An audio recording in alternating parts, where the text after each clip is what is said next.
Hello. Hello to everybody joining me now. I hope you had a beautiful Monday.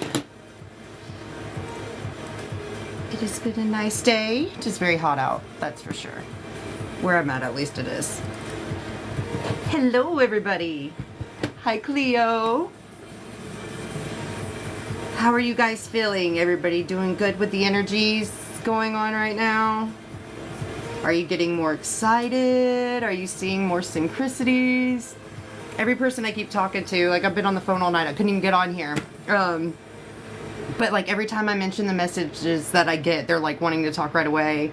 I just had one friend, they were telling me like everything I just said was confirmed. Like for them to, they were like, that goes right along with all the messages I've been getting about what's fixing to come in for me. So it's kind of like really exciting to see all this and get the confirmations that everything we've been hearing and getting is absolutely correct.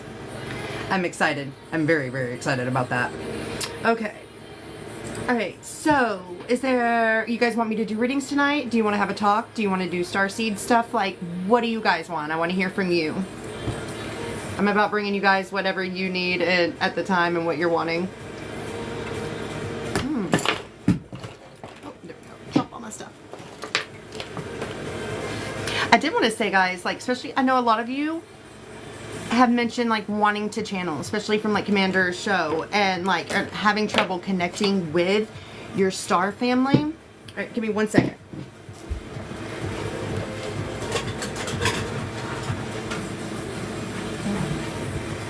All right, so one way that can help you very easily be able to tune in to speak with your star family and be able to have your connection high enough to is by using tinsel rings, okay? Tinsel rings are great, especially if you put them on top of your crown chakra while you're channeling is like the greatest thing to do. Tinsel rings are copper. When you take two pieces of copper wire and you braid them together, twist them together like this, and then they're cut at the sacred cubit measurements, and then brought back together and welded together, that creates a force field around here. Very powerful. There's different ones depending on what sacred cubit measurement you're using. They have different qualities. But one of the best qualities it has, well, there's so many best. What am I talking about? This thing, it heals you. It heals like and takes your pain literally. But this also helps you with connecting with the higher dimensional beings as well. I make these and sell these as well. So if any of you are ever interested, this is like what this is the galactic cubit. These things are amazing. This is great. So whenever if I'm doing energy healing or something for somebody, you take this and you start spinning, like if you're having pain somewhere, this pulls all the negativity, all the negative energy, all the sickness out through this. You sit there and you go over that area for like 10-15 minutes and you start backing it up and it gradually pulls it out, and you can literally feel this. Like I just had to make a bunch of these for one of my friends because they got obsessed, because they you can't believe it. You can literally feel it pulling it out the whole entire time. Then when you're done, you literally flip it around and then it's going to put back positive energy in where that negative energy was just taken out of. So they're really amazing. I'm working on a feedback loop right now because then I don't have to flip it around the whole time. Like the negativity comes in and then they pump it back into positive. So it's amazing what we can do. So literally the rings though, if you take and put them on your head while you're channeling, like it comes in so much smoother and easier for you. It takes your energy levels to a much higher frequency, which is what you need to be at to be able to communicate with them. I mean, guys, they use this for everything, like with water. It helps bring water back to its original structure. So they have rings. They even have ones that you can put on your faucet and stuff. So the water comes out, it's all going through that. So it's restructuring it. It helps plants grow so fast. It's not even funny, like on a whole other level. Your plants will be so much healthier and thrive and be larger than normal. This helps some of them. There's certain ones like, which one is it? I think it's the Ramu that is excellent with clearing out past life, like anything from past lives throughout all timelines. Like these things are miraculous. This is one of the technologies that they brought back to us that we used to have and haven't had for a long time that we didn't know about. So, and it's so simple. You're literally carrying like around a piece of copper. They make them into jewelry and stuff like that too. So if any of you are ever interested in that, let me know. I need to add that on my website right now. I have somebody working on it. I just redid my website, but then somebody else, like him trying to get his name out there, he's playing around with doing a different website now. So I'm going to add these on there though for you guys. They're amazing. Seriously. They have a huge following online. So what is it you guys want to do tonight? What are you wanting to do? You want to talk on topics? You want to do starseed stuff? Do you want me to do more readings and channelings, or do you want me to channel? What do you guys want me to do tonight? Not channel, use my telepathic connection, whatever. That's the same thing to me. Hello, everybody. Gosh, we got so many people. Thank you for all the likes, guys. I love you. You have been amazing. Alright, and I'm fixing to, also for those that joined my subscription last night, I am fixing to put up some subscription only videos as well, some activations for everybody with the light language. So tune into that. And if anybody else, if you want to join, I did start up subscriptions. There's 3 different ones. What did I do again? So there's the Galactic Initiates, then there's the High Priest and Priestess group, and then there is the Sacred Magi. With the Magi, that's the most expensive one I have, and that though, it's because you're going to be getting, it's $29.99 or whatever, and you're going to be getting to be a part of a mastermind group where we will be meeting once a month to bring all our energies together. And so when you do this, I'm bringing all my team and all the souls that I've also connected my roots with, that I can tap into their energy too for this. So you can bring any of your manifestations to life, literally like instantaneous. It'll be the next morning. You can see it'll pop into your life, like, and that's what Source is actually depending on us to do. That's how we create change on this earth and create the world we want. It's actually when higher vibrational people come together that have this ability and enough power to bring these things into reality, and we tap into and share what we have to do that.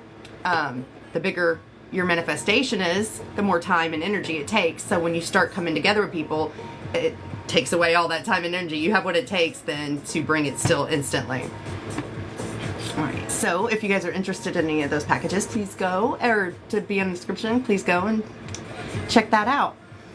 Alright, nobody's giving me an idea. What do you guys want to do tonight? I'm open. I want to see what you guys want. I'm here for you guys, and so let's make sure that you let me know what you want. What you guys want to talk about, or you want readings, if you want whatever. I'm game for it all. Thank you guys. You're amazing. I love you all. All right. I'm open for anything. Okay. Let's see here.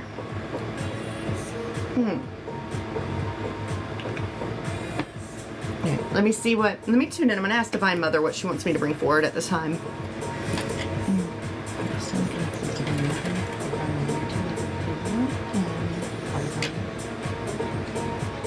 Put up my protection too. Archangel Ambriel, I call on you. Surround us in your white fire, and while I stand within these flames and the show stands within your flames, we stand in the light of truth, and we stand guarded, shielded, and protected from any outside influences that may try to interfere or wish us any harm. Okay. Divine Mother, what would you like to share with the collective, or want us to do today?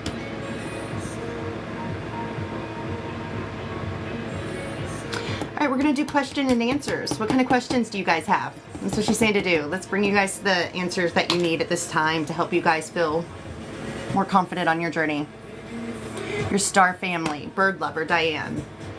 Alright, what is Diane? Bird, that's with the bird lover profile. What is her star family? Pleiadian and Andromedan. And they're surrounding you now a lot. They have been working with you a lot at this time. You would benefit from trying to tune in and start connecting with them, setting those intentions. And that's what it takes, guys. Just set the intentions of what you want. Speak them out loud. It is powerful. When you want something, you got to let them know. Say it. You have to give them permission to come in. You know, free will. So we also have to take our power and say, okay, this is what I want. You know, this, I want this, bring this in. I want, you know, you got to relay this. Speak it out loud and it will be. So start doing that. When they see that you're committing and you're really wanting something, that's when you start having more stuff like that appear in your life and them connecting with you. Okay. I thought I seen something else, but no. Okay, we have that. That was that question. What was the next question?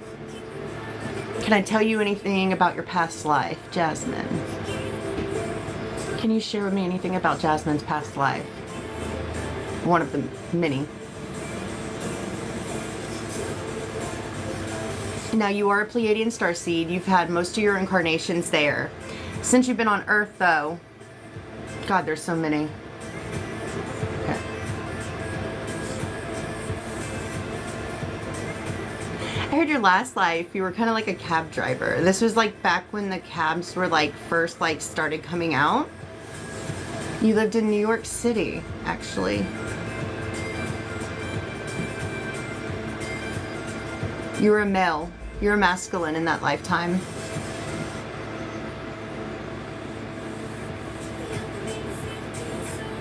You had a beautiful family. That was a good lifetime for you, they're saying. That was one where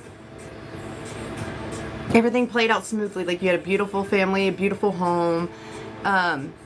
When you passed away, like you had lived a good life. It was just like one of those things, you know, you went to sleep, you didn't wake back up. You were very loved and missed once gone.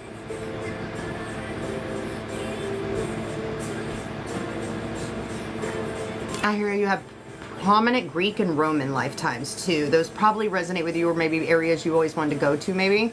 But I'm hearing those were some prominent lifetimes for you, Jasmine. Okay. All right, what is my star family? I think I saw them in March. Oh, beautiful. I know that's when they came to see me, was in March. So you might have seen them. And like if you are connected with one of the ones that like were here for the out of my group before, they might have came and seen you at the same time since they were here. So they came a long way to get here. So they're going to be going to see everybody they can during that time. Or at least I would, I know. All right. Cosmic Christie. What can you tell me about her star family? And did you come see her in March? They most certainly did. Octurians. Octurus. That is a very, very, very prominent connection you have. Yes, and they are here with you now. They're going to be connecting with you more. You for sure need to start setting that intention that you want to connect more with your soul family, your star family, your with Arcturus. They want to connect with you. They want to work with you. They want to start helping you remember your information. See, whenever you do start making contact with these beings, what happens is you get activated for that, like those experiences, the wisdom and knowledge that you hold from that lifetime. It draws it in. They activate you then for that wisdom and knowledge. It's bringing other parts of you back into wholeness, into the here and now. So that's why it's really good to start connecting with them. You bring more of you back. You know, it's like a fractal of yours that you're going to bring in everything that you know from that timeline and those experiences into the now even more. Okay. Yes, guys, please share this out if you can. I would love it if you guys could share this out. Thank you for that, Shell Bell. I love you. I can't wait for our appointment tomorrow, by the way. I hope you're ready. I hope you're excited. It's going to be great. I'm so excited for this. You're going to love it. I love doing these. They're absolutely life-changing, and so I hope you're ready. All right. How do you say your name? Shaya? Is it Shaya? Did Greg and I have a past life on a Pleiades ship?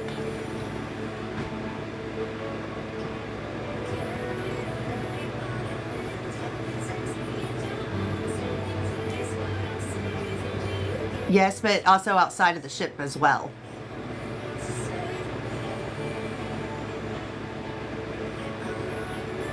That is a soul connection, like soul family, soul tribe, soul mate, you know. You guys have had many incarnations together, many lives together. Definitely. You're very welcome, Jasmine. Shit. All right, let's see. Any other questions? There we go. Will your star family come soon? Will Diane's star family come soon? They're already here, but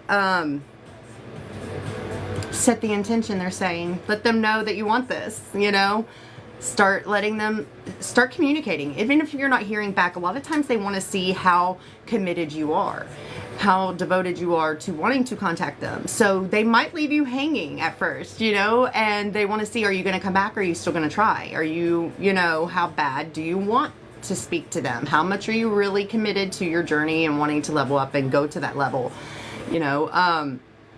So they're saying, start showing them that you're wanting that, set that attention. They really wait for us to speak it out loud. You know, you got to remember they have to have permission. So, and it's also you stating that, realizing this is what I can do. That's like telling the universe, hey guys, I'm ready to show up today. Okay, I'm ready to show up. I know I can now, what I want, I need to speak it and ask for it, and it will be. So they want to see you start doing that more. Oh, thank you, Christy. Yeah, my phone works. Just make sure it's charged up. You should be good. Zoom isn't that complicated. It'll be easy.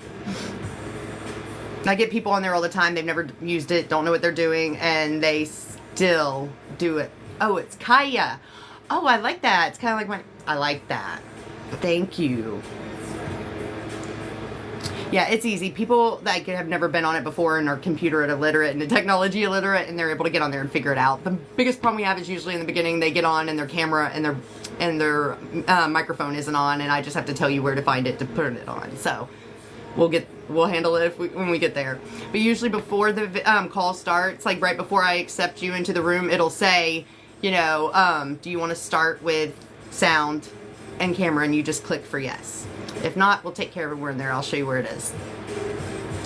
Okay. Oh, thank you for sharing it out, Diane. I love you. Any star family messages tonight, Shellbell? All right. What messages does Shellbell's star people have, or for any messages that you guys want to share with the collective at all today?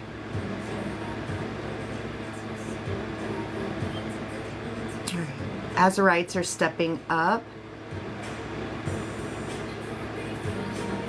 This is a very exciting time on your journey. Very exciting. We want you to make sure you are taking your time and going within. It is very important you guys are taking that time to clear out the things that need to be cleared out. If there's any resentment, grudges you still hold, you know, anything you have not forgiven, please clear this out, guys. I'm telling you, you do not want to hold on to this and prolong you going into this next chapter. It's finally here. It's the first phase of transitioning into this higher timeline, a brighter new earth.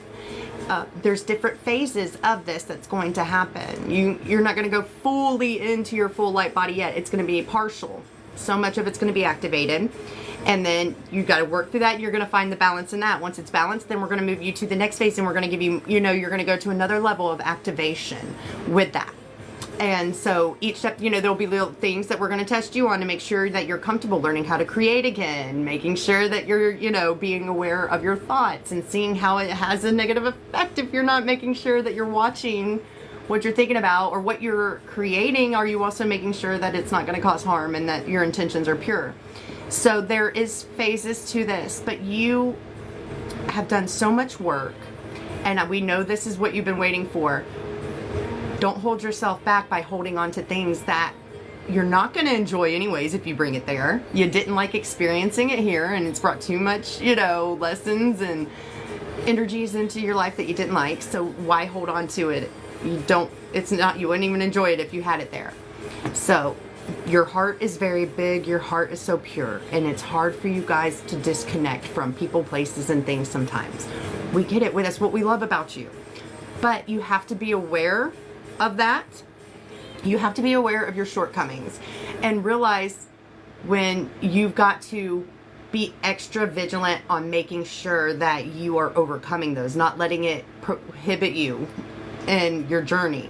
If you know that you have that heart and it's hard for you to disconnect, then you need to be extra aware and make sure that you are fighting to do that, you know, not letting it, you know, just fighting or like giving in and not fighting against the temptation to just stay and like not get rid of those things, because it's going to just hurt you in the end. You know, it's going to hold you back and prevent you from being where you actually want to be, and we don't want that.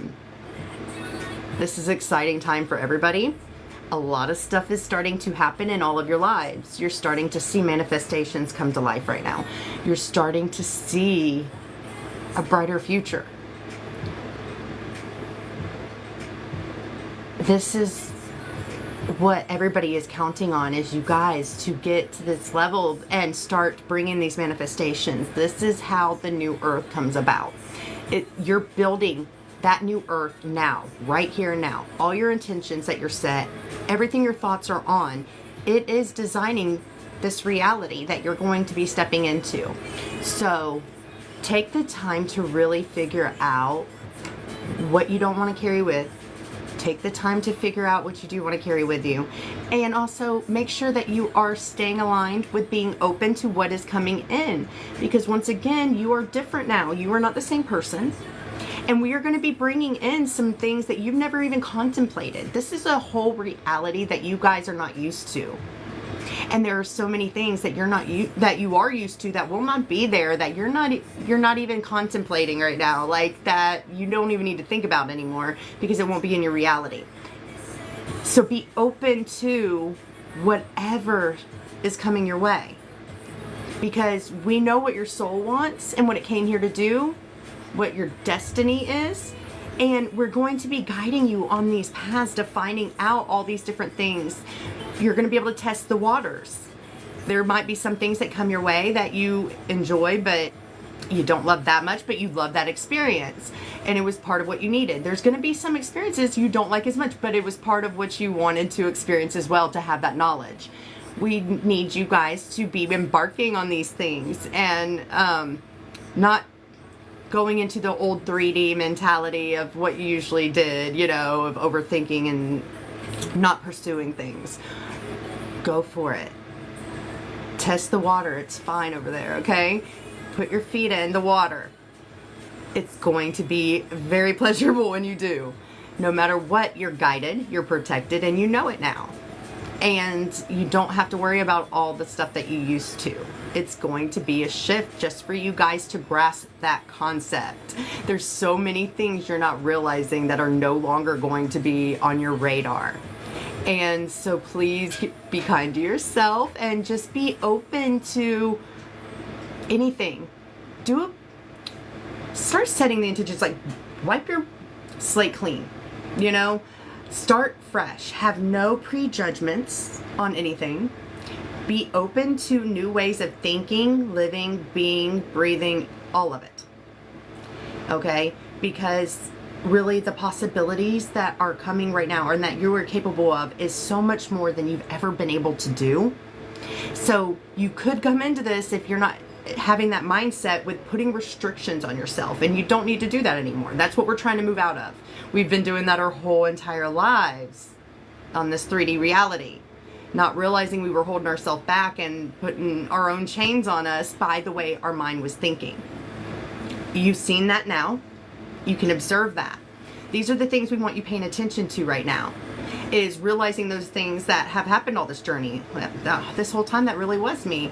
I was holding myself back just by thinking that I couldn't do something. That was the only thing stopping me from doing that thing. Because, those should be dropped by the time you're coming into this reality. You don't want to carry any more of those blockages. You should be knowing who you are and how you can bring things to reality. And it's by knowing you can. Okay.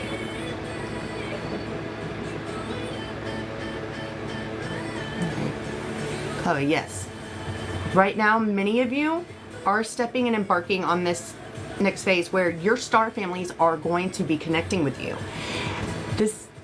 This new timeline we're going into, this is going to be something we do. We're kind of getting to that point where this world is going to become aware of these beings and our connection to them. And it's through us that this starts. They're making these connections now, contacting you wanting you to get to know them, getting comfortable with them so they can get to that point that they can step in and come see you and connect with you more deeply. And so the more people that are investing in this and doing this, the more it's easier and faster it's going to come into our reality. So be aware too of what it's like. Like, it depends on your gifts and abilities that you really have activated for this lifetime. Just because you don't have an ability yet in this lifetime doesn't mean that your soul can't do that. It's just some things, you know, you set up your contract for whatever is needed for this lifetime. Some things you might not have needed it then, or it would enable you or something, so you don't have it activated. I hear easily, like I hear it. If you're somebody that's very clairaudient, you're going to be able to do that too. And the way to differentiate from like, these are my thoughts really, or, you know, dialogue I'm having with myself or somebody else, you're never going to talk to yourself in a third person, right? You're not going to call yourself by your name and be like, look, Cleo, you know, you're not going to be like, hi, Dazed. You know, you're not going to talk like that. So whenever you hear that, because they will say your name or something like in a third person or something, that's your clue that that's somebody else. Somebody's here communicating with me out of my team. So you know to listen. Okay, this is information that you need. This is information that's valuable to you, because they're never going to be giving you stuff that you don't need, okay, or that's just worthless and you need to throw it away. Everything that's coming in is something important that you need to hear, or they're trying to give you, you know, something to manifest, create, whatever. Listen to it, follow it. And the more they see you tune in to that information, you're realizing, okay, this is my team. I need to listen. I can trust this. When you do that, that's when they start giving you even more and even more. So it takes your belief and your trust. When they see that you are so attuned and you are trusting and allowing and listening, they give you that, they start pouring more into you. Your gifts expand further. They show you more things you can do. They bump up their communication. You start bringing in even more beings that were wanting to help you. There are different phases of it. You know, today you could have, like, say, Octurians work with you a lot, and Andromedans, but hey, you just leveled up. You've been doing great with them. So now these other beings from over here in this star system want to come in, and they're here to help you with a certain, you know, set of gifts, or for this activation, or all different things they come in for at different times. So the more you commit, the more you're going to start experiencing, the more you're going to grow and expand, the more you're going to advance. Okay, this is how you kind of do it. You give, they give. And when you show that you believe and you have that faith and you're not doubting yourself, you're not, you know, that every blockage I see usually people have with this stuff when it comes in, it's always their own beliefs. You know, if they're having trouble connecting, usually it's because they believe they can't. And it's like, I have to go through and I've got to tell them, like, okay, you can do this. I allow, I receive. I'm dropping the control. I understand this is something I can do. I can do it very easily, effortlessly. And when you start affirming these things, it comes in effortlessly then. Those things come into reality instant once you speak it out loud. You have to affirm it. Intentions is the most important part of this. Most important. You have to speak what you want. How do they know? They're just standing there like, okay, you got to say something first. They are not going to violate your free will. They're not just going to come in willing, you know, without your permission. So you have to start speaking it. That, whatever you're doing beforehand, speak it out loud, and then it's done. So if you know you are having these, you know, beliefs maybe in your mind that are holding you back, start speaking what you really want to happen. Catch yourself. That's what I have to do. You know, you got to remember, our mind keeps us on repeat, and in order for us to change something, we have to set those new intentions. So be cautious of what you're saying every day. When you see that you just said something limiting, an old belief that you don't like, stop right then and there and say, dear universal energies, I'm sorry, that was the old me. That is no longer resonating with me, and that's no longer a part of my reality. This is what I think. And then that crosses that out from coming into manifestation then. And that is creating the new habit and pattern that you need to set these new affirmations in and no longer have that popping up anymore. That's how you break the patterns, and that's how you start getting new ones that are better for you and in alignment with what you're wanting to bring in now. Yay, I'm so glad you got on here, Days. I'm glad that you caught this one. we've been having some really good lives, right, people? You're loving this? I hope so. I've been loving it. I've been loving connecting with you, and the messages that are coming in and to be able to bring that forward for you have been amazing. In December last year, felt them, didn't see them. Yeah, they don't usually show their, well, some people do experience it, where they've seen them right away. I think actually they've been getting contacted for a while. They just weren't able to remember it until that day they were actually, you know, were able to see it. But that's usually, the seeing comes later, because it can be overwhelming to people. It can be a little scary because they look different and you've never seen that before. So they kind of try to build a relationship or with you, and at least some kind of connection before that moment.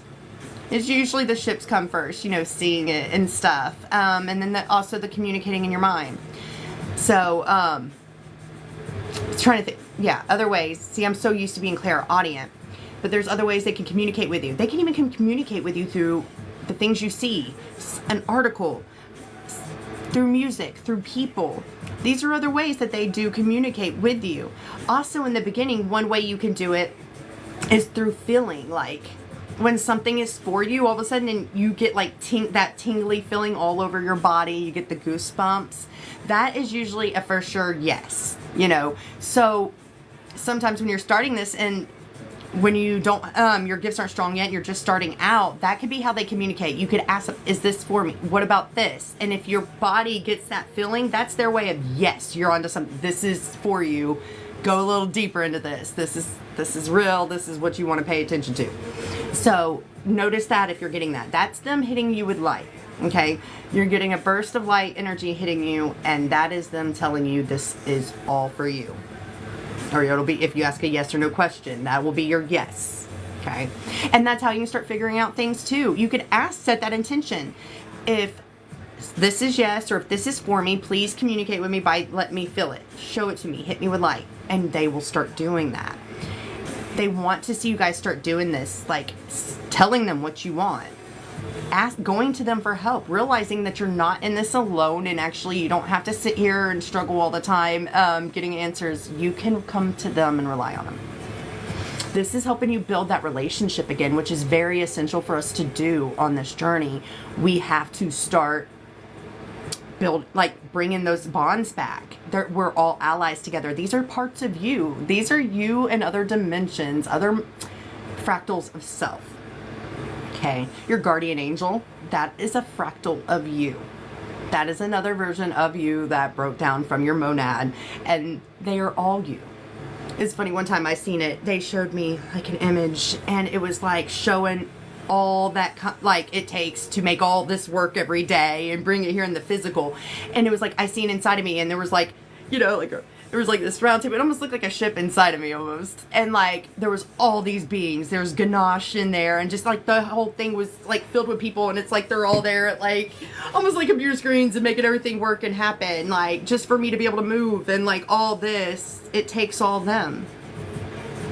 So it's pretty fascinating to see. So we are not alone, and we need to start realizing that they are there, and we have these allies, and they're waiting, wanting to help you. You need to tap into that.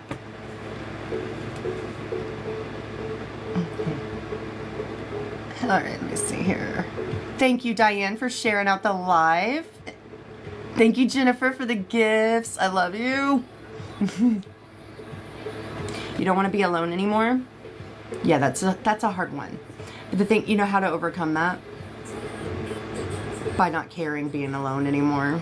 By falling so in love with yourself and realizing that like you don't need anything outside of you. When you just spend that time going within and you fall in love with who you are, and you're able to love yourself just as much as you want to love somebody else. When you are honoring yourself and giving yourself your best, this is how you welcome those things in. You must first embody what you want. All right, you got to stop settling for less. You got to stop, you know, accepting when people do horrible things to you. You know, these are all things that we have to learn on that journey, and that's when you learn them and you're finally in that wholeness, and where you're not going to accept or settle anything other than, you know, something you want, like somebody that's going to respect you, love you the way that you love somebody, this way that you need to be loved.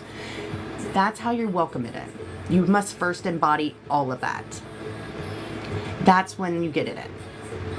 We have to spend that time. They always tell me, date yourself. That's what the divine said. I want you to start dating yourself. When you want, say you want flowers, you're like, oh, I haven't had flowers. Somebody buy me flowers in forever. Go get them yourself. You don't need somebody to do that. If there's a movie or something been wanting to go see, and you're like, man, I've been wanting to go see that, but I have nobody to take me. Go yourself. You don't need anybody. Enjoy things for yourself. If you want to go steak dinner, go get yourself a steak dinner. Spend that time with you. Learn, you've been working on yourself. You've been changing. You've been growing. Thank you. So you need to start figuring out who that person is and realize how amazing you are. And when you get like that, you start to realize, I don't really even need anybody. I'm content. Like, I'm fine. I don't want anybody unless they are going to be that absolute perfect person that is a match for me, that I just want in my life because they add to it. They make it even better. So that's why I want them there. Not because I need them or I'm dependent. I feel like I have to have somebody to be happy. That's the thing. We have to find happiness within us before we can find it outside of us. And so that's what it's about. You got to realize that, like, okay, I don't need somebody to go out to eat. I don't need somebody to take me to the movies or on a date. I cannot do all these things myself, and I'm comfortable doing that because I love me, and I know I don't want to just bring anybody in just to fill some kind of void. Okay, because that means there's something you need to clear. You're not realizing, you want somebody for something else because you feel like you have to have them in order to have happiness. We have to realize that we can be happy without that. That is a must-have. You cannot be dependent on somebody else to have those things. You must first find it within. Then you see it without. It will automatically be something drawn to you. You don't even have to try. It will be in a magnetic match. It's going to draw itself in. And this is what we're getting to, guys. Like, you won't even have to try to bring anything in for you when you get to this point. It will automatically, all your desires will be drawn to you and come to you without you even having to pursue it. That's what happens when you come into complete, full embodiment and contentment and happiness within yourself. When you're no longer depending on others to sustain you in life for this reason and that reason. When you're real with yourself and you realize, like, okay, wait, I might just be wanting this because of this belief that I picked up while growing up. I might just be trying to fill a void because I never had a great family there for me, and I have a little bit of abandonment issues, or and I'm trying to fill that void because I don't feel loved and I feel like everybody leaves me. That's something that needs to be healed. That's something you got to realize, okay, I didn't have people there for me because I'm not here for that reason. I'm here because they need me, and they're broken and damaged, and that's why they couldn't show up to life for me. It's never personal, but many of us, like in this world that we grew up, we took everything personal and we didn't realize what we were really here for. We didn't realize that we're here to be the light for these people. They haven't been connected to God. You are. So you're the closest thing they have ever been to actually experiencing God's energy when they're around you. But many people, that causes them to attack because it makes them feel like they're less because they see that you have something that they don't. And they don't know how to feel about it. It just makes them feel insecure. This is kind of what I started talking about yesterday in the first live. Like, people, they do tend to attack and kill or try to destroy somebody when they see that they have like something really powerful that they don't. People don't like to see somebody in power over them, or humans are always constantly trying to conquer everything. They have to prove that they're superior. It's the ego. So as you're on this too, be careful, guys. Don't be like you have the people out there that are just constantly trying to I'm this, I'm that, da-da-da-da-da, when they're not. They're just from that fractal probably, or it could be entities whispering that in their ear to make them think that. There's many things. Some of us are that person, but those are the ones that aren't out there bragging. I'm only mentioning it now because the divine says they need me to embody that now and share that part and let people know that this energy is back here. The divine feminine is back here. The divine feminine Christ is here. Okay, that's something we need. But when you are putting out there so much and like your energy and stuff, that does rub people the wrong way, and you could go under bad attack. Know who to share that with. I even get it from people that are spiritual, okay? They're still got ego too. Many of them, most of them have not dropped the ego. So even from there, you can, with those people, you can end up under attack. So try to watch what you're putting on blast. You know, try to be a little bit modest with that and understand that some people, it makes them feel like less of their self. And so then they want to take out what they feel on you. They want to bump you down and make you feel like them. Don't let them do that to you.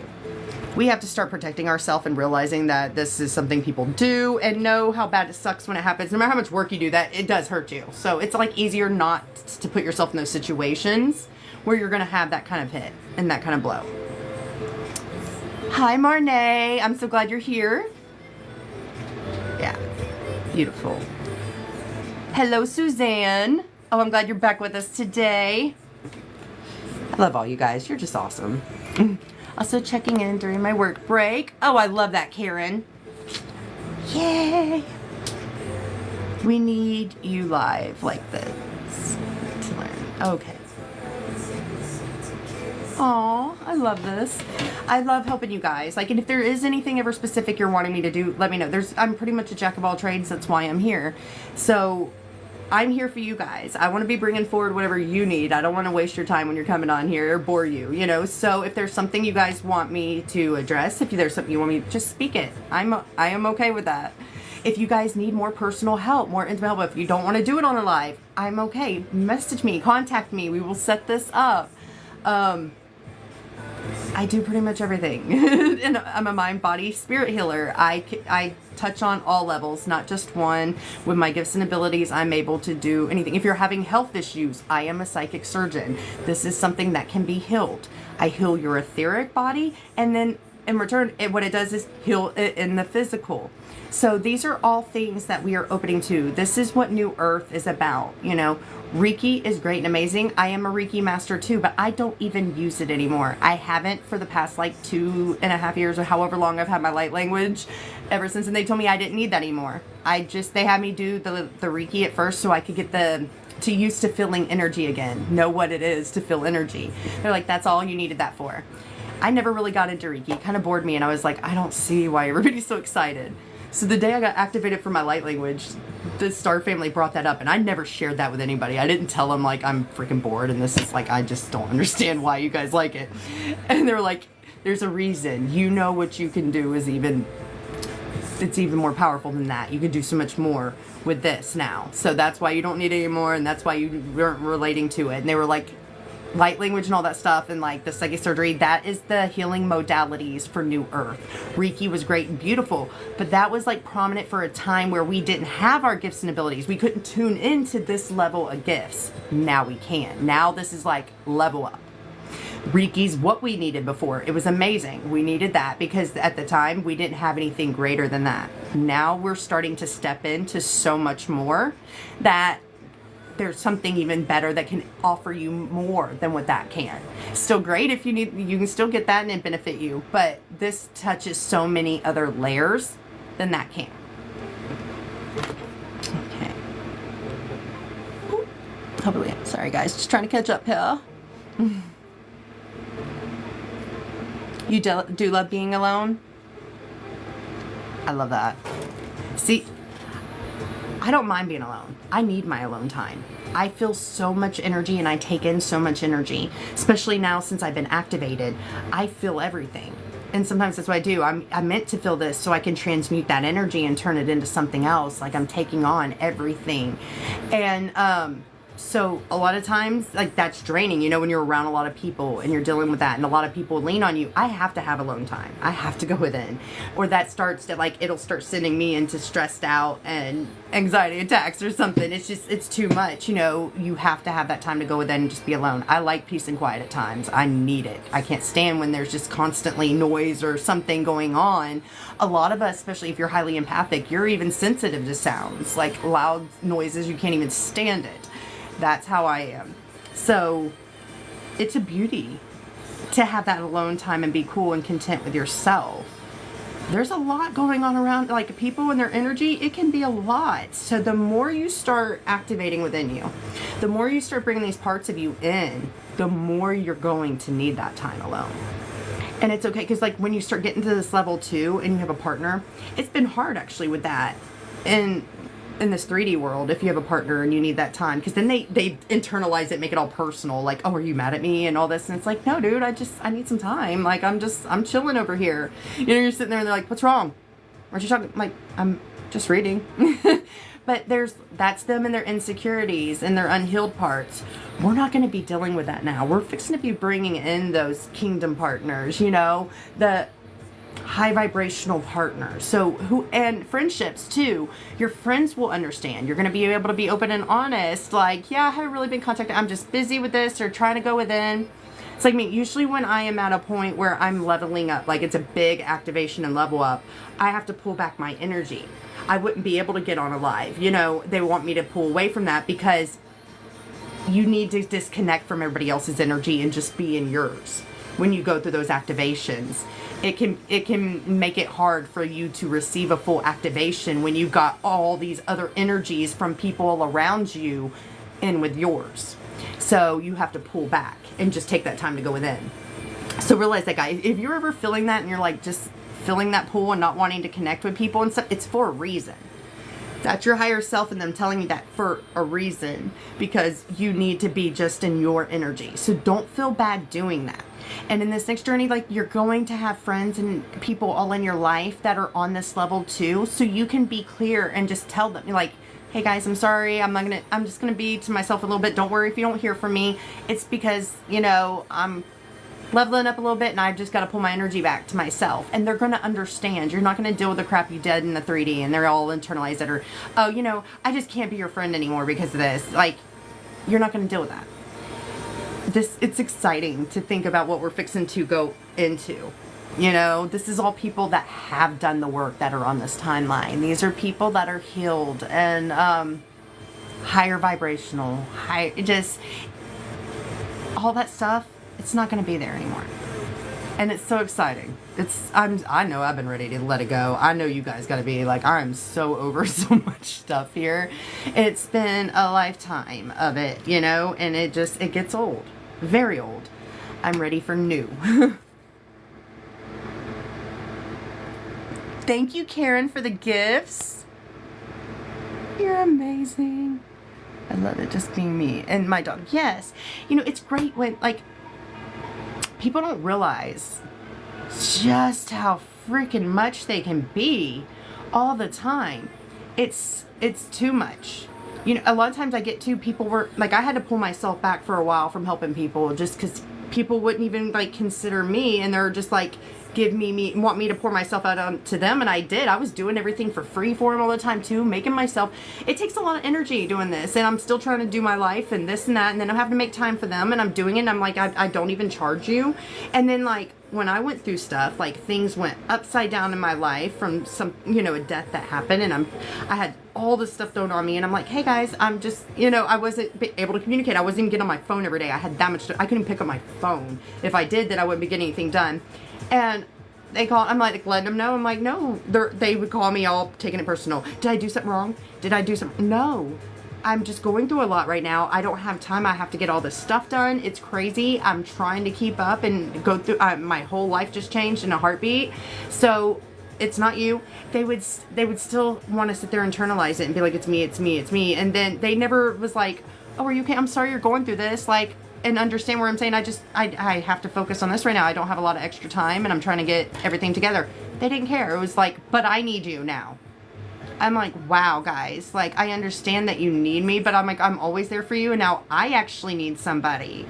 Never did that pop into their mind. So I had to pull back. I had to start realizing I'm giving too much of myself. You know, I had to honor myself and say, like, now this is becoming unhealthy. If you can't honor and respect me too and my time of need, and I'm not even asking you for anything, but just the understanding to know, like, it's not personal. I'm going through a lot. Can you not, like, even if you can't say, I've just told you, can you not have, like, some sympathy for me? And stop trying to make it about you. They couldn't even do that. That's where I had to put up boundaries. I love people and I love to help, but people will take advantage of that, and even spiritual people, and they don't realize what they're doing. You know, there are many people that are on a spiritual journey, but they have a lot of work to do. And a lot of them aren't willing to do the work. They just want somebody else to fix it. And that's why you also have to set boundaries too. People, like if you're out there and you're doing too much for them, I know there's a lot of people on here too that work with people and stuff. Be aware of that. Be aware that like people will take, and a lot of them are there because they don't want to do it. They just want you to do it for them. You're not helping them then actually, and they're never going to get anywhere. God made it clear to me. I used to fight him nonstop on this because I'm like, we're here to help everybody. No, I can save everybody. And they kept saying, we're not here to save everyone. We're not. And I was like, I could sure try. And they're like, that's why we love you. We don't make them like you anymore. But I'm like, yes, you do. They're just asleep. But there is a difference. You know, these people, they like to have the good time and have the fun, and they'll cause problems in their life and everything else, but they don't want to do the work to fix that. They put it on someone else. But it takes you actually going through an experience and overcoming it before you're going to grasp a lesson. So when somebody's always doing it for them, they don't learn anything. They'll go on to the next life and still do the same stupid stuff. They'll go on to the next life and still do the same stupid stuff. There's no evolution or growth. So that's where we are not here to help those. They've got to step up and into their own life and take responsibility and do the work. I know I don't want to be on a timeline where I had to bust my ass and do all this work that nobody likes to do and heal all these things that nobody wants to touch. And then, you know, I had to do all that, but these people didn't have to do anything. They could pay somebody to do it and they get to get what I'm getting. You would be mad, right? Like that was Jesus's teaching. Yeshua's teaching. That was Yeshua's, like before it was, you have to save yourself. He was not saying I'm here to, like, you have to save yourself. It's all on us. Each person.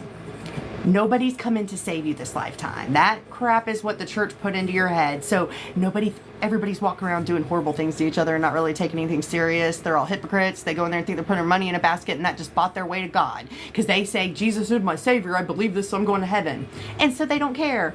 They're a horrible person and they're like, hey, in the end, I can just say this and I'm going to go to heaven is what they think. No.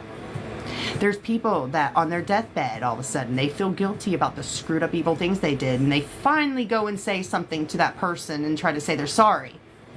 It doesn't get them off of that.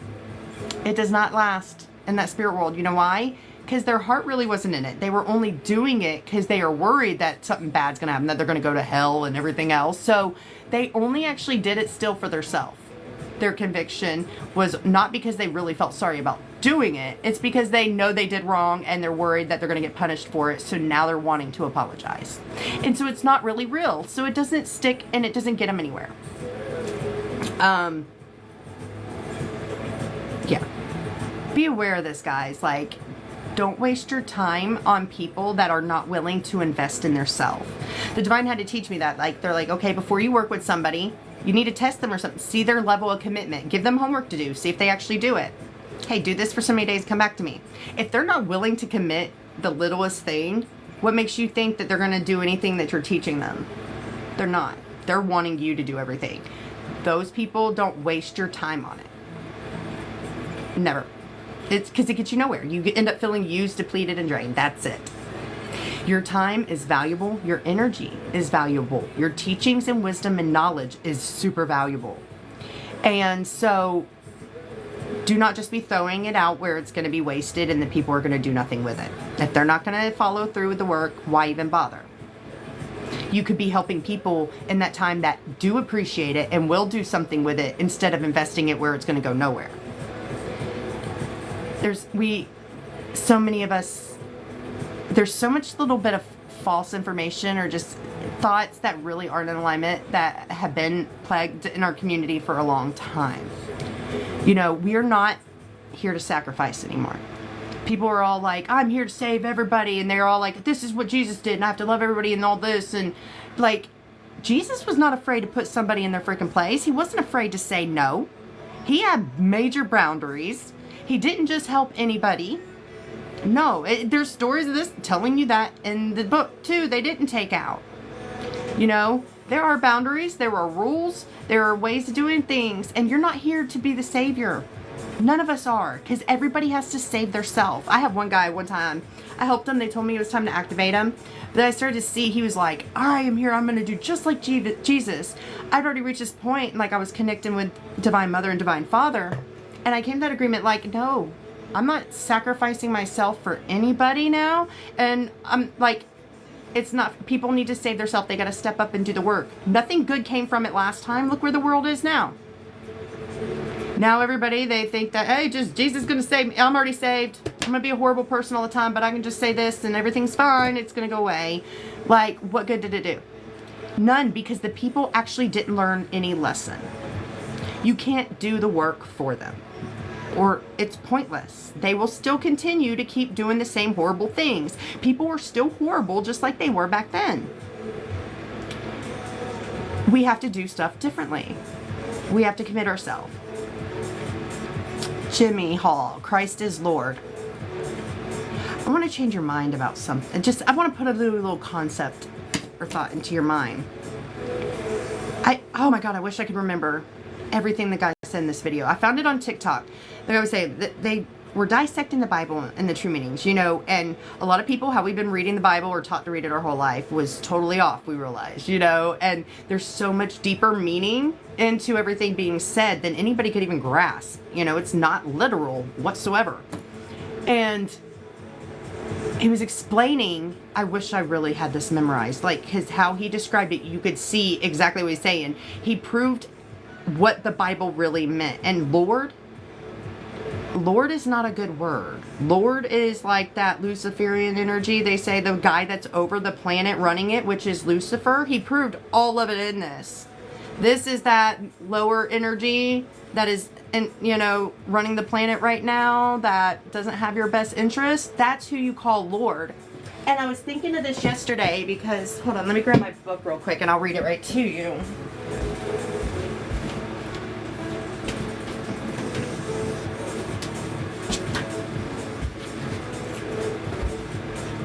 Oh, wait, I think it's this one. All right, so like, God, this is probably like 2 years ago. One of the spiritual people I just started connecting with and working with in Texas, he went on this trip. He was going on this trip, and God kind of was, since he started working with me and my friend Brennan, like, God was guiding him to go on this trip. While he was going to see his son while he's out of town, but then God was wanting to go to these other places. So he was like, I'm doing it, I'm going. And he was hearing God, like all of a sudden he was hearing God in his head for the first time. They're like, go here, turn here, you're going to go here. Like, and I've had that moment too. It's really amazing when that happens. So he ends up on the top of this mountain. God told him, go, actually, oh yeah, that's right. I brought him the message. I had told him this like a few days before, like, this is what you need to do there. And I'm like, you need to go to the highest mountain possible, the highest mountain peak. And so he did. He found that in the town. You've seen how everything was aligned with it. Actually, I was just calling him to give him another message I got about it, to tell him to do while he's there. And he was already on the top of this. He was calling me right as I was fixing to call him. And God started bringing him through messages for me while he was up there straight then that was personalized. And it was profound. And there's something he mentioned in there that proves the whole Lord thing to me. I was just reading it the other day when I was looking in my books for something, and I was like, oh my God, it's the Lord thing. It's true by what God told me in this message. I'm trying to figure out which book. I thought it was this book, but it must be this one. I hate this. I have so many different books, and like, so when I'm going to write down something, I just, whichever one's around me. So I end up having like, there's a million different things I get over the years, and they all go in a book, and I never know which one. I just got to go through and try to find it whenever it comes up. Oh, because I can't remember which one it's always in. I try to write down everything, you know, especially when you're getting like, I'm constantly getting stuff, and so you want to write it down whenever you can. Okay. It's not these books at all. Where's my blue one? Oh my God, sorry, it's in my purse. Hold on.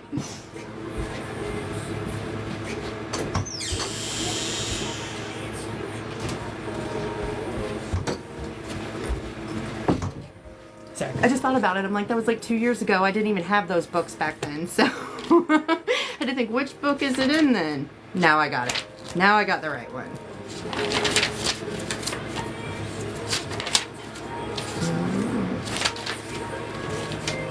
It's right after this. Yes, here we go. Okay. I'm just going to start reading you all of these that were coming through because they are pretty cool and I think you guys would like them. These were just like little tidbits. It just keeps pouring it out. It would be like little, it was really cool how it was happening. And you can tell he was just getting like this one thing after another and it's just coming out random. Some of the stuff he said, it's like there's no way he could be knowing that or be saying it like, because it was definitely personalized. So it was so fun. I got something about like Mount Sequoia and the actual sequoia trees, which actually a week later or like 2 weeks later showed up like what that was significant with. But God just told me that's very significant for me with sequoia trees. And he said, human is not a real word. I've read something about that too before actually. We're not actually human. Human is actually something like in this one article I read and everything made sense. That's what we were moving up to be. We're not humans until you evolve and like ascend and all this stuff. You're working to be a human to even have the right to say that. And it says, when I look at the steeples, I have found the right place. And literally he found those right where he was at. There was like this church steeple and all this. But then he got, I'm going to speak to you, no more fears or distractions, no more whispers. You're almost to the designated parking. And it was cool as this is all happening. He's all excited because like he's been seeing all these signs and I've done that before too. Like they were talking to me through the street signs and be like, see that, you know, you see a sign that's pointing left, like you're supposed to turn left there. And like all these things, it's crazy when they work with you through this way. Like they're talking through all this stuff and signs and everything and they're like, this is how we'll guide you, you're on this journey, like, and we'll be like, you know, you have to watch that stuff and in those moments they're showing you through the signs what to do. So he's like talking about the designated parking because it was all like connected to what he's doing. He's been driving down these roads and God was guiding him this whole time, you know, so a lot of the talking in these messages was like kind of worded like stuff like that. All right, and then he's like, no stopping between the signs. He's saying like, it's go time. Like, don't take any stop. You're following me and we're not stopping in between. Like, you're going to keep going. Don't stop and go back or anything. Keep going forward. He's like, there's only one way for direction. There's only one way. Hear your children's voices. Only circles, and these roads can only go one way. So he's saying, I think we're saying follow the circles and those roads only go one way. There's no way back. Like you go in that way and keep going forward. And then he was saying, as I go against what the signs are telling me. So he was like, a lot of times, I've read this before too. Like they were like, if it says left, you're actually supposed to go right, you know? And so it was along those lines is what he was saying. And he's like, as I go against what the signs are all telling me, my kids are to the left. There is only one way to look at the symbols. And a triangle was for direction, he said. And then he's like, you are the one. Don't let the shadows of the past deceive you. So when you listen, you can hear my voice. You can feel it in the air. There is a peace that comes over you that you can feel in your heart. That peace and that joy. Share it. Share it with others. And then he said, the birds are above it all. And he's like, his love it's a gift. And he said, leave your worries. Leave it here at the cross with Brett. Because there was this big cross on this mountaintop where he went. It was amazing. And there was this big tree. And like that tree, that was spirit. That's what he was meant to find. That's what he told him to find up there. And like he got up there and there was just the biggest amazing tree you've ever seen. And that's where he told me, he's like, I'll be at the top of that cliff. Like that. And that's where that tree was. It was amazing. And let me see, where was I at? My love is a gift. Leave your worries. Leave it here at the foot of the cross with Brett. And he said something about the rally tree. He said, we didn't know what that meant, but he said the rally tree. He's like, you don't have to suffer. I cleansed you, Christina. And he's like, don't block this road. No stopping in the amazing. So this means like on this journey, guys, when you get something, it comes in, it's great. And you're so happy. You can't stay stuck there though. Eventually, it's going to be time to leave that and expand into something else as well. You know, your soul is always wanting to grow and learn something else and do something it hasn't done yet. So after you've done something for a while, it's going to be time to expand. It's going to be time to go into something new, and you can't stay attached to something. When you do that, they'll rip it from your life. You will lose it anyways.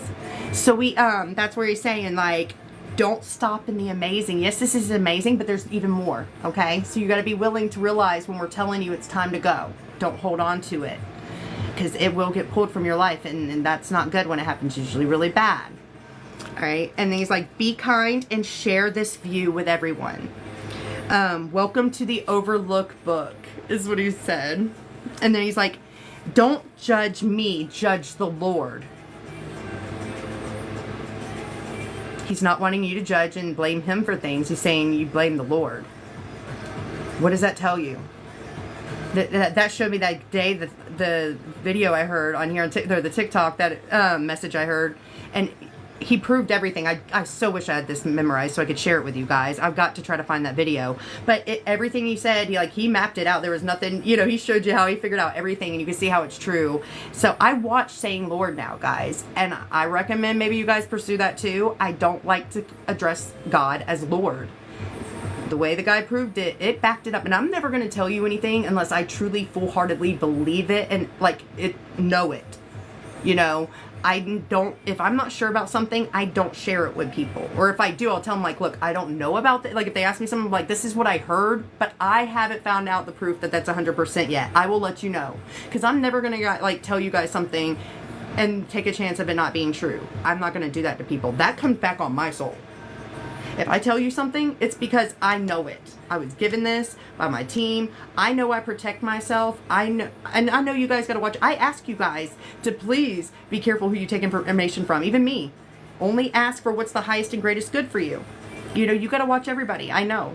But at least me, I know what I'm bringing forward to people, so I will share it openly.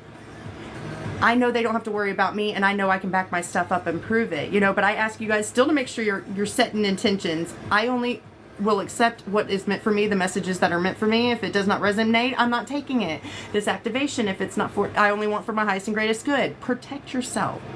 There are many deceiving people out there in this community that are fooling people every day. It's majorly happening. Most of the people with the biggest followings are not on that side that you want to be following. That's why they have the following. Most of us that have been spreading the truth have been getting blocked most of the time and, everything taken down. If you're trying to stop the teachings, we see how they're trying to restrict the truth being out there. Well, if the people have a huge following, wouldn't that be who they would restrict? Because they're getting to so many people. Why aren't they having their stuff taken down? Because they work for them. Start thinking about that. So I've seen so many people, this was a topic that came up a long time ago, and I started pointing out to people, they're like, oh, we go with those people with the followings because clearly they know what they're doing, that's why they have it. No, they have that because they spent the money on marketing and learning how to market themselves. They didn't even spend the time and the money, though, becoming good at what they're selling themselves on. Those people are always ending up coming to us. I've had this happen all the time. Still, after spending a ton of money, being out all that money, and still have the same problems that they went there to fix.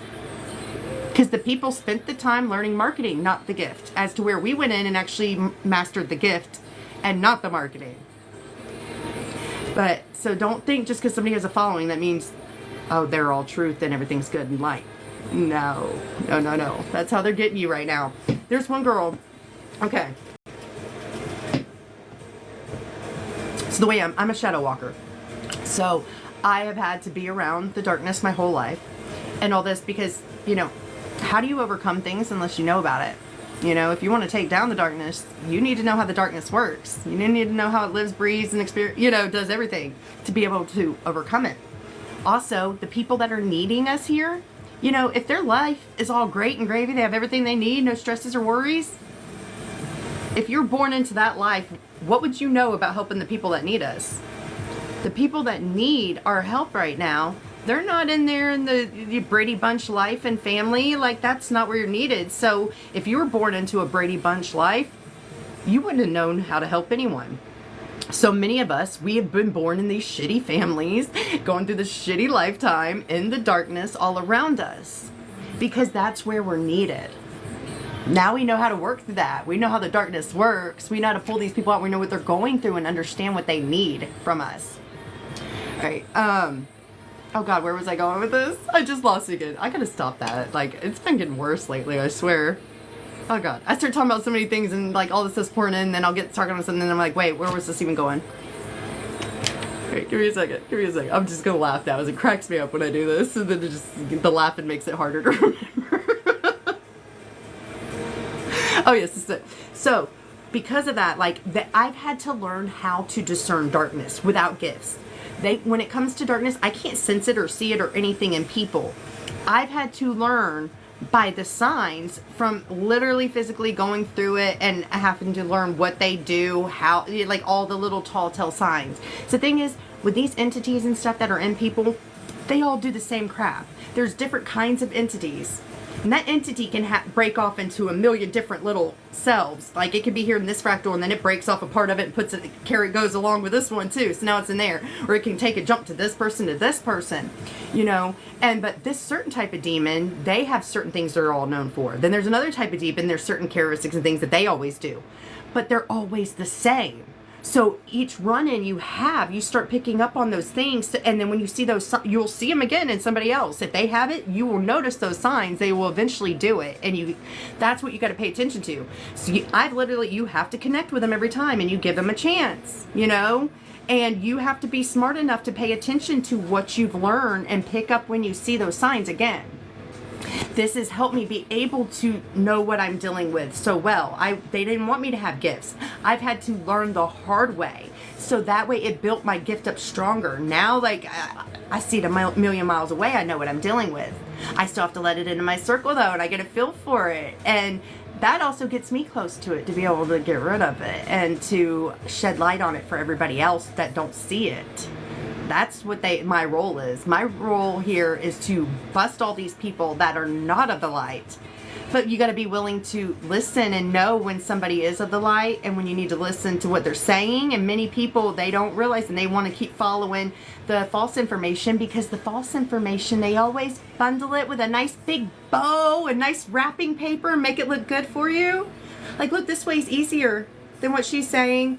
Look, this is more effortless. Oh, we're going to give you, you're going to get this. You're going to all the false information that they know you're going to go for, because they know the human mind and they know your weaknesses. So that's what they put a nice big bow, make it look all nice and pretty for you. So you go for that. And then when you're faced with the truth, you want to ignore it, because that's the way that means you don't get all the easy, like, oh, I got to apply myself.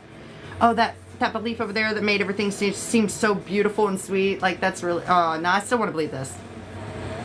Like this woman one day, like, so I'm going in and like, I love seeing her gift. She's somebody here on TikTok, huge following, people going on there, spending tons of money with her every day. Okay. And her gifts seem interesting, you know, she was going in telling people this way you have this, and you know, and removing them, all this, like, it was pretty fascinating. Okay. So finally, I don't spend a lot of money or anything on other people. I'm at that point, you don't let other people touch your energy, and I know what people can do to it, and I know how to take care of it myself. But I was fascinated by her gift. So I spent money that day. And this was just like, she was going to do a check-in and tell you what she sees and all this. And it was a while I'm waiting for, you know, there's all these people before me, and I'm seeing how she's working with everybody and what she's doing. And then she gets to me, and I'm picking up on her energy. She got really different, her energy was, once she started doing me. Okay. And she started getting she was just really short. And she could not wait to get off from doing me and move on to the next person. As to where everybody else, she was giving them information afterwards and how to fix it, what to do. And the things she was telling me too when she started, they're tapping into your energy. They know what you've been through and everything like that, you know. And so they will say things that are true. I knew exactly what she was doing. So she started telling me things that I knew were already healed and saying all this stuff that I haven't done. She knew what I went through when she was trying to say those things weren't healed, when my team and other guides and other people, everything, healers, everybody said otherwise. So I know there's not truth there. You know, I've had too much confirmation otherwise, and not just me getting it for myself. I've even had other sources and professionals that I do know or vouch for them, like they've been vouched for. So that's already got me standoffish with you and your gifts. But it was how she started treating me, getting really short. And she went and gave all these other people advice. So I was like, okay, well, she got off really quick and just ended it. Didn't give me any of the stuff like they got. And I was like, okay, are you not going to tell me how to deal with those things that you said I have and to fix? Like, are you going to tell me? And no, I'm not. It's done. That's all you paid for. And I'm like, you just gave all that to those people and they paid the same thing that I did. How come they get it? And I didn't pay for it. They didn't come with what I paid for, even though it's the same thing they paid for. She starts getting nasty. She's like, don't you try me. Like, she's getting pissed. You are about to cross my line. And I'm like, why? Because I'm just asking a question about, like, I should be able to ask something if it's not making sense. Like, you gave them a service, and I'm wondering why I didn't get the same thing. That's not a big deal. I just can't give it to. I'm just nice every once in a while, and I'll give that little extra step. But I can't do all that for everybody. And then it was like, you are crossing the line, going all angry. And I'm like, you don't seem like you're in the light if it just takes me asking a question and it's going to get you to the point where I'm crossing a line and you're angry. That doesn't sound like you're in alignment to me. The problem with her was when she started to read my energy, she seen she couldn't touch me. She couldn't wait to get me out of there. She could not put any entities or anything in me. I'm sitting there listening to her. After that, I told a friend about this afterwards when I got off that night. It was like a new client of mine that I've been working with. She started watching her and stuff the next day, and she's calling me and she went, I see what you mean. She was putting entities in people. What she's telling them that they have wrong, they didn't have that wrong, but they do now. They gave her permission to come in. They said, come into my energy. Do this. And at that moment, like, she's telling me, you have this. Like, one woman, she's telling her how she's about to get in a car accident and all this shit too. She was manifesting that for that woman. It wasn't going to happen. It is now. And she said there, oh yeah, you got an entity. It's attaching. It's from and that's what she's speaking it in and putting it in her right freaking then. And that girl, she was going and watching her stuff after that the next day, and she's calling me and she's like, you are right. Oh my God. She was telling me the stuff the woman was saying to her was clear and obvious what she was doing. And these people were paying her to do it. And it was so funny because on the show, like, you know, she's like trying to get people amped up and like fighting with me about it, like, and turn around and she'd be like, oh yeah, you're just one of those people that don't want to accept that you have something to fix. Like, she was trying to say that, like, I have to be in control and always right and all this, and I can't admit when I'm wrong. And I'm like, that was funny because actually everybody that's ever known me and met me in this community will tell you quite opposite. I am the first one to call myself out on anything. I don't care. I know the only way I hurt myself is by not owning something. Because then where's the growth? There's no growth or change, and I'm not in alignment as long as I'm bullshitting myself. I don't have any shame in saying it. I will call myself out before you even get a chance.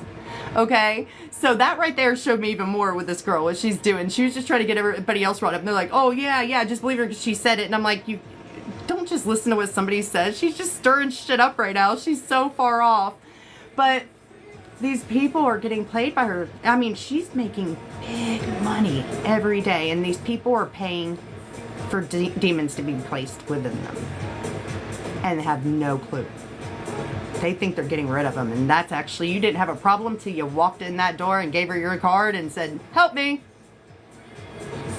You guys don't realize how this works. I have another girl in the community, profound healer. She does a lot of work. She's got a big following. Now, when she first started this, like, or really doing a lot of the work, she likes to explain it, like, she came in off, like, an Egyptian timeline, with the way her work was, and then she advanced, just kind of what we do, like, leveling up, like, say in Egyptian times, you know, she'd be like, you know, it's like, if you're in the military, and you're in the army, you know, and you're at war and stuff, you got your gun, and you got to do all these little steps to be able to fire the gun, and do, you know, and you got to take the safety and off all this before you can even do the trigger. She's like, well, then I came into this timeline, and all of a sudden, it's like, you don't have to do any of that. Literally, you fire that gun just with using your thoughts, you know? Like, it's that different. Well, she's going through this period where she's shifting these timelines and going into this. She's trying to learn it. She's at a grocery store one day, and she's walking in the parking lot, and there's this old lady, and she, like, has fallen down, and she's begging her for help. She's screaming, help, can you help me up? She comes up and just reaches her hands down to help the woman up because she keeps begging her to. And as soon as the lady touches her, she felt the entity go into her. And she's like, guides, what the is this? And they were like, you just gave her permission. When you reached your arms out to her, that gave that entity permission to come in you. That's how easy it is, guys. That's how easy it is. And so when you're just trusting anybody with your energy, beware. I also don't like that people are out there and they are doing so much activations and work on people when you don't see them teaching you anything like what I am and talking about this stuff that we need to know. That's usually for a reason. I don't like it when I see like people are activating people for their light language all the time and then they give them nothing with it. Like they don't tell them what to do, what to expect, how to protect yourself. That is the biggest thing. When you don't have people teaching you protection either, worry. Protection is the most important thing for every single person on this planet to learn. Right away. And nobody's doing that. That's why you have people that end up having such bad experiences. A lot of them end up turning their back on spirituality, and it's all bullshit and it's lies, and I was contacting aliens, because you jumped into something without knowing what the hell you were doing. You didn't learn everything about that before you started dabbling your toes in the water, did you? You didn't learn about how you need to protect yourself, and how there are other entities that are there waiting for people like you that don't know what you're doing so they can attach to you.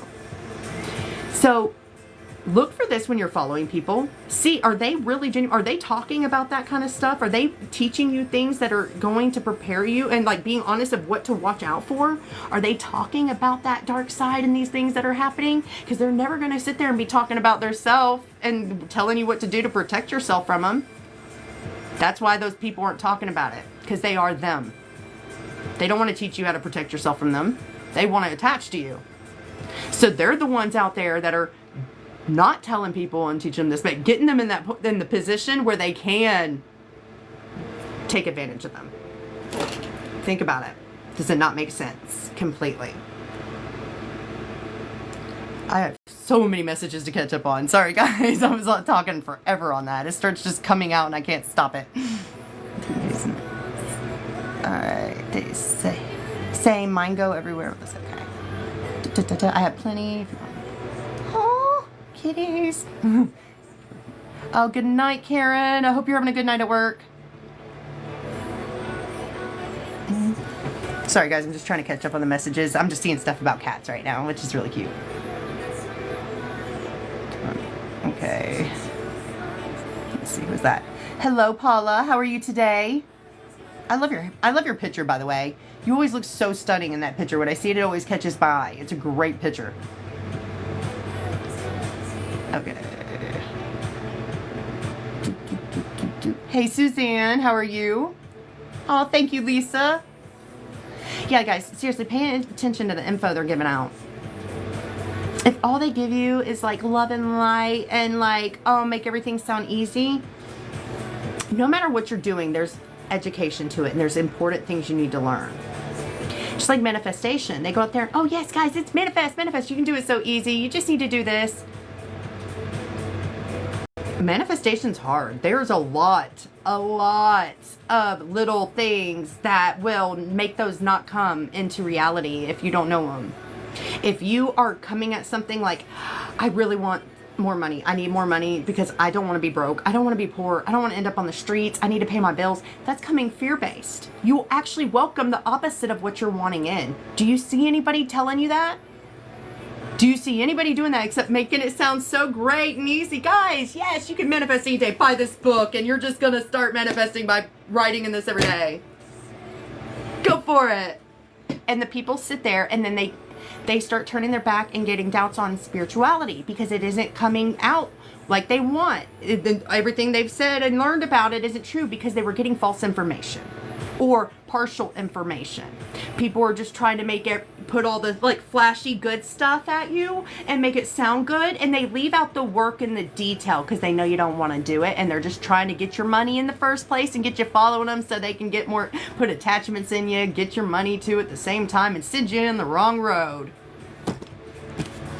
That is what this whole freaking, all these apps, all these things are filled with every day, and people are falling for it. That's why only 19% of the planet right now out of billions of people are even where they could be at the true Earth. But you got everybody saying they are freaking in full alignment and have nothing to work on and are so great and amazing. Not so much. It's not what the divine says. I'm going to listen to them and not these people that are just trying to make everything look nice and sparkly and pretty for you. And so, you know why the demonic world does this, right? Because they want to discourage you. They want to break you down. For one, that's how they can attach easier to you as well when you get in that state, and parasites and everything else can attach to you. That's how they get in. But yeah, you get your hopes up.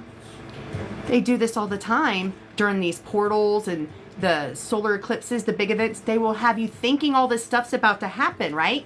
They go and distract you with all these crazy theories and ideas, and everybody starts creating videos and talking about like crazy. So you're getting obsessed with it, and you're obsessed, and oh yeah, this is gonna happen, and then it doesn't, and you're like, What's going on, man? Why didn't this happen? And you get all down and depressed. You just let in a whole bunch of negative energies. You had expectations on something. You're never supposed to have expectations, okay? Don't place expectations. You have an expectation, that instantly is usually going to cancel that out from happening, for one. All right, now you're down and out. Now you don't know if you should believe in this crap. It is real, but what you were listening to wasn't. You were following the wrong stuff. They're distracting you. Then they're building you up and getting you excited just to knock you back down, because that's so bad for your energy. That is exactly what they want to do to you. That's exactly what they're wanting you to do, because it fucks you up. And it's harder. The more bumps you keep getting, the more, it's a lot harder to pick yourself up. Well, it's easy getting knocked down, but the climbing back up and to get where you just were, it gets harder every time. And that's what they're wanting. And we got to stop walking into their traps.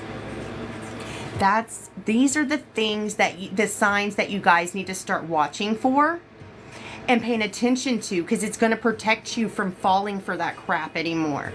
But it's hard. We don't know this, and they make everything seem flashy and great, and then all the other people start following it and spreading the same crap. And so then other people, then they follow it. And this is why they have been winning. A majority of the people are still not where they need to be and believe in the same crap. We have to start standing strong and learning this and sharing the truth with people so they have now what they need as well. But a big problem is those people, they're the ones that aren't wanting to do the work. They want to take that easy road. They want the instant gratification. So even if we come to them with the truth, they don't want to hear it, because they're not the ones we're here to save. Remember that. When you see those ones where you can tell they just want that, whatever the easy answer is going to be, whatever that easy road, which they still can't get it, that the easy road is never easy. There's a hard-ass lesson coming with that. We're not here for them, because they don't want to do the work. That's what it boils down to. How was I first activated? My light language. One of the girls that's in the group of my 5 for the star family, the star people that came to see us, Colleen, I could tell the signs when somebody is, or when it's time for me to learn something. You start learning when the divine's telling you something. They'll start showing you, it starts coming up to your radar a lot and stuff. You'll start seeing that all of a sudden, light language, I was seeing it everywhere, and it was just coming up. And I had that clue and the inner knowing that, okay, this is what's next for you. You need to start looking into this. And I was trying to look into it a lot, but I couldn't find anything without having to buy some expensive course. And I didn't have the money for an expensive course. I've been learning everything on my own, and with my guides. I learned from my team and me doing the work, physically researching and studying and everything. I lived, breathed in everything spirituality when I first started this years ago. And, so I kept looking and looking, and I really wasn't learning too much. I could find videos, yes, of people doing light language, but there was nothing to really teach you anything about how it works, nothing. So finally one day, though, I seen on one of the Facebook groups I'm a part of, there was somebody's post about, they had a question they were asking about light language, and there was a woman on there that answered, and I could tell this woman knew what the heck she was talking about. So I heard that voice, and all of a sudden that voice in my head just was like, write her and ask if she'll help you. What's the worst that could happen? So I actually did it. I wrote her, and I was like, look, I know they've been kind of showing me that I need to learn this, and I haven't been able to find anything good besides, buying an expensive course, which I can't afford. And I could see that you clearly know what you're talking about, and I was hoping maybe you would help me. That's what I heard in my head to do, so that's what I'm asking. And I totally forgot about writing her, actually, because she didn't write back right away. It was 2 weeks later, I finally got an email response. And she hardly goes on Facebook at all. So that's why it took so long. But she's like, yes, I'll help you. We set up an appointment. And I had no clue what to expect going into it. None. I had no clue anything about this. How it works. Nothing. It was kind of nervous. You're going in, I don't know. All of a sudden, in a matter of minutes, I'm starting to speak some language. I have no clue what I'm saying. I don't know how the hell this is coming out of me. How is this possible? She just spoke light language, a few words to me and everything like that. She first made sure my heart chakra was open and activated. That's the first step we do with everybody, is make sure that you have, because this is where you connect. All your work, you always connect from your heart chakra. Always. With any beings, anything, do it with your heart. There's other people that have done connect with beings and to do stuff with at other chakras, but it's actually not good to do, and it can have bad side effects. We're all about the heart, especially in this lifetime. Remember, that's the main chakra in this life season. Plus, this is where your soul, like, this is Gaia. That's where you're going to connect in. So that has to be open and activated for you to get your light language, for one. And a lot of other gifts and abilities. I mean, you have to come from the heart, period, and have that heart-centered knowing to even understand spirituality. That's why a lot of people won't awaken no matter what you say to them around you. It's because they're running only on their lower chakras, the root and the sacral. They're only about the things of the world, the stupid pleasures that ain't going to get you anywhere. That's all they think about. So their brain can't even comprehend what we're saying, because that's all they exist in, is those lower chakras. It's not until you get into the heart energy, and if you are somebody that naturally, like as light workers, we came into this because we are all about the heart. That's something we just came to this earth. You can't take from us. It's who we are. That's just how we work. So that shows you right there, just, we're all about the heart. Coming into this, we naturally had that connection and tapped into it because of our soul. So that's where we tap in. And then she just said a few words, and that was my activation. She began trying to get me to speak. She kind of started a dialogue with me. This is what I do with my people. When I activate you, I'm going to, I do the activation, and then I'm going to have you repeat some words I say. I guess when I see you do that good, I'm going to move to the next phase, and I'm going to get you to try to I'm going to say something to engage a conversation in light language, and I'm going to try to get you to drop your guard. You got to not have any expectations, clear your mind, not be thinking anything, and no expectations is the most important, because that will block you. And, let's go. And lips feel so dry. So, and I start accessing more of them, and I bring more of their soul consciousness out and allowing their soul to come out and speak. Sometimes I have more blocks I have to remove from people. A lot of us, we've been persecuted in the past lifetimes for our gifts and abilities. So sometimes people are nervous, their soul's nervous to come out because they went through so much persecution in the past. So I've kind of got to break down those walls, and let them feel safe, show them they're safe to come out and express themselves. Sometimes some people after activation might not speak it. It could be 3 days down the road, they're in the shower and they just start speaking it. But most of the time with anybody I activate, I can get them to do it that day. Very rare will I ever not get them to speak that day. And usually it is because there is some major, their soul's got to work out, or there's some other, they have some blocks that they're not releasing right then, and their soul's going to work on them a little bit, and it'll come out after they worked on that.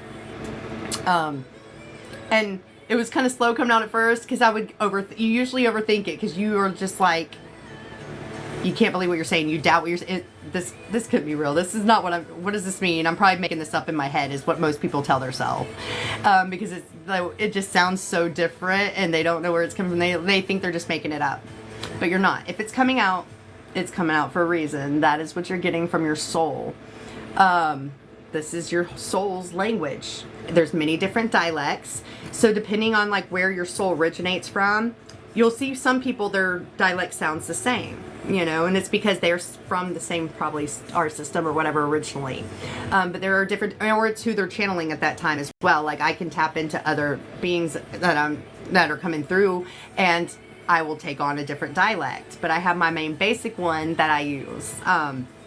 Some of it, I had somebody say before, some of the stuff we get, it will be languages from this, past lifetimes we spent. Some people, they sound very Asian.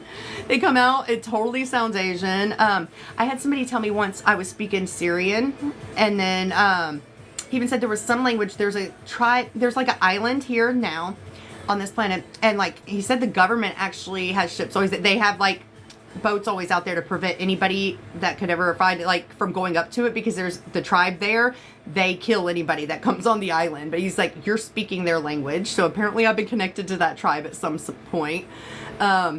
We can connect with dragons. That's always very deep and powerful. I love their energy. So that changes the dialects too. I have one friend, I do feel bad for her. Her language, no matter what it comes out, it sounds so funny. She can't even speak it without laughing herself. And then I'm bawling laughing. The tears are coming in my eyes. We're laughing so hard once she gets going. She's the only one that I've really found that's like, well, I have another girl activated recently. Hers is kind of like funny sounding too. And I just feel bad for them because I don't know how she's ever going to do it in front of people besides me. When like all you can do is laugh even at your own self hearing it. That one's it is amusing. I wish you guys could hear it. I love it. I'm trying to hold back and not laugh, but then she's laughing at herself, and then that just gets me going because it's like her laughter's it's so bad. It's so bad. But most of the time it's not like that. It comes out and they're all unique, they're beautiful, they're amazing. Some are more sounds. Sometimes what I'm saying, they don't have words and meanings. It's more of a frequency, it's a tone, and it activates them. So there's no meaning. Most people will not know what they're saying when they first say it. It's something you grow into. So when you're activated at first, I'm connecting your higher self fully, like into this body with you. Okay, so they're stepping in finally because you've gotten to that point, you've done the work, and they feel safe being able to step in on that next level. And you can tell the difference then, like, you know, yeah, you've had intuition, you get some guidance, but this is like a whole other level. So like a lot of times I love when my higher self does this. So I'll say something to them, and I guess whatever I said, my higher self's funny and says something funny, and this person they're over there like laughing hysterically. But they're going, Christina, I have no clue why I'm laughing right now. What's going on? It's their higher self laughing. So they don't even know what was said and why it's funny or why they're even laughing. I'm like, you see how there's somebody else in there now? See how your higher self's there? It's kind of mind-blowing when you go through it. And I'm like, all right, well, now you're going to be building your relationship with your higher self. Your higher self wants you to see, like, whenever it gives you advice, they want you to know that, hey, that's me. I need to listen. I need to do what they say because this is important. If they're telling me to do this, I need to do it. And when your higher self sees that you trust and you're doing that, then they will expand what you know. They will start giving you more and more knowledge of how to use your gift. It's amazing. So light language, really, there's not much to teach. I go over the basics, like this stuff I'm telling you now, and getting them used to it. And I teach them about the protection and stuff. I actually do even better with my people. Because the thing is, like, whenever you do get activated, you know, I just took say your energy's here. After that activation, you're up here, okay? And now angels can see you from like 1,000,000 miles away. Your light's that bright, okay? Because your vibration's at that level. And literally you can tell your frequency just raised because the next 3 days after that, you feel like, I describe it, I always call it as it's like you stuck your finger in a light socket. Your whole body is tingling. You feel like it was like needles just all over your body. And it doesn't go away for 3 days. You're feeling the frequency change. But after 3 days, it actually, now you are used to it. You're attuned to it now and you don't even notice it anymore. Okay. So, that's always amazing. But just like those angels can see them now because their light's so bright, so can those demonic entities. Now, the lower ones usually will not risk going around you. Like somebody that's at that point, because they know if they are been properly taught, know what they're doing, they will figure them out and they can get rid of them in a heartbeat. And they don't want to lose all the work that they've been putting in so far. So they will stay away. But the bigger, heavier demons that you don't really want to screw with, if you don't know what you're doing, they will risk it because they know what it means if they can get attached to somebody like you, especially if you're out there using your gift or working with other people. Then they're able to put attachments in each person you're working with. They're able to attach to their energy as well, more light workers, and you have a lot more power. So they will risk you being able to destroy them and get rid of them. They will risk it just for that chance that you don't know what you're doing and you're not protected and they can get in. It's all over with them. And see, nobody teaches this. And people are like putting videos out that'll activate people's light language all day, but they're not teaching that. And you know what happens? They're channeling from people that are not of the light, but they're acting like they are. They're getting attachments. Then they're spreading false information and they don't know. They think what they're getting is from the divine and it's not. Many of them are not even aware of that. Many still don't ever know. Until maybe if they get somebody of the light coming in, their friend, and they listen and they're like, hey, look, you've got this, this, and this. We need to get rid of that. Many times I had that run in, oh no, those entities, they're running the show and it's just, yeah. It's not good. Not good. There are people with light language that have gotten entities and they're they're on that other side. But you think because it's light language or not. So you got to be careful. That's why I always tell people to say, I accept this only for my highest and greatest good. You won't be able to get anything that's not for your highest and greatest. So with my light language, when I activate people, I automatically, with the activation I do, I have it where they will be protected when they use their light language. I used to teach people, like, I had to do it. I had to make sure every time I put up my protection. Me, the way I'm activating you, you automatically will have it up when you use it. And also, I program you where if you ever switch to that other side, you can never use, your gift will go in inactive. You will not be able to use this for darkness. You will not be able to use it to harm people. I make sure of that. So these are things that I offer my people, and I do differently than a lot of others because I take what I do serious. I'm never going to do anything with somebody if I'm here to add to your life. I'm here to bring better to you or what you need and not ever harm you. The moment I start doing that, I am not okay. Like, I got connected with somebody before and I thought I've had to see, you know, I had to let them in. They see me at the light and everything. They were wanting me to work with them in the white flame. We were doing these groups and everything seemed great. And then I started to get signs and figure out, like, they started to show me their true color, and I could tell that he was gaslighting me.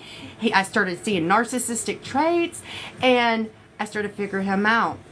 And then when he realized I was figuring him out, then he started he took me down from the group, but was lying about it, and he made it where I couldn't get in contact with anybody from the group, where I couldn't tell him the truth about him. And then he was trying to turn people, like, against me so that I couldn't tell them what he really was. But then I was like, guys, listen, the guy's telling you every day. I found out how he was, like, on his live after that and telling people how he's a dark empath. And I went, you guys never thought to look up what a dark empath is when you heard him say that? And this guy was fooling everybody. And then I ended up finding, like, and this was part of what helped me discover this guy too, because, like, the work that we did in the White Flame group, like, we got rave reviews. See, he had a problem with me too. He started getting jealous because when I came in, everybody loved me and I was making a big impact and everybody was loving the work. And I was all excited. I was doing this. This is like, I'm finally getting you know, blowing up and able to help people and getting a following. And the next thing you know, it all came crashing down. I was like, what the hell, God? And he's like, that you were there to shed light on him. He was one we wanted to stop. He's one that people needed to realize about. I didn't realize my role. I've had a lot, like, the whole journey, that's what I've been getting drawn to. Like, I'm thinking I'm around light workers, you know, and I get all excited. I'm like, yes, soul tribe, more like me. And then I would end up realizing how these people had entities, and I'm trying to, like, warn other people and tell them it would be a bad experience and I would be let down. I'm like, God, why can't I ever, like, why can I not have people? Why is this happening? I didn't realize, like, that was my job. I wasn't there to meet soul tribe. I was there to shed light on the darkness that people don't see. That's what I do. It's because of who I am. As a soul, I have mastered where, you know, God has made us all where we are light and dark. And we kind of choose what we tap into. We're supposed to find the balance in them. There is a balance between the two. You have to realize that your darkness is needed as well. That is, like, to help you in those times where we normally, like, as a light being, we don't want to hurt anybody. You know, we don't want to ever fight. Even in, like, darkness, like, we don't really want to, like, you know, we never want to harm somebody. There are times you have to stand up for yourself. There's times where you need to stand up for others if they don't have the strength to do it for themselves. So we need that part of us. And the way that you can tap into that and it not consume you is by staying connected to source. But as soon as you start letting, like, the ego and you're not connected to source, that's where it turns into Luciferian energy and you're going into ego. Source is the key. Tuning into source helps keep you where you can balance these things. But like what God told me, the difference with me and others is with my light and dark, like me, no matter what I do, even if I'm coming from a place of darkness, if I have to stand in my darkness, somebody's doing wrong, this time you, like, I'm karma, guys. I'm karma for people. I am here, like, you're going to mess up. If you get with me and you're going to do something wrong, just know you will walk away from this suffering a lot of karma. That is my role, because you ain't walking away after doing something to me, and you're not going to learn all about yourself, and just, like, that's what I do. So that's the part I play, and I love it, actually. But God said the reason I'm able to do that, because no matter what with me with my darkness, I'm coming from love in my heart. You know, when I have to confront somebody or do something wrong, all I do is come at them with the truth. That's it. All I do is have to speak the truth, and that's the truth they don't want to ever admit to themselves, or the things that they thought nobody knew, and they're like, how the hell does she know that? It's called gifts and abilities. I know you. I can read you. I know your thoughts. I'm telepathic. I can read what you're thinking right now. You might be saying this, but you're thinking this. So, but God said that's the difference. When you come with every decision you make and you're coming from the heart, that's the difference. I'm never going to do something just out of envy, greed, pride, you know. I come from my heart, and my heart is solid and it is connected to source, and I stay true to it. And so even when I can bring my darkness in, And I use it the way it's supposed to. I use it to put people in their place. I use it to speak the truth. And I use them to teach them who the hell I am and to back the hell up. They don't even know what they just brought onto their self. That's my role. And many of you can step into that role too. I'm here to teach people to embody these same things. This is where God wants you to be, where you are in complete balance like that. We're here to balance the masculine, the feminine, the light, the dark, all of it within us, because it's all a part of us. And it's being at that point where you can admit to yourself when there's something you need to heal, when you've done something wrong, not being too prideful that you can't own it. Realize that that's a part of the journey and what we're here to do. The only way you hurt yourself is by not being willing to see and admit those things, because then you're never going to grow and change. You're going to continue to do something that's not right. So you're trying to, your ego is telling you can't admit this because, that would be saying you're less than yourself, but you're always going to stay less than yourself then. That's the thing. If you're wanting to be that, then be that. Embody it. Fix those things. Admit it. Don't deny it to yourself. Here, let me catch up on some of these. My sister Ruth has leukemia. Can you help?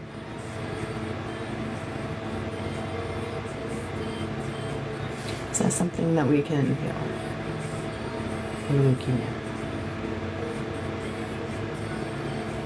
Yes, that would be a complicated one where it would take me doing more work, more sessions. Certain things, depending on the thing, sometimes it means the more work that I have to do. Keep going back in. Some things can be repeat things. Some things can be healed in one time. That is something more chronic. More than likely, with that, I'm going to have to do past life work. There's something, probably, a lot of things like that where it's like a disease like this. It's passed down generationally. There's something that has been done in a past life by ancestors or even that person that has caused this to even be manifested. That's the reason it's manifested with her. Okay, it's something because it's like karma.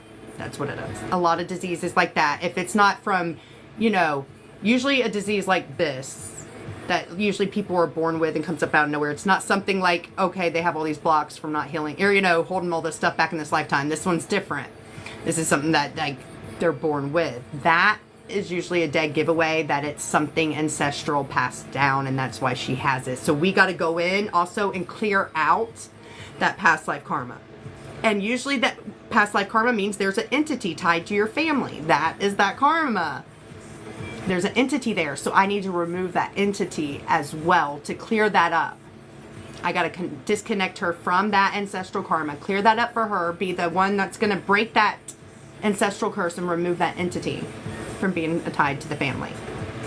So it is something that I can help with. It just will take work because it is one that's, there's more to this than just blockages that you haven't dealt with and trauma. This, I got to go back. But yes, I can help with this.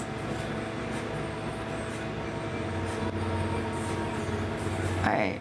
Well, there's somebody trying to join my thing right now.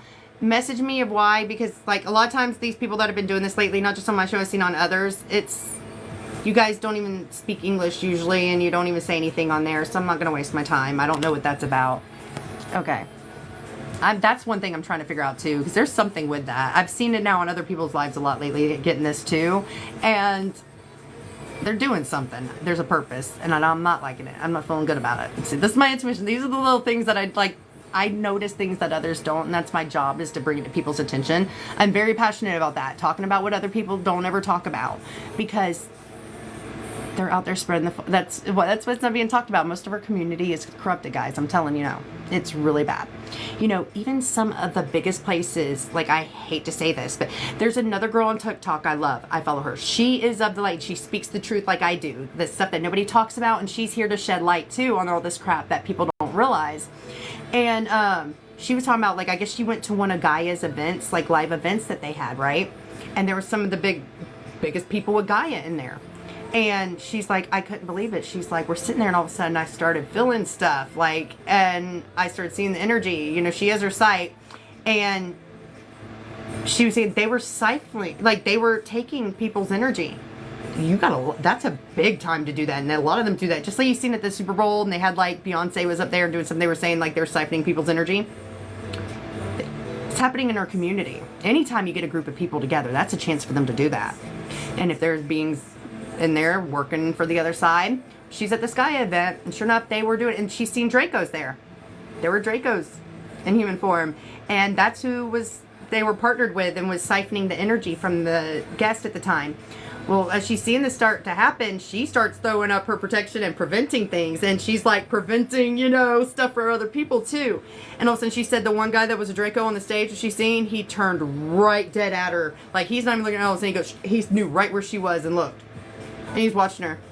And then she kept doing what she's doing. She said afterwards, after she was done, she ran into that guy in the hall and he just looked at her and he was like,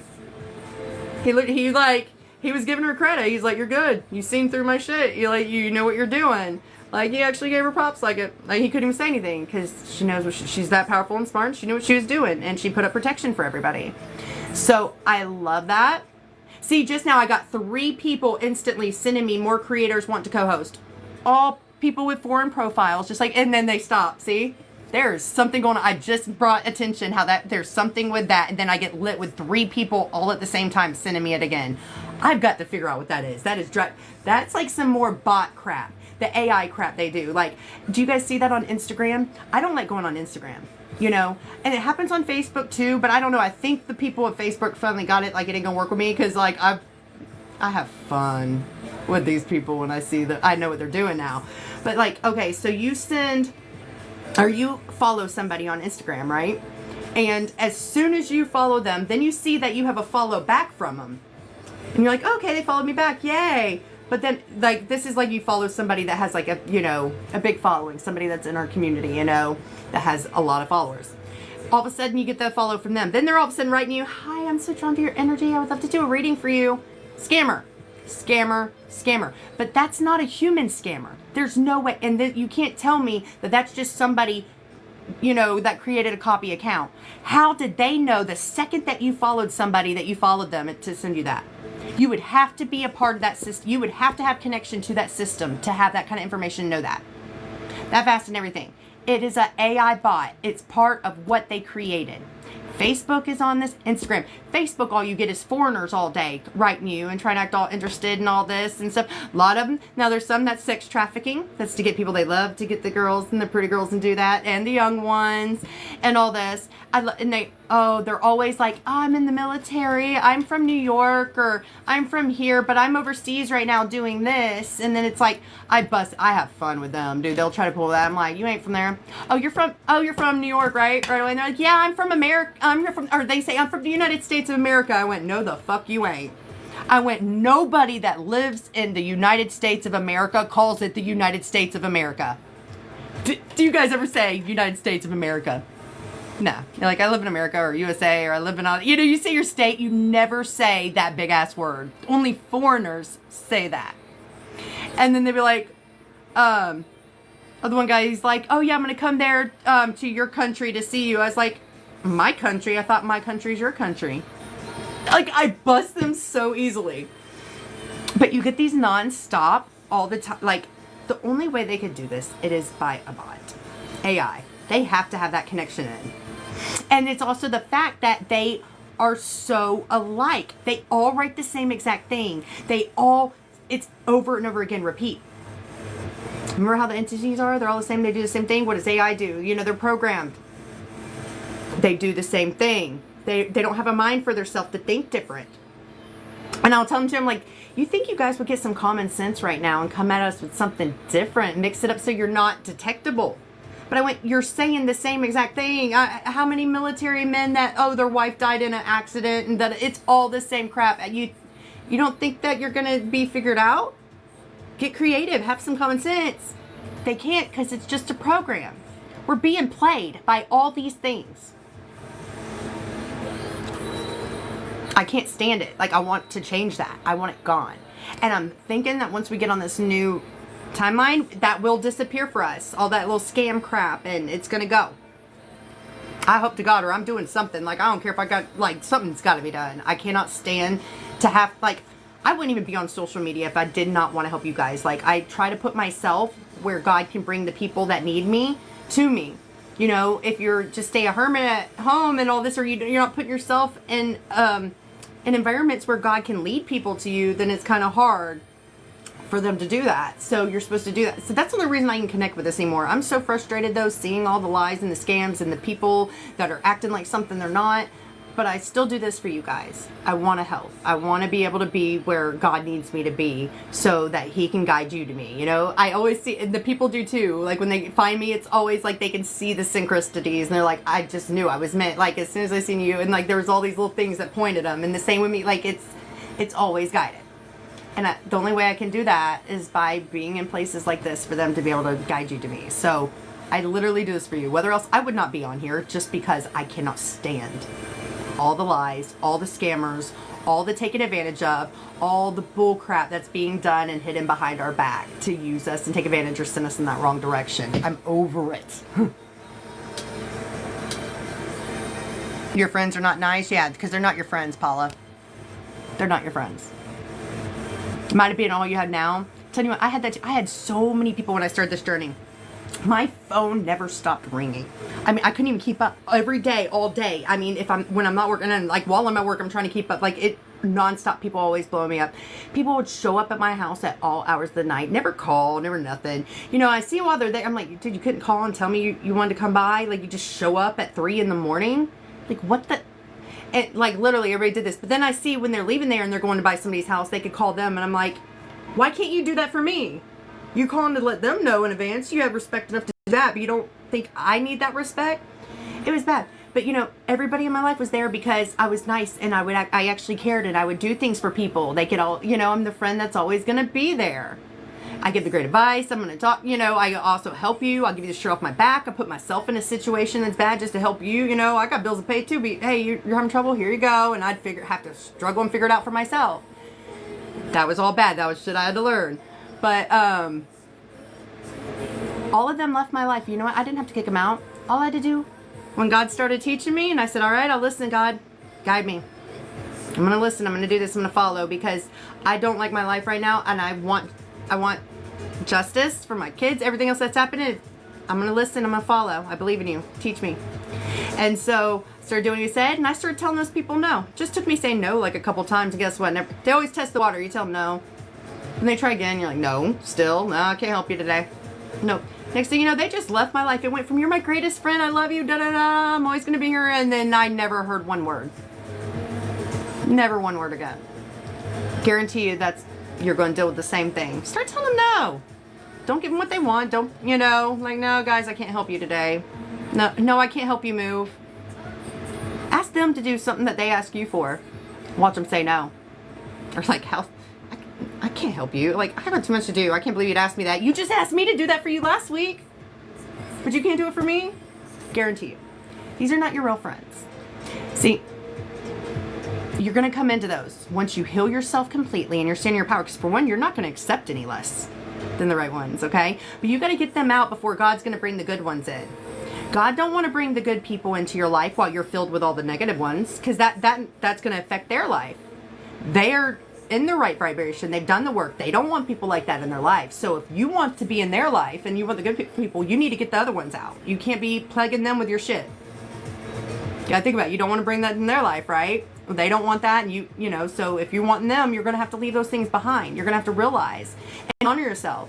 You know, I tell you, it's the greatest thing I did. That's when my life started to transform. I didn't have things at my house come up stolen anymore. I didn't have drama all the time at my house. Like, I was loving not having people. Goodbye, good riddance. Hey, it's nice not being taken advantage of. It's nice not being used. Yeah, I still don't have anybody there when I need something, but guess what? I don't need as much now that I ain't getting screwed over and getting filled with all your drama all the time. It was peaceful, and I was able to heal because I got rid of everybody. That's a part of the journey. This is the one thing I see people struggle with the most on the journey. It's really hard because we go through a point where we have nobody. We're like, dude, I have nobody. My family, they don't want to talk to me. I can't talk to them. They put me in a mental hospital. They think I'm crazy. They talk shit about me. Friends, you know, I have nobody now. We started fighting, like all kinds of stuff. And they're like, I'm all alone. And then they want to give up on this. And it's like, no, this is your saving grace. God does that for a reason. For one, God has made it where you didn't have like a close-knit family. They might treat your brothers and sisters different than you and other people. And they're all close, but then they don't really click with you. That was for a reason. God was saving you. If you had that kind of relationship with them, guess what would have happened? You would have been in a sleep robot too. You would have never woke up. You would have never heard God's word. message. You would have never heard that voice. You would have never tapped in. You would have been a sheep, a sleep of sheep just like them. He had to keep you separate so that you would stay true to who you were and not be programmed like everybody else. Then we have to have time alone, because you know why? Everything else in this world is built as a distraction for you. Everything is to distract you, and there's so much always going on that we don't get time to go within and hear that voice. We don't have time to go within and heal. And so God needs you to be alone. You got to start working on those things within you that need to be healed. You need to start realizing the truth about what's been in your life and why they don't need to be back in your life. Why did you even accept those people in the first place? You need to build yourself back up and realize your worth and value, and so that you don't ever accept that shit again. You know, God said that to me one time. He's like, yeah, Christina, I took all your self-worth, all your value, all your respect. I took it all. You had nothing. And he's like, did I not build you back up and show you just who you are? Did I not just show you how amazing you are and how to never accept that again? Now that you're out of that darkness, will you ever risk going back into it? Will you ever let anything into your life now that would risk you losing where you're at now? Heck no. I needed to go through that. You don't truly value and appreciate that light when you're just giving it all the time, and and that was something that happened back then in the day in Atlantis. Like, there was times we had everything made and it just handed to us. We didn't have to do anything, nothing. We just had everything we could ever dream of. Nobody valued and appreciated it when that's all they knew. When you have to crawl yourself out of the pits of hell by yourself with nobody, you're never going to let yourself go back there again. Never. You value where you're at once you get here. When you've never had real friends and people in your life and partners that treated you the way that you treated them and doesn't give a crap about you. Once you do get it, when you get over here on this side, you're going to value and appreciate those. You're going to love and honor those friendships and partnerships. You're going to be there for each other, thick and things. You know what it's like when you didn't have it. That's why God's telling, like, you got to get rid of those, because you don't need to bring that into their life. These are people, they walk through that walk already. They love and honor themselves, and they don't want it. They know what it's going to do. They got boundaries. They don't let that in. They don't judge those people. They don't tear them down, but they know they stay away from them. They don't need to be in their energy. They don't judge. They look at everything as not light and dark or anything. They are neutral. They feel nothing towards it. They just see it as, this is a part of the journey. This is a part of this earth. Those things play a role here too. And I just know it's not a part of I don't need it. I've learned my stuff. So for you to be in that side where you have the real friends and the real everything you deserve, girl, because you do deserve it. You've been accepting with stuff that ain't worth your time and energy, but you've been giving all of it to them instead of giving it to yourself. Start pouring what you do for everyone else and all that. Start doing only for you. Pour into you. That's how you bring all that in. That's how you transform your life. When you start loving yourself, you will have other people that'll love you.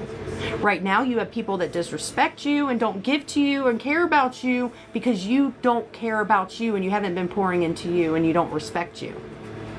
They don't respect you because you don't respect you. You settle for their bullshit. Why would they respect you? You're actually taking their bullshit right now, and they know how they are. And they're using you because they know they can. Start standing up for yourself. Realize your value. Realize what you bring to the table, and it deserves way more than that, and you aren't going to settle. You don't have to settle. You can have everything. But you first must find that within. You have to love yourself. You have to respect yourself. You have to honor yourself. Then you're going to get, then those things, they're going to automatically come to you. You're not even going to have to pursue it. It's going to seek you out because you are a vibrational match to it. Right now, you have all these people around you because you're still vibrating at that frequency. You're at the same match to them because you're not respecting yourself. You're not loving yourself. And this is something we all go through. It's a good thing. God's helping you when he takes you and makes you alone. Like, because You got to get away from those people. You got to take the time to go within. You're never going to do that when you got people bugging you all the time to come help them or save them with this or that. And, oh, I'm lonely, so I need to be around these people. That's the only reason you're there, because you feel like you need somebody to be loved or to feel special. No, you don't. Do you feel loved hanging out with any of these people? Do you feel appreciated? Are you getting any happiness, really? No. But this world made us think that the only, like, if we don't have somebody, then that means there's something wrong with us. No, it doesn't. Actually, you're very freaking smart when you, like, this is the thing. You go from, like, usually we start out and we have all these people we call friends, but really they're not friends at all. We have so many of them. But you know what? We feel so lonely and uncared for and used. When you start awakening, you know the Awakens, they have a very small group. But guess what? Those are the true friends. It's so much better when you get rid of them, because you start putting up your walls and you're selective and you honor yourself. And the ones that are there are the ones that are worth having. They're the ones that are going to be there through thick and thin. They're in your life not because they feel like they have to have somebody, not because there's something they want from you, because they love you. They see what you are. They see your light, and you add to their life. They just want to be in your life because you add to theirs, and they add, you know, it's an equal give and take. They're there because they believe in you and they want to see you go for your goals, and they're always going to encourage you to do that. They're not going to call you crazy and say you can't do that. They're going to tell you, yes, you can, when you're doubting yourself. They're going to be on there riding your ass. Do it. You're amazing. Do it. You can do it. This is what you want. But you must first embody all that within you. You must first be your cheerleader and tell you, I can do this. Yes, I can. I'm going to love myself. If they can't love me, that's fine, because I got me. Watch your life transform. It seems like for a second, because we still have all these things that the world's made us believe. We're looking at things from a 3D mentality, from lies and falseness that was taught to us. Once we separate from that and we start to empower ourselves with the truth and love ourselves, life transforms and it starts to become beautiful, even when you're alone. That's me. Like, I found peace and happiness even when my life has been shit, even when it still is shit, and even when I don't have nothing. I found happiness. I'm sharing and spreading light with so many people. Not because I feel like I have to, because I love to. Because I want other people to feel the way I do. Because I know where they're at. I've been there. And I don't want them to be there anymore. I want them to be over here with me. I don't want to be experiencing all this by myself. I want others too. I ain't selfish. Come on. The water's great over here. So you can do that too. That's what it's about. It's finding peace and happiness within. Realizing that all these things around us, we don't need that to find these things. As long as you're thinking that you need a partner or you need this job or whatever, and that's the only way you're going to be happy. Oh, I need this to be happy and content right now. You're never going to get it. You're not going to find it. Happiness only comes within. This world has taught you it's through stuff. You know why? Because the world is being run by demons and freaking entities that have been trying to take over our planet, and they're trying to destroy you and keep you a slave. So they're teaching you everything wrong. You start this journey and you really devote yourself. You start realizing everything they said was good is not good. Everything they said is bad is not bad. Everything is reversed. It's a world of polarity, and we are coming out of a phase where we were in the lower consciousness, the darker era, where darkness ruled. So you got to think, what would darkness do then? They wouldn't want you going for what's good for you, right? They'd want you to believe opposite. Everything throughout history. This is why they had the witch trials. The witch trials, they were not bad. Those were the ones that were connected to source. They turned everybody against them, so they killed them. They could eradicate it because they were rewriting history. The Bible, what was really in there and supposed to be said, they controlled the whole narrative. Back right before the 1900s started, like at the end of the 1800s, they killed so many people.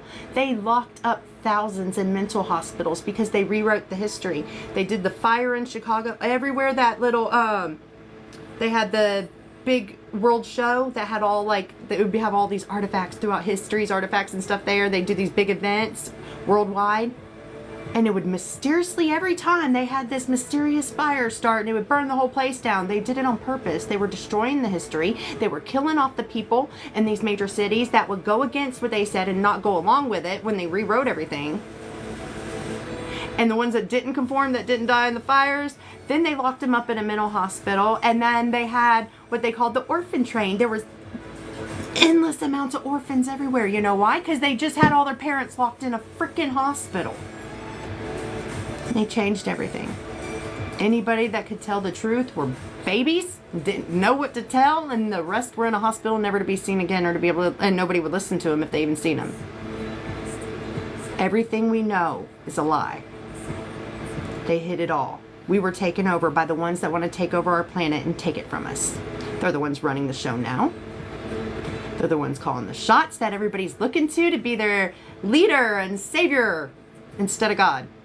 And that's why we're in this. Because everybody's turning to man, or aliens, you should say, and everything else, and demonic beings instead of God. It's all because angels, fallen angels that came here before, let down mankind. They started to turn from God because they came and did things and taught things that were not good for us in the name of God, when really they were going against God. So humans didn't know that, and it started making them doubt following source. Then they were manipulated and lied to by all these people that wanted power and called themselves kings and rulers and gods that weren't. They've been trying to destroy the original creation and template that was here. They've hunted down everybody in my bloodline and murdered them all throughout history, trying to destroy my bloodline, but they can't do it. I'm still here. We're all still here. They've done this on many planets, many star systems. We've lost many, many families and our tribes and everything over and over again. But guess what? We're still here. I'm saying this because many of you have very big blocks in your soul. I'm speaking to your soul now because your soul is scared to come out, and your soul is holding on to a lot of hurt because of all those times where you've lost, your family's been murdered, your tribe's been, your land's been taken from you, your planet's been taken from you. You were left homeless, having to travel to unknown territories trying to seek out homes. And that pain and that suffering is still in there, but it's time to let it go, because can you not see, no matter how hard they try, they cannot kill you. We're still here, and those people that you lost once, they're here too. They can't kill us. No matter how hard they try, we will still be here. We're still going strong, even the ones you lost then. So release that trauma. Let it go. Release that pain, because it's holding you back from standing in your power now and being who you truly are. And now they can't hurt us. We are in a new era. It's our era. We're taking back our planet, whether they like it or not. And there's nothing they can do, and they cannot hurt us now. So let's leave behind the pain and the memories so we can embark on what we deserve and earned. And that has always been ours and will always remain ours. I know I've got 65 messages I missed. I'm going to read some of these messages, but I think we're going to jump off. I know I've probably kept some people from being on Commander's show, and I'm so sorry about that. I try to get on in enough time. I need to come on a little bit earlier, I think, so I don't run into his time too. Noon Eastern or Central? Oh, Shelbell, I'm on Central. I forgot to ask what you're on too, so sorry about that. Are you still on with me, Shelbell? Yeah, if so, I'm on Central time, just to let you know. So the invitation I sent you, the time that it is, that was marked at Central too. So you would just have to subtract whatever, or add with whatever timeline you're on.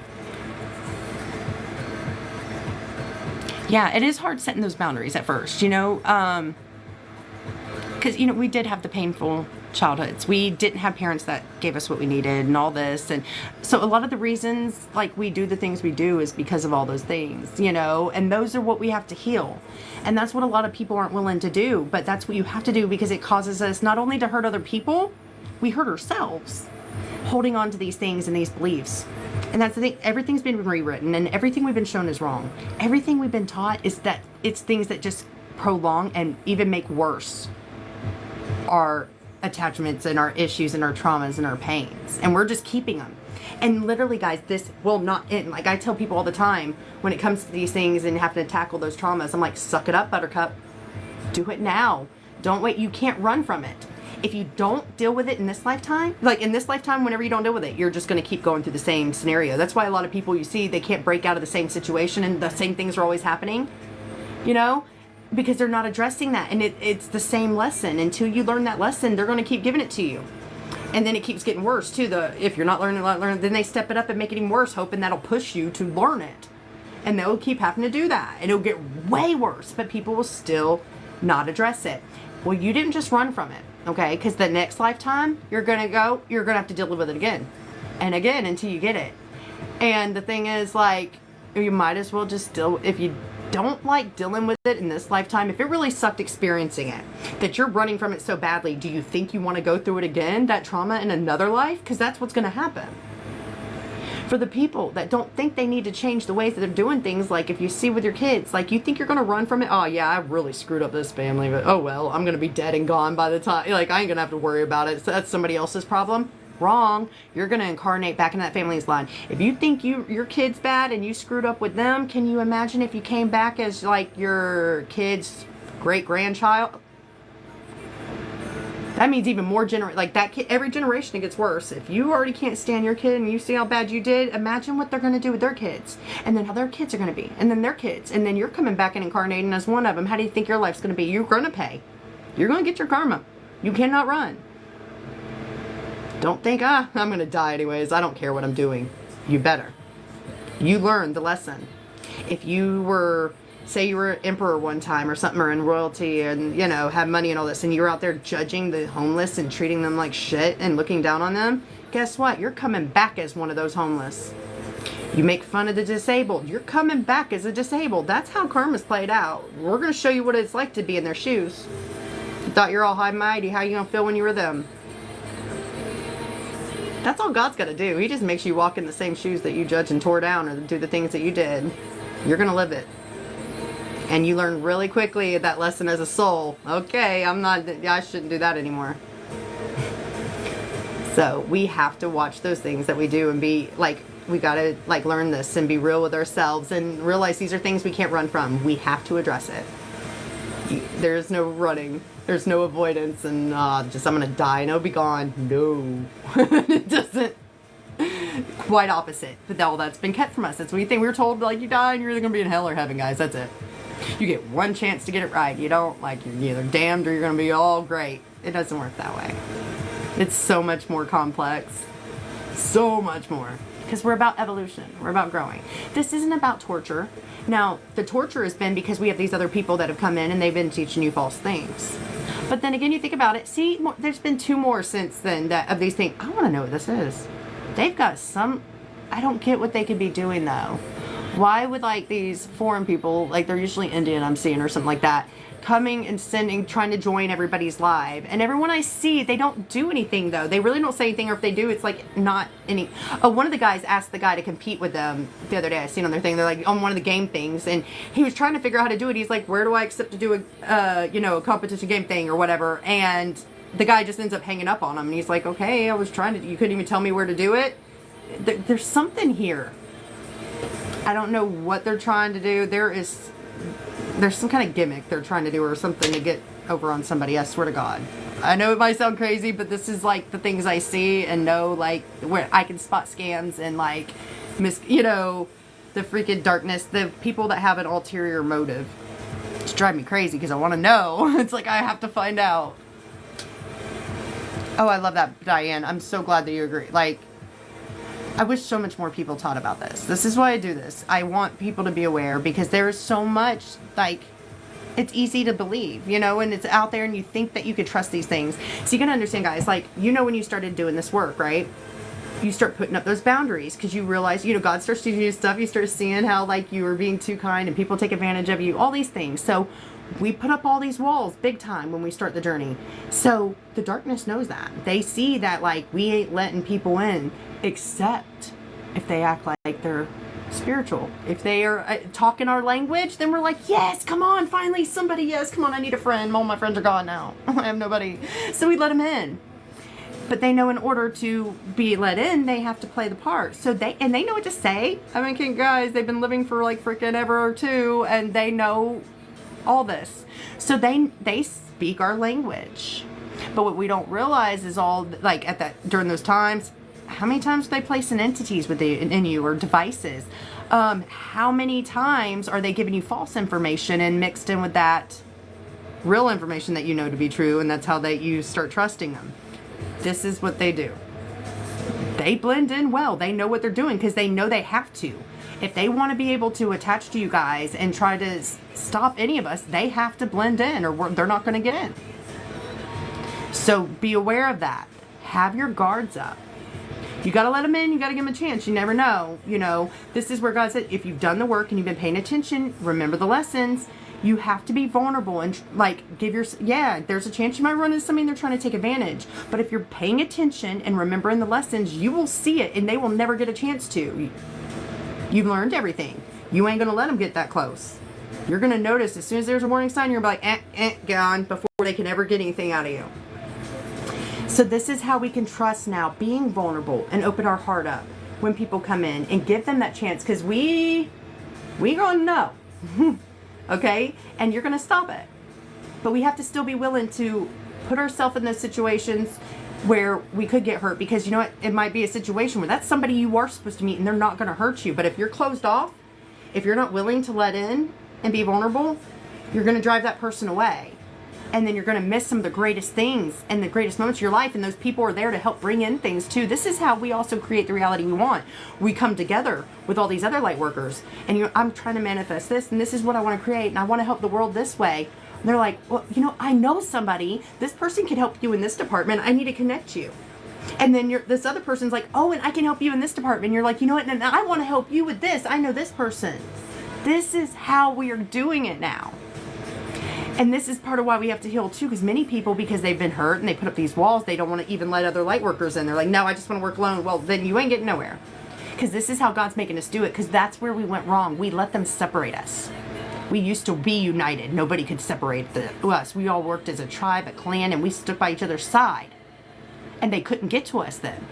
But then they started throwing words in everybody's mind. They started putting rifts and, making us fight with each other over race, sex, color, freaking beliefs, everything. And that is how they got to us. The moment we broke, started fighting and looking at each other separate, they had us, and that's all they do. That's what they use against us every day. Still now, even in our community. Oh, we're fighting over DNA. I'm from this bloodline and we're superior. I'm black, so I was part of the Moors. You were probably white when the freaking Moors were around, just to let you guys know. You probably weren't even a Moor back then. Just because you're black now doesn't mean you're part of the Moors. Just because you're in a black body now does not mean you were a Moor. Or, you're probably white back then. Sorry. None of it matters. But they make you think it is, because it creates separation. You're still looking at each other as different, and I want to be superior. You need to heal. Why do you have to feel and fight to be something special? What you call yourself better. You need to freaking heal. Period.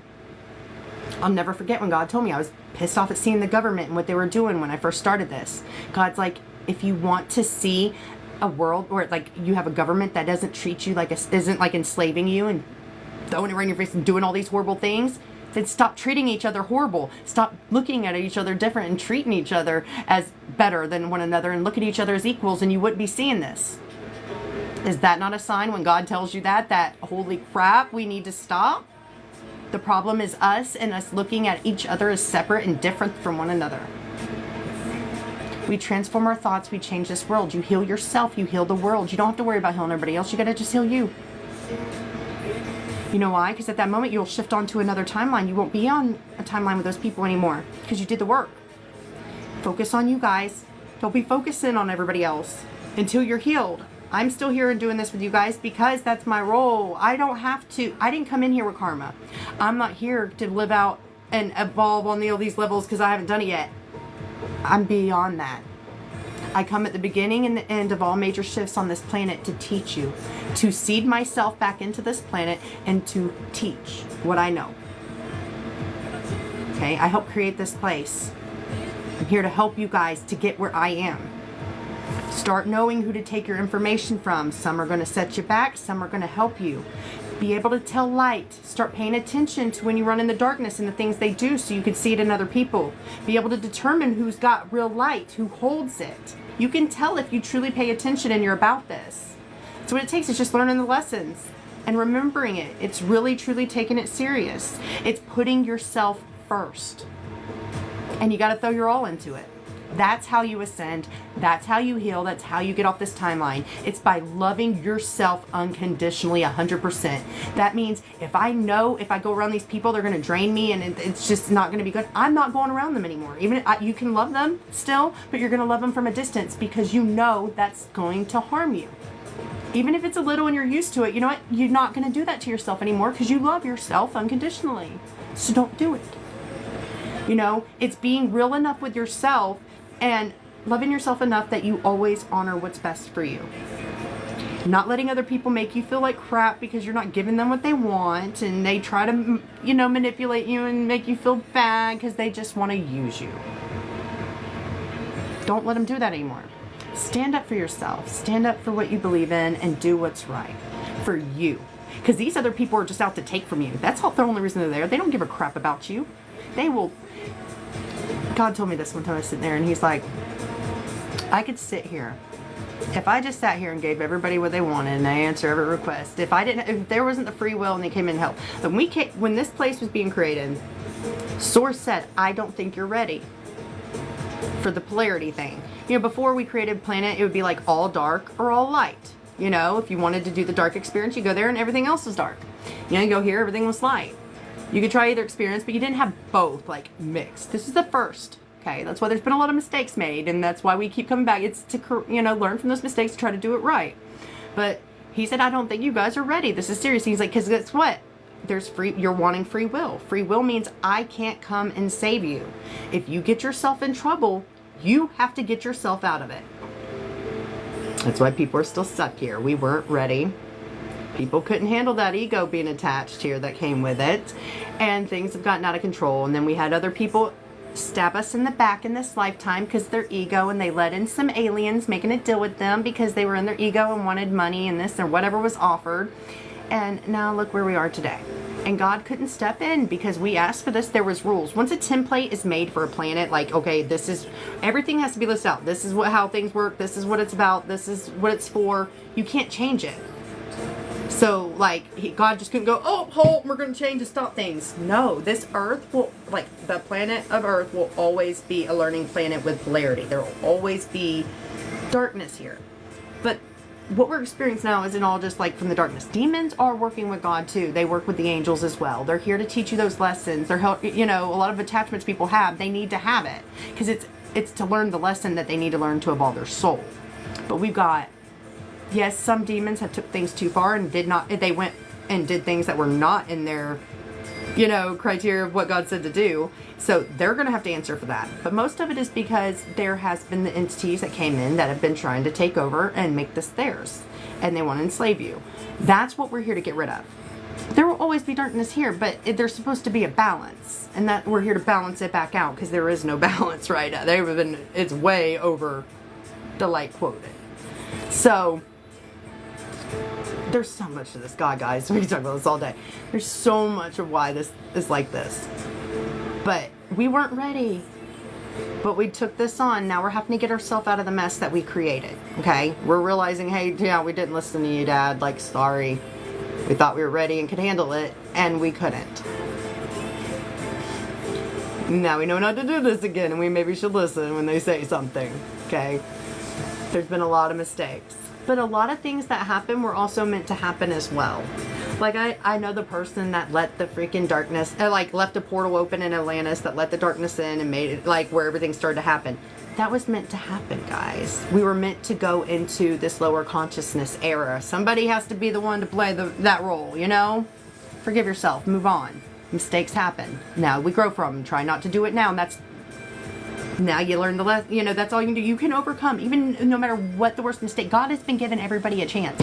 This lifetime, everybody, no matter what evil they have done in the past, God gave them a fair chance to do something different, to make up for it. And the slate would have been wiped clean. If they chose to do different this time and go back into the evolution path, back into doing things that's for their highest, like for their highest good, they would have been forgiven. Slate wiped clean. I don't know the numbers. I'm going to ask the numbers, and I think it's because I don't want to really know, because it's going to be that depressing. But as far as I've seen, nobody's been choosing to do different. They've all chose the same. And that's why their chances are up. Many people, that's why, I mean, like everybody that's been in my life so far, even partners, my family, I've been here, I was their last chance. I was here to teach them. They could have listened and learned and chose to go the good path, and now but they didn't, and now they will be no more. Because we're not doing this anymore. Guy is fed up. We're not letting this kind of shit go on anymore. If you've lived this many lives and your soul cannot learn to get it right out of this many times, there's no point of trying anymore. You're never going to change. This is why, somebody wanted to argue with me the other day that we're all equal. Every soul's equal, all at the same point. No. We are equal, yes. There's nobody superior to anybody. But each soul has been allowed to be an individual. Everything is source. Source is everything, right? All there is source. But he created all these different fractals of self to live, breathe, and experience life through them. Who would want to experience their self billions of times over if we were all the same, just like them? No. He created us where we could be unique individuals. Not everybody is the same. We all have our different quirks and characters that we chose. Each soul, when they're created, God didn't control like, oh, well, you're going to learn stuff really easily and you're going to be all devoted to light and nothing else and da-da-da, and you're going to be this way. No, it was that soul. They get to choose. They get to learn these different things, and they're choosing which they want to go to. And it's this, like, God's giving you as many chances as you need to choose that path and, like, start doing right and go in that direction you want. If hey, these few lives you screwed up, you weren't going in the right direction, okay, but I'm still giving you another chance. Get it right. They can still choose. That is, and you can see the difference in people. Some people learn easy. Some people, they don't want to learn this. Some people, they want to stay in darkness no matter what. Some people, they are committed. Some people aren't. We're all individual personalities. God created us, we're all connected to source, but we're also an individual. That's what we wanted, and that's what God wanted to give us. He didn't want to create, what's the point of creating something and you make them all the same?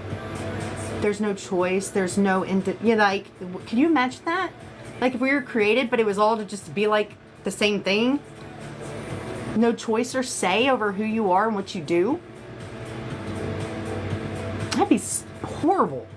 It'd be boring, especially after millions and millions of years. You'd be like, I don't want to be eternal. Please kill me. I'm sick of this. I'm bored. Like, I look around, all I do is see more things that are all just the same. And like, God loves our uniqueness. He loves to experience her and him. It's a habit saying him because everybody always said him all their life. But trust me, guys, like, some people want to be like, oh, God's a girl too. I know. I am. I know. It's just a habit. It's easier than saying both too now too. It's just like, anyways, so yes, they want us to experience, they love to see us and how we grow. They love to see the difference between everybody. They want to experience the light and the dark. How do we know what we enjoy and don't enjoy, or what works for us as a planet, as a race, as a divine being, unless we experience all the sides? So guys, be open to realizing this. This is where we drop the judgment, and this is what we have to do. We have to stop looking at everything as black and white, bad, good, evil, light. We're supposed to come where there's no judgment. We just see, like, everything's God. It's all source. And everything serves a purpose. Everything's playing a role. So we're not going to judge it. We're not going to look at those people as evil or doing bad. They're playing out their life. That's their soul contract, and they're on their journey. It's not our business what they're doing. You worry about yours, and you allow in your energy what matches your energy. If it's not in alignment or what you want, you don't let it in, but you don't judge it at the same time. This is what we got to get to, and realize we're all equal. There's nothing wrong with the people that aren't awake. Some people literally are programmed not to awake. They're here playing a role. Some are just filling those little shoes in people's lives, like, yeah, they need somebody over here to do this, and they need somebody here to do this. Some souls, as a soul, they come in, they're like, I don't want to be spiritual in this lifetime. I just want to come in and experience being a human. I'm not going to get into religion and all that. And guess what? That doesn't mean they're bad. No, that's what they wanted to experience. This is what We think all those other things, and it's so easy for us to judge because that's what the world taught us. That's where we got to learn these things. We've been programmed to judge and tear down everybody because that's how they control us and separate us, so we don't come into our power. We have to stop giving them that power, because that's how they have took over and ruled us this whole time. We have to stop letting them separate us and fight with one another.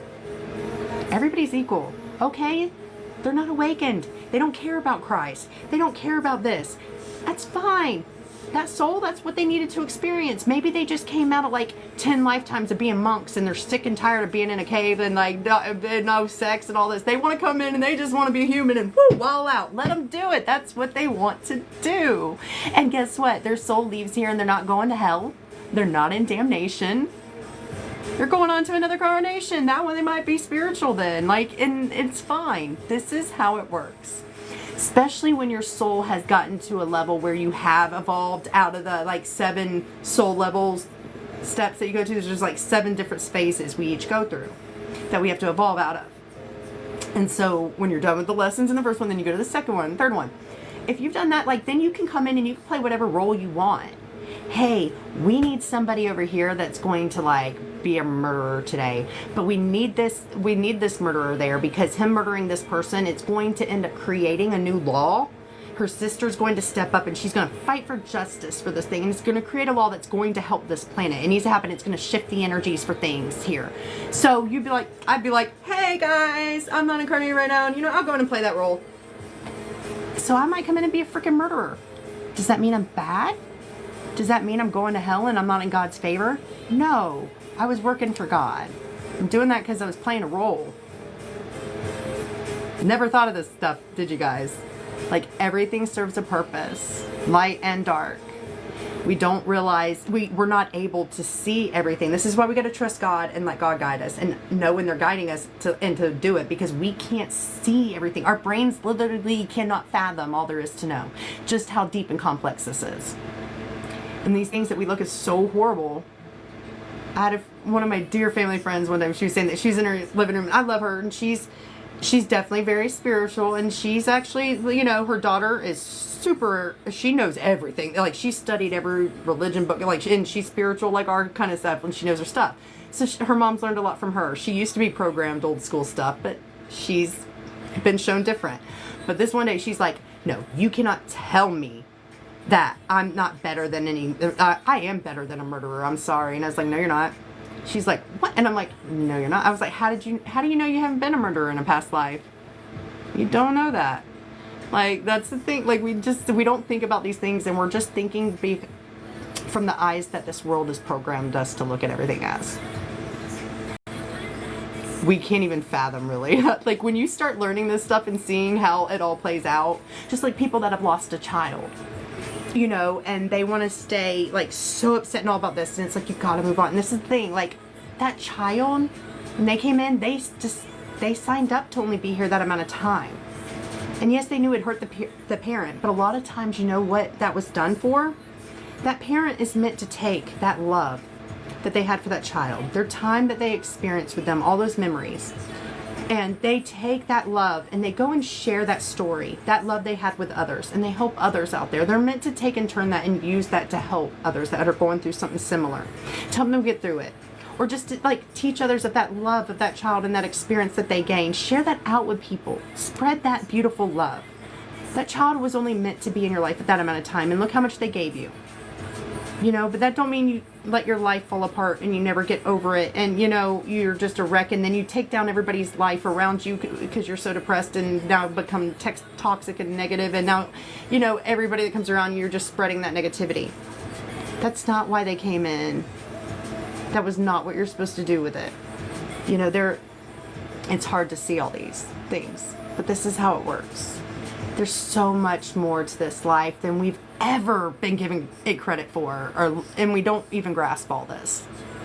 I always didn't like religion. It always gave me bad vibes. I'm going to church. Yeah.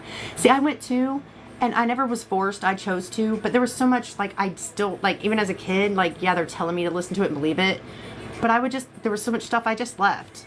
Like, Bible, I never got into reading much of the Bible. There were certain parts I would, and I loved it, and I would read those. But there was other parts, like, because when I'm reading that God's, like, telling people to go murder children and, like, rape the women, Like, no. I'm like, that doesn't sound like God, and I'm not going to follow any God that's saying that. But I believed in other stuff that I read. It was like, we hold that within us. That's why a lot of us are here. It's like we hold the wisdom that's within us. My teachings come straight from source. I'm somebody that goes to every planet and every star system to share what I've been taught by source, so that those planets can grow, evolve, and change, over time, and grow into the beings they're supposed to. That I'm a wisdom keeper, because what I hold comes from the very original source and is pure and untainted.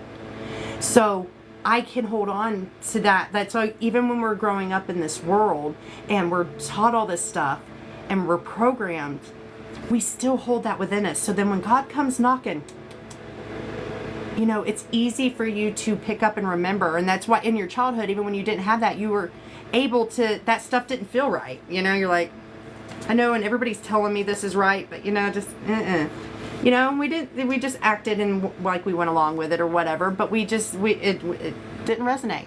So it was easy for us to start coming into this stuff compared to other people. It's because of what we hold within. Your soul is like your record keeper. It has everything you've ever been, everything you've ever learned, everything. That's your library. It is your book.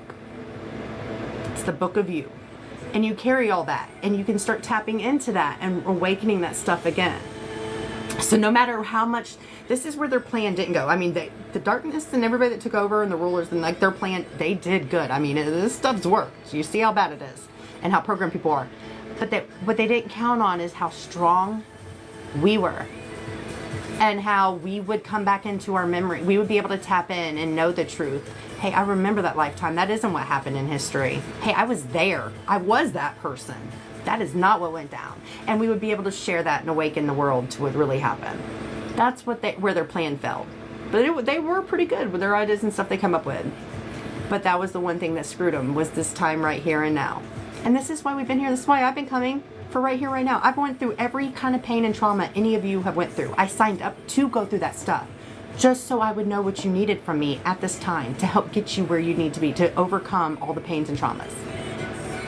That's why we do it. We're here for you guys. We're here to help you. God did not leave you alone this whole time. We came here and we've been here incarnating with you. We could have all left.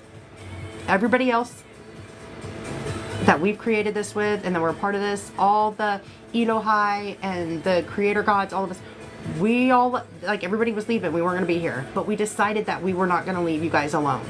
Some of us stayed behind. The best of the best out of everybody, we stayed. Because if there was anybody that could make it, we had to be the best. We're not used to dealing with this kind of dense energies and evil in the world. Like, it's very hard for us to be on Earth. Where we come from, there is not this kind of darkness. And that's why now I'm the highest version of me, because that highest version of me up there in the heavens, the higher realms, they couldn't deal with what we have. And we did it with no gifts and abilities. They have all these gifts and abilities. They're badass in the spirit world. Like, I'm a badass in the spirit world. Everybody's seen it that I do work with. But I haven't had any of that. But if that self of me was to come down right now, it would kick their ass. They couldn't stand being here. This has built me up. You guys have been teaching me all this time. Now I know what the world needs of me. Now I know what the world needs to make this next creation even better. We're all learning from each other. This is what I mean. We're all growing. Like, it doesn't matter how advanced I am, if I've created this or that. I'm still growing and learning. But we've been here with you this whole time. Every tear you cried, we've cried with you. Every bit of suffering you went through, we went through it too. So that way we could help you. We had those teachings in us, and we had that connection with Source, and we knew we would be able through that to be able to heal ourselves first. And then we knew then that as long as we could do that, we could help you. So we knew you would go through pain, suffering. You did too coming into this, but we made sure that you didn't have to do it alone, and that we sent in the people that you needed that could help you overcome everything. We're all in this together. So wrestling with the Christian, you will never be good enough. Yeah, right? I mean, I mean, I'd actually probably really love going into a church because I love to challenge Christians because I know my stuff so well and they think they do, but actually, I get to prove to them how their crap that they tell themselves doesn't even make sense. Oh, and they can't stand when I do this. Like, and then so then they get to the name calling and like try to tear you down, make you feel like crap, and then I laugh even more. I'm like, I already knew you were gonna do that. How predictable. Oh, you're a good Christian, right? But then you're just what do you went to? You go right to like calling them names and trying to make them feel like shit to make yourself feel better. Because what they're saying makes sense and you don't want to accept the truth. Because that would break down the very foundation your whole life's built on. So, but I love doing that though, because I know my stuff, so I win every time. I would love to go into church, but I try not to, because it's not going to be pretty. They do not like when you do that, but it is fun.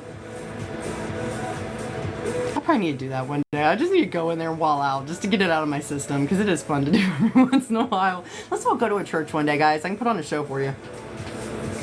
Because I can't stand hearing all the self-limiting things they say to themselves. This one girl, I used to be friends with her, and her daughter now, she's a starseed. She didn't know it then, and back when we first met each other, I was just getting to where God was starting my awakening. So then later on we connect, and I start talking about this, like God guided me to her. They're like, she needs you, and she is a starseed. You need to help her awaken. So at first she was like, the stuff resonated, but then she was also standoffish because her mom was super religious. Her mom's had major drug addictions her whole life. But whenever she, all of a sudden she goes, oh God, no, I'm going to quit. And she ends up going back to it and hiding it from everybody. But then when she tries to get sober, then it's all Jesus. And she's all about that. And she's grown up with this her whole life and having her mom just like tear down. So then she goes back to Christian and she's super judgmental.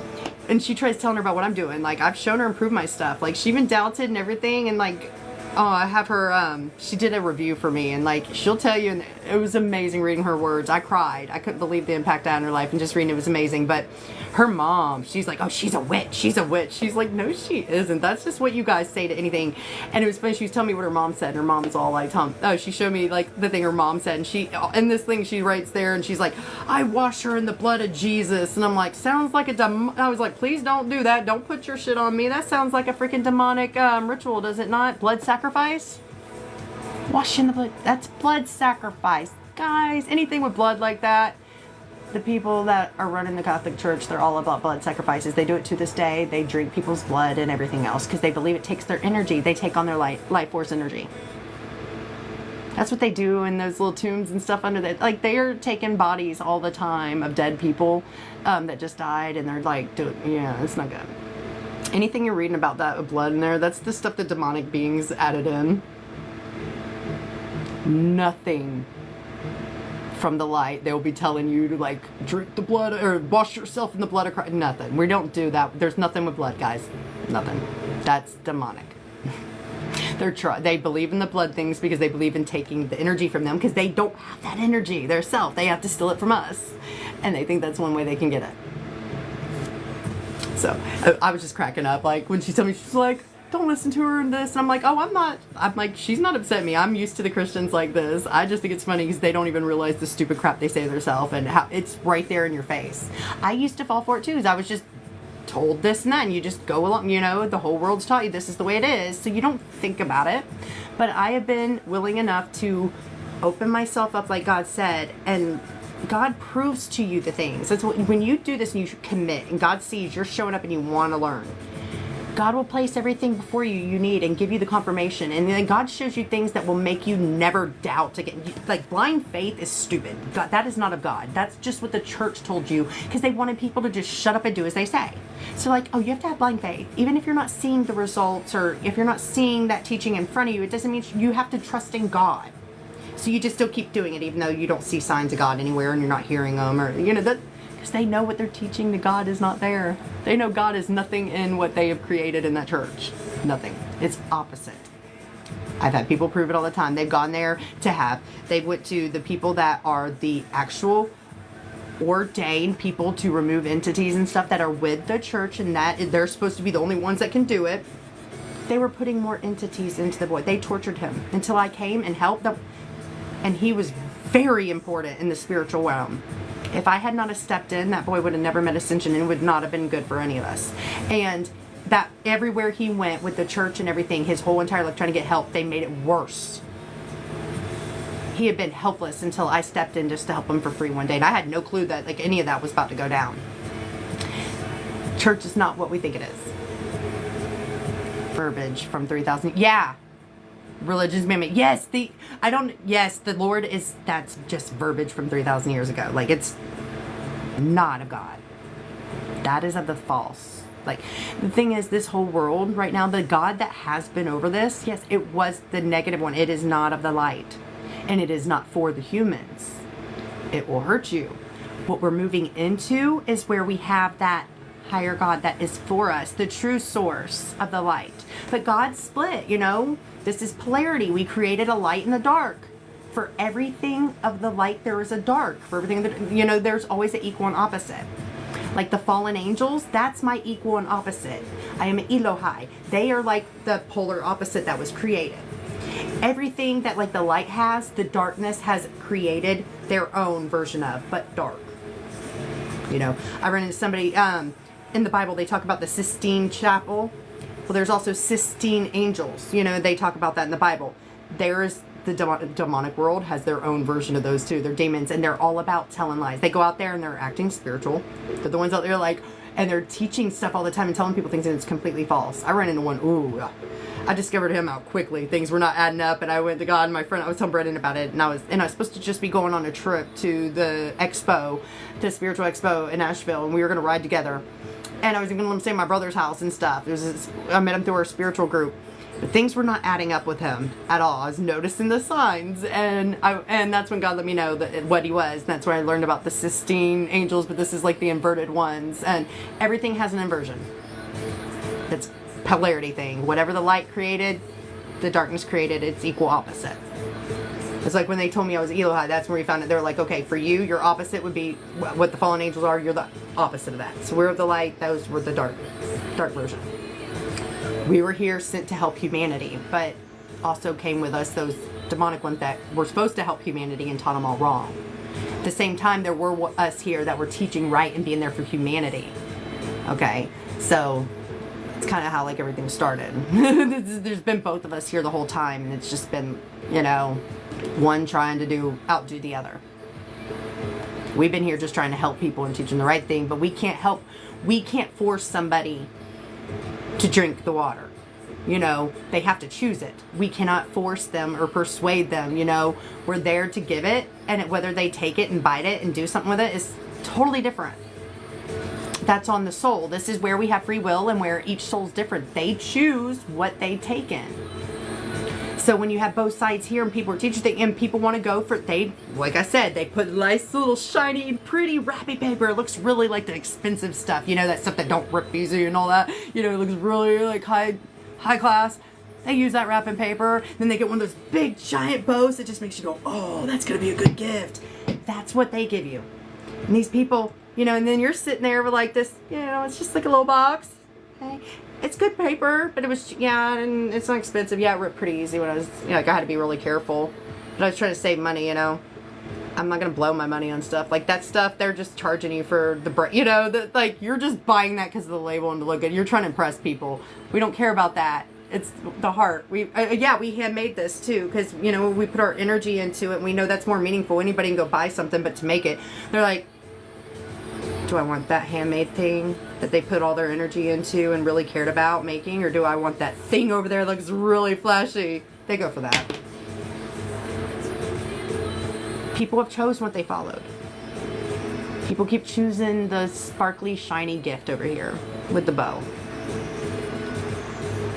They let them play them. They know your weaknesses. They know the weaknesses of the human mind. It's been enough time. There's been many civilizations here long before ours. There's been many, many millions of years this planet has been here. And they know how the human works by now. And they use everything, the little flaws that we have against us. And these people just play into it. They're being used and played a fool. It's sad. We want better. We want to save everybody, yes. But is it going to happen? It's up to the people. Alright guys, I'm going to go ahead and jump off now. If there was somebody I didn't get to your question, I'm so sorry. There's like, I know I'll be here forever just staring at this. Well, everybody's like, want me to say something. I don't know. Unless you get Does anybody have anything to say, actually? Or do you guys want me to talk about anything else? Or do you have any questions, actually, on everything I just said? I know I said a lot. I get going. Like, I just start channeling, and it all comes through, and I can't... It all comes out until it's all out. Until what they want said is said. Oh, thank you. I love you, Tony. We got to get on and do a little thing on your page now that I can actually go on there. We tried, man, before, like, you guys made it where, like, I finally had enough people to watch. Man, me and Tony were always trying to figure it out, get me on there. He's like, I know people that have had, like, not enough people, and they can go on other people's lives, but it would never work for mine, no matter what we did. And then one day they sent me a thing and said I could do it, but then it wouldn't work. And, like, I worked on manifesting it, and then all of a sudden it popped up and said, hey, you can go live now. And I'm like, yeah, Tony, guess what I can do? And I worked on spoke it into, last night I was like, duh, I need to speak it into existence. I activated that gift. So I did it, and then all of a sudden it shows me the notification. And then I go to do it, and it didn't work. I was like, man, it's ticking me off. So thank you, guys. Me and Tony can actually do it now. They are the ones with problems also. I have heard for quite a while, always protect your energy. Yes. That's what I was saying, like, earlier. Like, seriously, that woman just reached down to pick up some old lady. Like, how do you... And I thought about it. I'm like, how do you not do that, too? Like, thinking about that was a trap. That woman knew as soon as, like, she reached her hand. She's seen her light. These demons know. They see our light. They know when there's a light worker there. That's why when you walk into a room and you might get somebody you've never met before and they're giving you a dirty look, that's not because of, that's their demon. There's a demon in there and they see your light. And that's why that stranger's judging you and looking at you like that. That's the demon. They can tell who we are.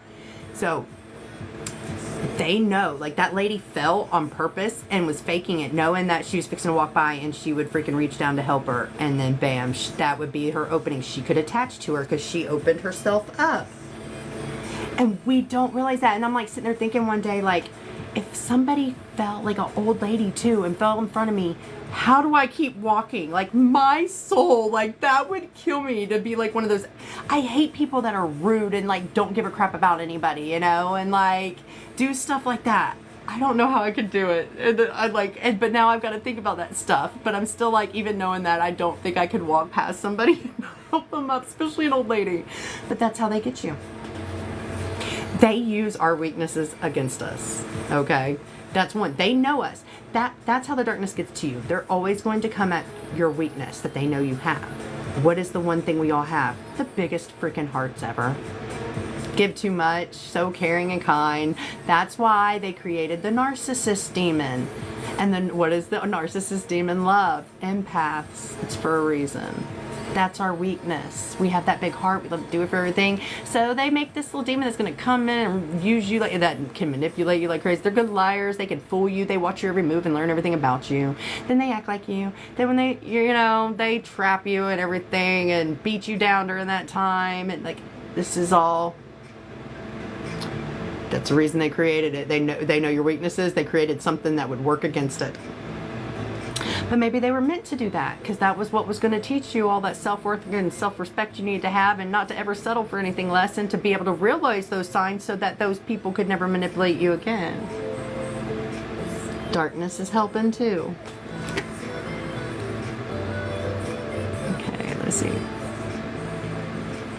Oh, it's Stacy. I don't know if you're still on. Stacy Godsey. I'm glad to see you on here. I haven't seen you in forever. How will I be protected at times? I will be around a lot of people. Ooh, I am so glad, Paula, you taught me that. I was just talking about this with somebody the other day. So if you're ever around other people, especially, you know, you got people around you, can kind of feel they're like trying to attach to your, like, steal your energy. You get those people that just drain you, you know, and you see them do it to everybody. When you're standing there, when you go like this, you take your thumb, make like a circle, you're going to cup it like that. And when you stand there, just stand like this with your cupped your thumb.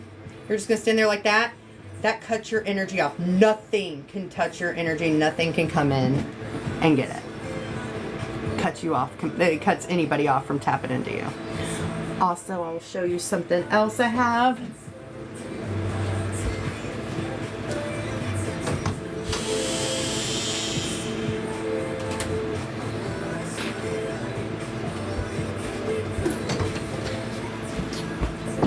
Sorry guys, had to get my purse. Okay. So I had a dear, one spiritual person I met. It's actually funny because it turned out this was somebody too that kind of works for that other side, but he's very powerful and he knew my power too, and he didn't violate it. Like, he's hoping to attach, but he's seen inside. He couldn't even do anything. He's the one that told you the scene inside. I think that was, yeah, I think that was on here. I told this too. Or it might have been just the call I had before this. Anyways, like inside of me is so protected. Like as soon as something tries to get into my system, like they can do little things here and there, and they were allowed to do things for a while because of me needing to learn lessons. But anybody try to do a serious takeover on me or possession, they could never do it.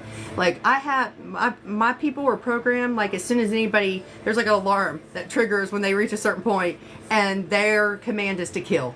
I don't have to say crap. My soul don't have to, like they instantly know this alarm goes off, we coming and killing everything. Like, and I had my friend, that guy went into my body, and you see, I let him in one day, and he was looking, he's like, holy crap. For one, my eyes are sapphires. That was pretty cool. His are emeralds. Mine's some sapphires, my soul self. But like, he's like, I've never seen anything. He works on people all the time, and he's very, like the stuff he could do is amazing, helping people. But, and spiritually, energetic wise. But he's like, I've seen like as many souls as you could imagine throughout the lifetimes. And he's like, I've never seen anything like yours. He's like, you've got to be the most unique individual. He went, your whole inside spiritually is nothing but sigils. That's what I've learned over all these lifetimes. I go under nonstop attack. I'm like the most attacked person ever. These things want me. They see my light severely. They're all coming after me. Many people that have been in this lifetime and others, when they are coming at me and acting like part of it, they were sent to me. They were sent to take me down. It's always been their goal. Many people have murdered me in past lives. God, have I been murdered. You start to learn how to protect yourself over many, many, many millions of years and everything else. You know what to do to keep these things from being able to get to you. That's what I've had to do to be here now and to be able to keep myself together and be able to get to where I can be at the point where I can help people. You have to learn this stuff. But this guy, he made me this, and it is amazing because it's just this magnet. Now you can't carry it physically on you because it actually can hurt. Oh my God, it's not here now. I usually keep it in this pocket and then I fill it, so I'm like, I must have put it in my main purse. Hold on, let me see if it went in the pocket. It is seriously just a magnet. Magnets, the earth magnets. But you stack them up and do them a certain way. But when you do this, it actually will create a shield around your inner, nothing can enter. Okay, yeah, there it is. He made this. All it is made is with earth magnets. They're all the same size, and you take them and you got to get a long screw. And you're going to get one bigger magnet for the base. But you stack them all together like this. And like you put them like their face, it's actually like we're negative, like you gotta force it because the magnets are actually where they repel each other the way you line it up. But this right here makes it where nobody can as long as this is in my direct radius, nobody can interfere, nobody can enter my energetic field, nobody can touch it, not in a million years. No darkness, nothing. So this is always a good one. I keep it in my purse so it goes with me when I'm around like total strangers and environments with a lot of people. I just keep it in my purse so it's always with me because that's where I know I need it more than ever. I worry about if I take it out of my purse at the house all the time, then I'm not going to have it with me when I need it the most. So I just leave it in my purse. But when you have it, you don't want to like have it physically, like you can't carry it in your hand or on your body because that can actually hurt your energetic field. But as long as you have it like set down and it's in your close vicinity, in my purse, that's okay. It's not going to damage your energetic field then. But to carry it would be bad. You can hold it for like so long and that's fine. But anything more than that, that's amazing. They cannot touch it. But if you're out there and you don't have that, just this simply works. Like when we're in my spiritual group and stuff, they show me like you can just sit there like that. Nobody's going to think anything about you doing that. They don't realize like what you're doing or that it's doing something. We have guarantee they're not going to be able to steal any of your energy or attach to you. So that is a great tip. I'm glad that you asked that. I love sharing that. I need to share that more with people. I just was talking to somebody about this yesterday. I hope you like that one too, by the way. Like I love learning that. That was a good one. When I joined my, we have a spiritual meetup group here, like the meetup app. And we have a spiritual one. God kind of guided me to it. He told one of my spiritual friends, tell Christina she should go do this and meet people around in her area. One of the people the guy that runs this meetup, I knew instantly when I seen him on there. I was like, I know him from a past life. And sure enough, he was the Crystal Oracle in Atlantis. We've been working together forever. I also heard he's Father Time too, is the name that Brendan got. But We click. Oh my God, it was amazing. Like we go there, all kinds of spiritual. So much happens. Like, and we get together, just everything's pinging. Like we're all getting channels and downloads and everything. It's always amazing. But he's like a world famous psychic. His gifts are spectacular. This man, he's worked so profoundly with the angels, it's not even funny.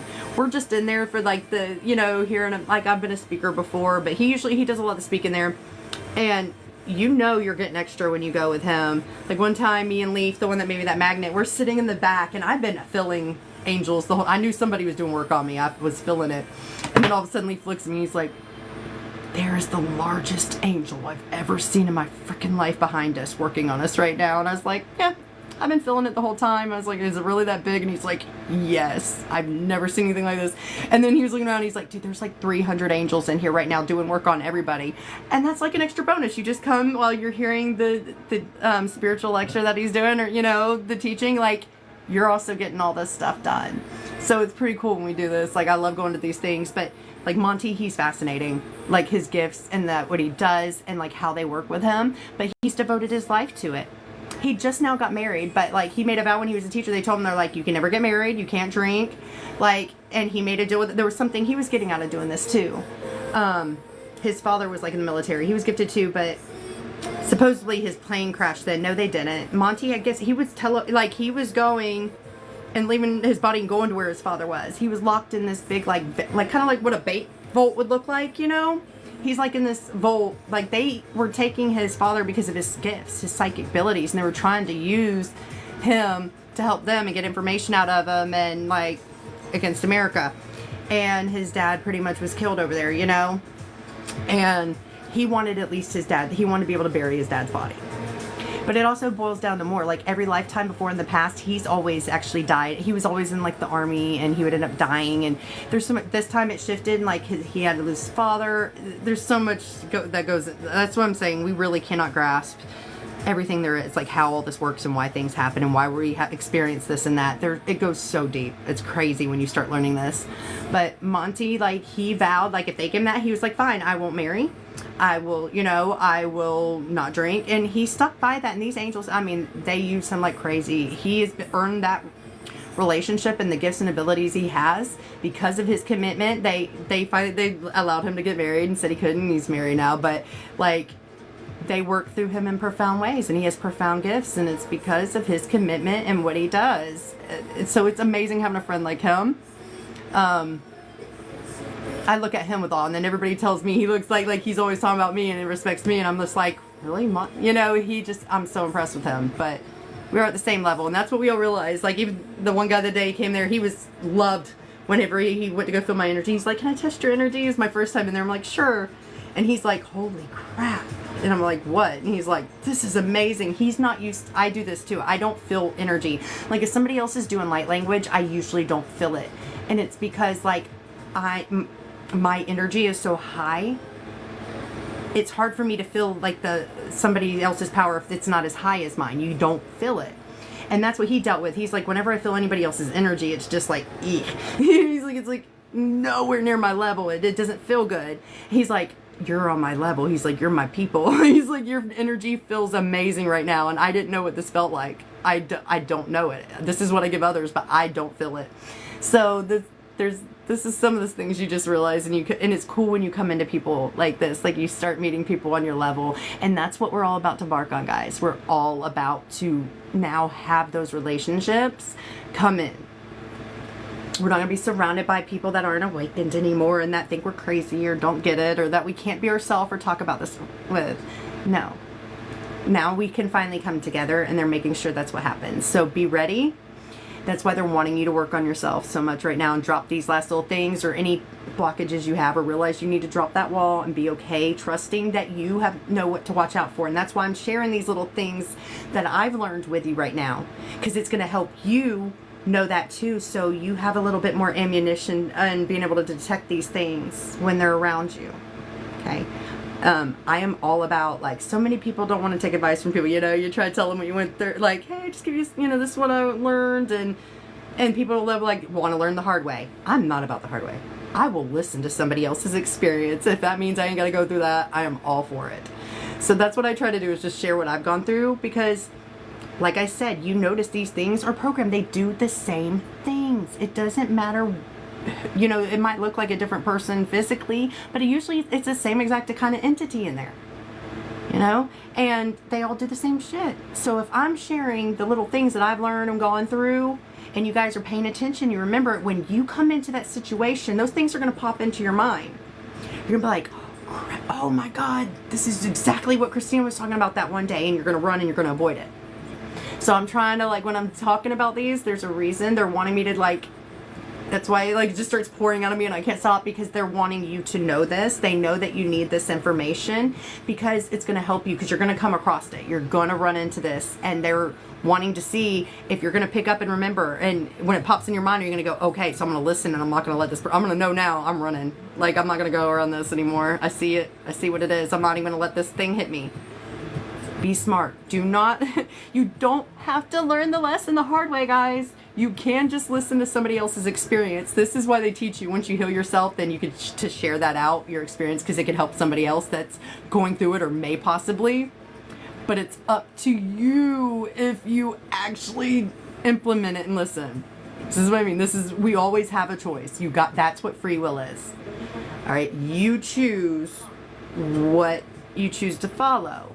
But there's always going to be a consequence to, you know, there's a reaction to a reaction you take. So if you choose that one path, yeah, you could have a great thing happen. If you choose that one, you could have a bad thing happen. But it's up to you. So I can share this all day, but it's up to you if you choose to follow it and trust it. And like in that moment, and it pops into your mind, oh crap, am I gonna listen and am I gonna watch out now? Or am I gonna choose to still trust this and give it a chance, and then I'm gonna freaking be paying for it later? It's up to you. I give it, that's all I gotta do. I can't invest any further. I give you the teaching, and I can't bother myself anymore whether you use it. I did my part. Now it's up to you. Okay. All right, guys, I'm gonna go ahead and jump off. God, it's 12:44. I've been singing on these a while, but I can't believe it. So many of you have been on me from the beginning. I love you. I'm glad that you guys are loving what I'm talking about, and that you're learning something and loving it and wanting more. I love that when I find people that do want to do the work and they do want to learn. Because I'm telling you, like I said, this first half, I've been sent to all the people that are like the ones misguiding people and teaching them the false stuff. And so I used to get so down, you know, or like I finally think I met my tribe, and I didn't. But I had to finally realize they showed me, they're like, Christina, you keep thinking you were getting excited because you thought you were there, like meeting your soul tribe and more people like you. That was never why you were there. You were there to figure out those people and then bring light to everybody else, so they weren't able to fool them anymore.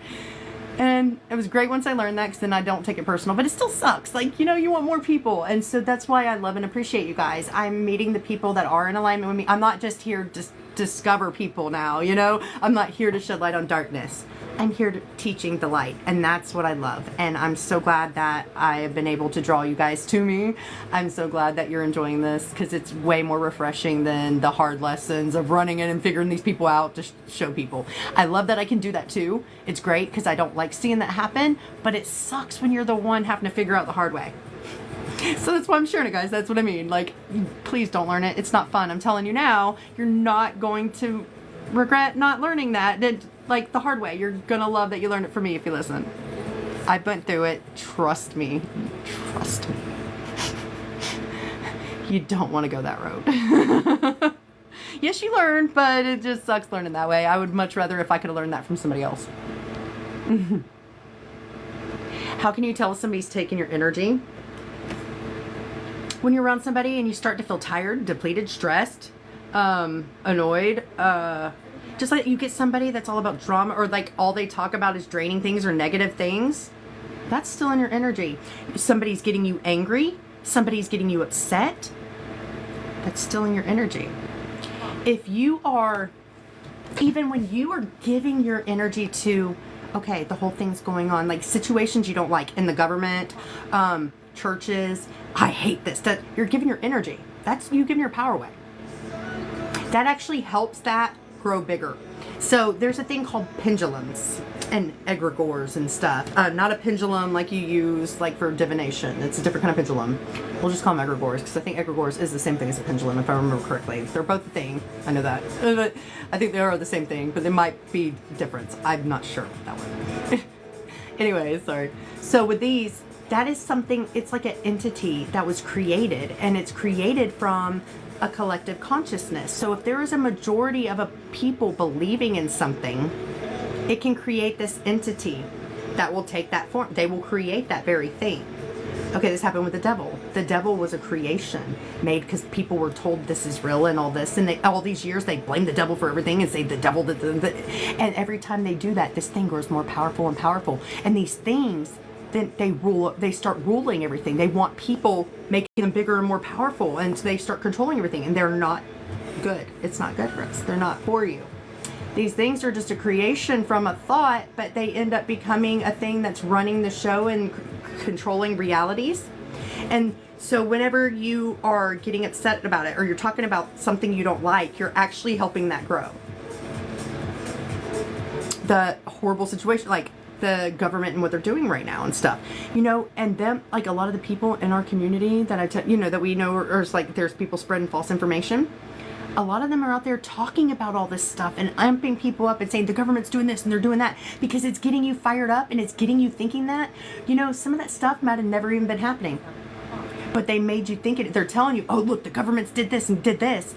You manifested it because they put a little rumor in your mind. They dropped that out there. Boop. Here we go. Oh yeah, you know that person over there that we that totally sold out and said they'll start spreading false information for us. Okay, we want you to go over there to that spiritual person. You're going to tell them to say this on the show. Oh guys, got that. This is top news. Nobody knows this. Nobody's sharing this in the community. This is what's been going on with the government. They've been doing this behind your back and this behind your back and this behind your back. Or they're going to do this, this, and this. Well, nobody knew or thought about it before that. You know, nobody heard it. But now everybody's spreading. Oh my God, you hear? Because that's all we keep hearing is like they're doing stuff. So we're looking for it and waiting for it, and we want to learn all this stuff. What's been going on behind our backs? So now everybody's spreading and sharing this. What if that was never a thing, but you just helped create it for them? Giving them more power and helping things go in their direction. Now you just manifested the very things that they were wanting to do to us. That's how they do it. That's giving your power away. That's giving your energy. They're taking your energy. They're taking everything. They're just, yeah. They're taking it all. This is how they control the narrative. This is how they do it. And see, if they have to tell us what they're going to do too before they do it. And if you don't say, no, I do not want this in my reality, and they do it in movies. That's one way they do it. They can show you in a movie, you know, you think you're just watching a movie. They're actually showing you exactly what they're going to do. And when you do not reject that movie and you're like, no, that's not a part of my life. They're not creating that. That's you giving your permission. You're going to the box office too. You're paying for the movie. You're renting the movie at home. You're all supporting this.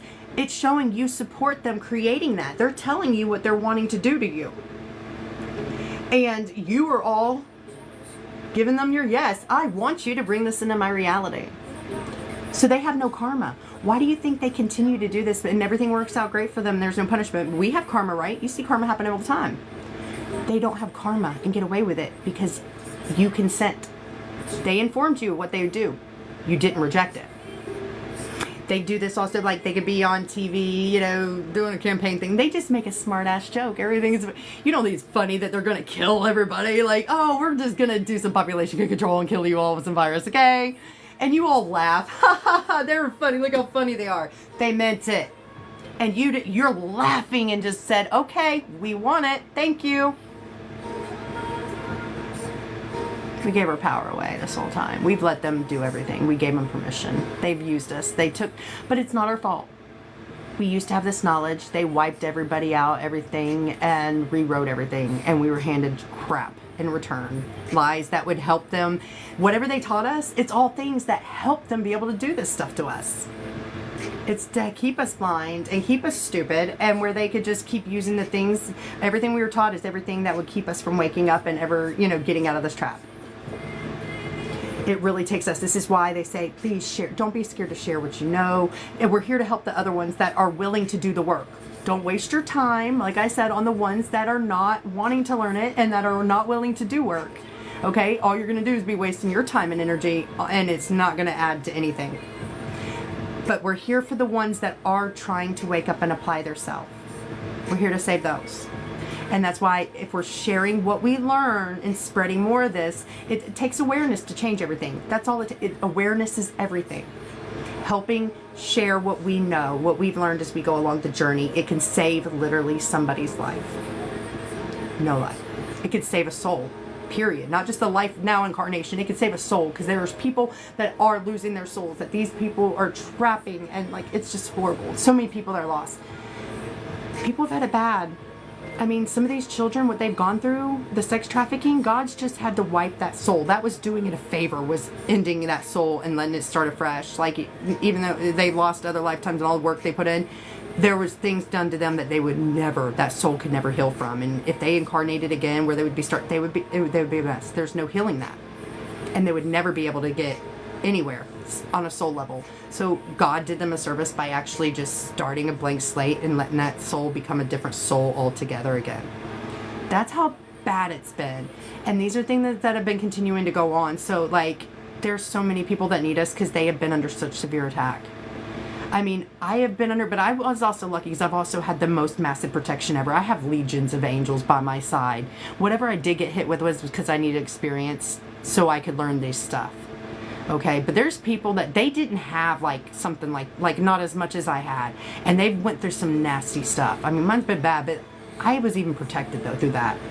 So a lot of times I used to complain like things that would happen, like something like I think I'm finally, you know, creating something in a good business and everything's going good and I'm helping people, and then it would fall apart. That's because they kind of needed me small, because back then I wasn't where I am today and I couldn't protect myself as much, and I was already under attack every second you turn, just by the people in my life always sending stuff at me, even spiritual people.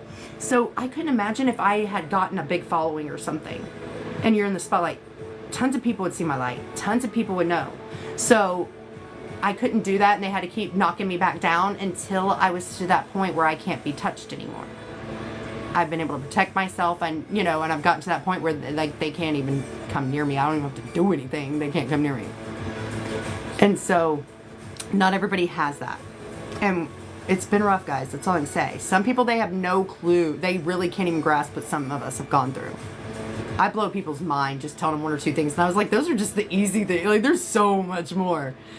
And there's people that have went through worse than me, and I can't even fathom that. I really can't. It's been bad. That's why just please share. Don't be afraid to share. You know, I have not cared what people say about me. The people that are gonna be like, she's crazy or talk shit in town. I have my kids' parents telling, and my ex telling people all bullcrap. It's all what they do. It's all about them. They're just projecting. But they have ruined my reputation. Everybody just believed what they said, even though there was nothing in my life. Like, there was everything they say about me. There's no signs of that ever being true. I've never shown that. There's no proof of it. They all just believed it because they want to. They love gossip and rumors and bullcrap. And they don't even look for truth ever. Somebody tells a lie on somebody all the time, and you just hear something, somebody says it, and you believe it, then you go tell people, and then they go and tell people, and then they tell people. Then lo and behold, way later, like a month later, they find out it's not true. But guess what? It doesn't matter if everybody finds it's not true. They already planted a seed in those people's mind that they can't remove. That's what lawyers do in court. They will throw a bunch of false stuff out there about a person. Even if it gets thrown out by the judge, it doesn't matter though, because they know they planted a seed in the jurors' minds and everybody's minds, and they can't take that out then. They'll still think negative about them, even if afterwards they find out it's not true. It was already planted. This is all stuff God's been teaching me over this year. I had to learn it, you know, because I've had so much bad happen to me. So many people always using me, taking advantage. These are all things that like I've experienced and had to go through and had to learn, because it's what was done to me. So it hasn't been easy. Like literally what I know, I had to learn it myself the hard way. And so that's why I'm so passionate about teaching you guys, because if you don't have to go through it, I don't want you to. If you can learn from me, I want to share it then. Because this shit sucks, guys. It's not fun. And I had nobody there for me when this, I've never had any, I'm always on my own. Everybody's always needed me for shit, but I need anything, there ain't nobody. None. So, and I left home when I was 15 because I refused to live at home with an abusive alcoholic anymore. And I've been doing this ever since by myself. Even if I have a partner, they've been shitty and they're not there. You know, I've been on my own. So, I don't want that for you guys. I hope you guys see my, I think, you know, you guys have been sticking with me and you're learning. So I think you see my light and you see how much I care. Like, I'm legit with mine. I'm not here for your, have I been asking you guys for any money? I don't even like tell you like, hey, yeah, please send me, you know, spend some money on me. Send me the, I'm like, I just want to help. I know the divine tells me I need to worry more about the making the money and stuff, and I do. And I got to focus on that. But, you know, I know God also has me. And I know I don't have to worry about money with certain things. You know, like if they don't have the money, I do the work still because I know God will get me in other ways. He'll come to me in other ways. I don't worry about that. I know those people need me. You know, usually the people that need the most help don't have the money right now. People with the money, they're the ones, they go and they just, they're learning by making somebody else do the work for them. As they keep doing. The ones that really need the help, they can't afford it a lot of times. So am I going to turn them away? No. I don't care about that. I'm here for you guys. And that's how we should be with everybody. We're here to lift each other up. We're here to help each other. We don't want these people left behind. We don't want them going through this crap longer. Like, the ones that, there's so many, they're like right there, but there's just a little bit more that they need to do that they can't see, like, because they just, it's been that hard, you know? Not every soul is the same. We're all at different levels. Some souls, what would break one soul won't break another. Like what I've gone, everybody that meets me, I would just tell them one story and they're like, how are you still here? Everybody we know would have killed themselves by now. Just from that one thing. But like, you're sitting here with a smile. I'm like, oh, just wait. That was just my day. Let me tell you about last week. We did, like one day I blew this guy's mind. He was just like, you're an enigma. How are you here? Everybody we know would have killed themselves. And you just kept going. You're still going. You're happy. My soul's built different. God said they don't make them like me anymore. I can handle more. I am unbreakable. But not everybody else is. Somebody else could go through one of the just little things I went, and that could be enough to take them out. We're all different. Like, we're all at different points, and some souls can handle more and some can't. I have been here for so long, guys, and I've been going through all this stuff just so I would know how to help you. So at this point, like, for me to evolve, I mean, every level or every life I've got to like level up. So that means it gets harder and harder, the lessons every time, for me to be able to level up. By this time where I'm at, like, there ain't nothing, because there's nothing in this world that could take me out but me. Yeah, Source could, but Source ain't ever gonna do that. I'm who he's sent in for, like, to do this stuff. Like, I'm his #1 person. I'm his weapon.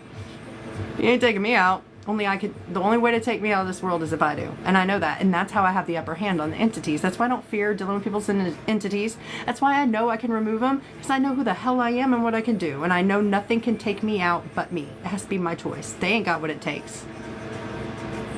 Nobody does. And you guys could be here too. But it takes just realizing learning. Being devoted, loving yourself enough, being devoted to learn and learn this and implement it, and make sure every day you're just doing your best to try to do the best you can. You know, and you could be doing great at one point and you might slip back and fall. We all do. It's a part of the journey. We're here to find balance. It's all about learning how to balance all this. And this is the first lifetime that we've been able to actually, where we are supposed to be light, or not light and dark, but okay, so usually whenever we come in, there'd be a lifetime where, like, you know, I just said how some people are here and they just want to be human. They don't want to tap into spirituality, so they're not here doing anything wrong. That's what their soul wanted to experience. Well, before we would have a lifetime, we were usually all spiritual. We could be a monk or whatever, or we were just human. Now, this lifetime, it's about both. We're evolving. Now it's the next level. God's like, okay, now I want you to figure out how to be spiritual and also human at the same time. And learn how to find that perfect balance. It's a first. And it can be rough. Some people beat themselves up. So they'll be like, you know, I haven't really been tapping into my spirituality lately. I know I should be doing more, but I just have so much going on. That's fine. You're trying to balance it. There's sometimes you're going to be just human. Like, all I can focus on is what I got going on in my life right now. I really don't have time for this. That's okay. That's honoring yourself. You're being human right now. You're here to have a human experience. But then you also, you know that, okay, I do need to, you know, I haven't been really tapping in this. It's time for me to tap into more of my spiritual now. You know, we're trying to find that balance that works for each of us right now with that. So don't beat yourself up about that stuff. I see so many people do that and they feel so much better once I teach them this. This is something else people aren't telling anybody. Like, oh, it kills me so much. Like, most of what's talked about is those pretty little bows and with wrapping boxes with wrapping paper and bows. Like, that's what they're throwing out there. Because you know why? You stay distracted with the stuff that isn't true or that ain't going to help you, and you never then are focusing on the things that will help you. And this is why so many people are not going to be on that timeline. That's why so many souls are going to be staying in that 3D matrix. Now, I don't know, we might get, like, when we are fully shifted into this new Earth timeline, like officially, when you get there, the people that were not awakened, not with the program, there is a reality where they could be there. Because all the timelines are condensing down to that one highest timeline. Okay? So this whole time, it's like the highest, there's all these timelines going on that were created, right? All these different timelines with you on there, alternate yous. Well, it boils down to, like, these things have been ending. The one that keeps staying is the one where it's the highest version of you. Okay?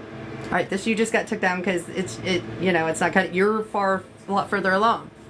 Well, all these souls here too that are just like not cutting it, there's a version of them in one of those realities that did cut it. Okay? That's their highest version. And so that timeline's going to condense down and be there in that timeline, that same last timeline as us. So you might end up seeing in that reality the same people you thought would never be there, and they're going to be a totally different version of them.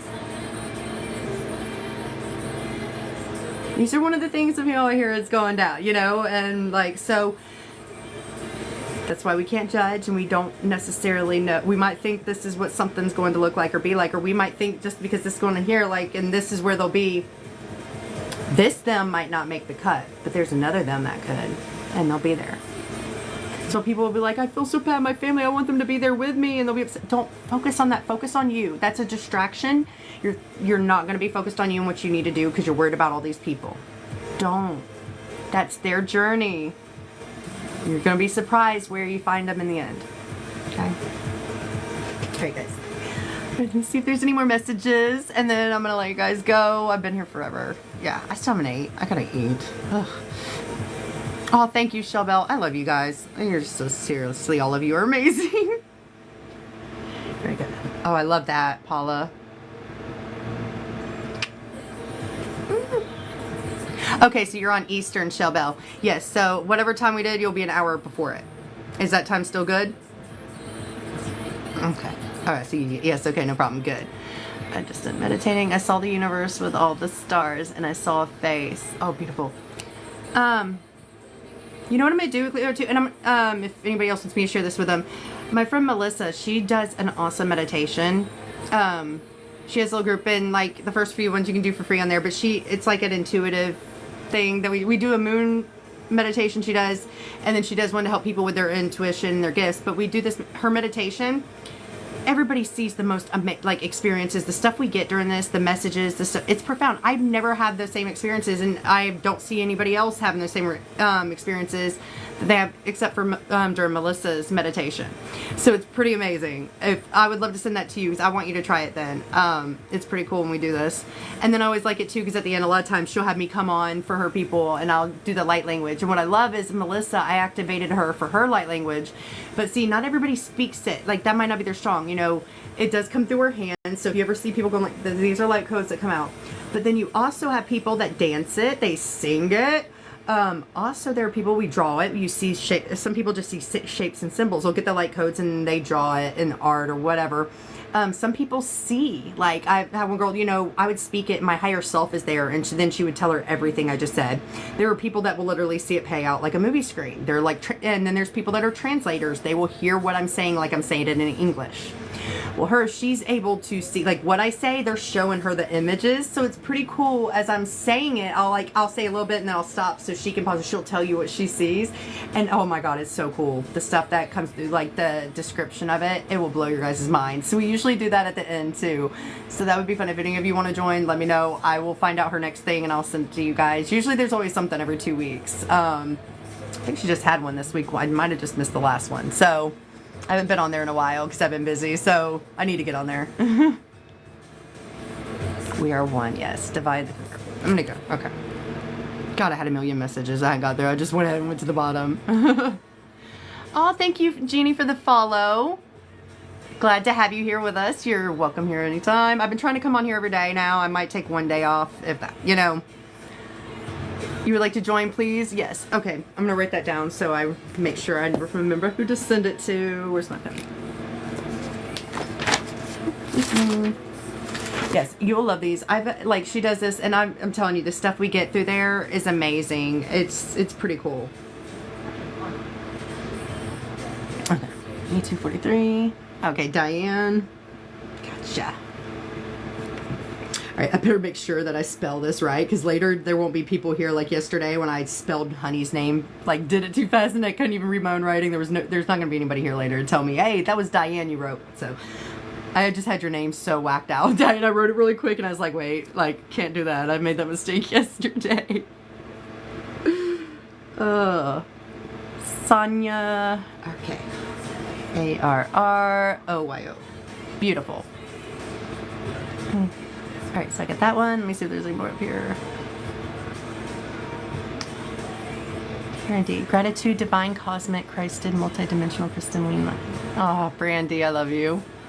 They're trying to scare us, not working. Exactly. I love it. Oh, thank you, Half Pint. Love sending you love and light as well. Actually, I'm going to do this for everybody. Let me send you a little bit of... Alright, Divine Father saying send you some Ilahi Nor energy. Okay. Ilahi Nor, Ilahi Nor, Ilahi Nor. You're going to start receiving this beautiful golden energy through your crown chakra now. This is the Divine Father's energy.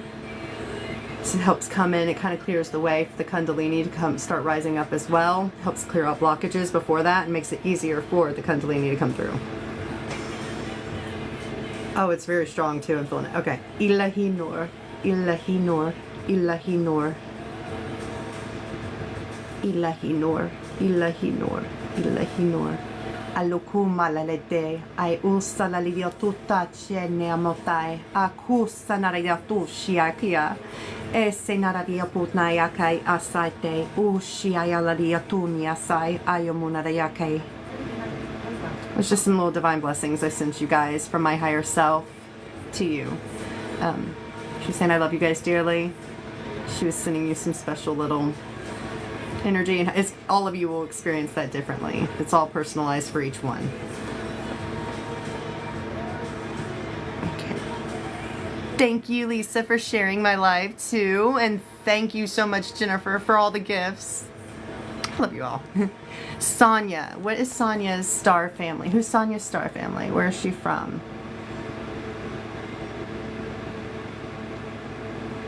Arcturus, definitely. And they're working with you right now, too.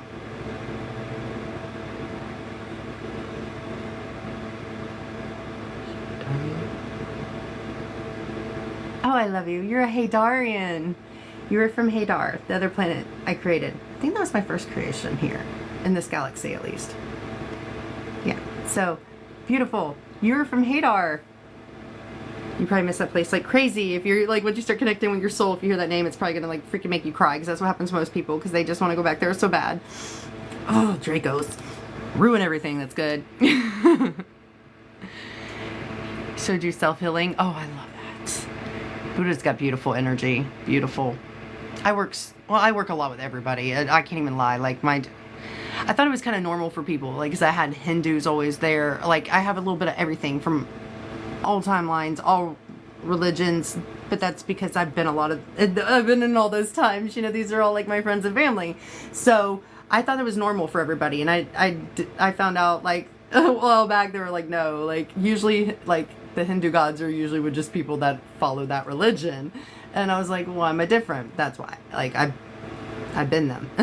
Like I was one of them, and many others. So I have a huge team. Like I work a lot, definitely, with the goddesses. But then I also got like Lord Shiva's right here, hand in hand. I was Shakti. So it's I got them all. I can't keep up with who all's in my, like, I just listen as I go along. Somebody shares it. I don't even try to find out who all's working with me. I'm just glad to have you working with me, you know? It's like, I don't care about who you are, just help me, you know?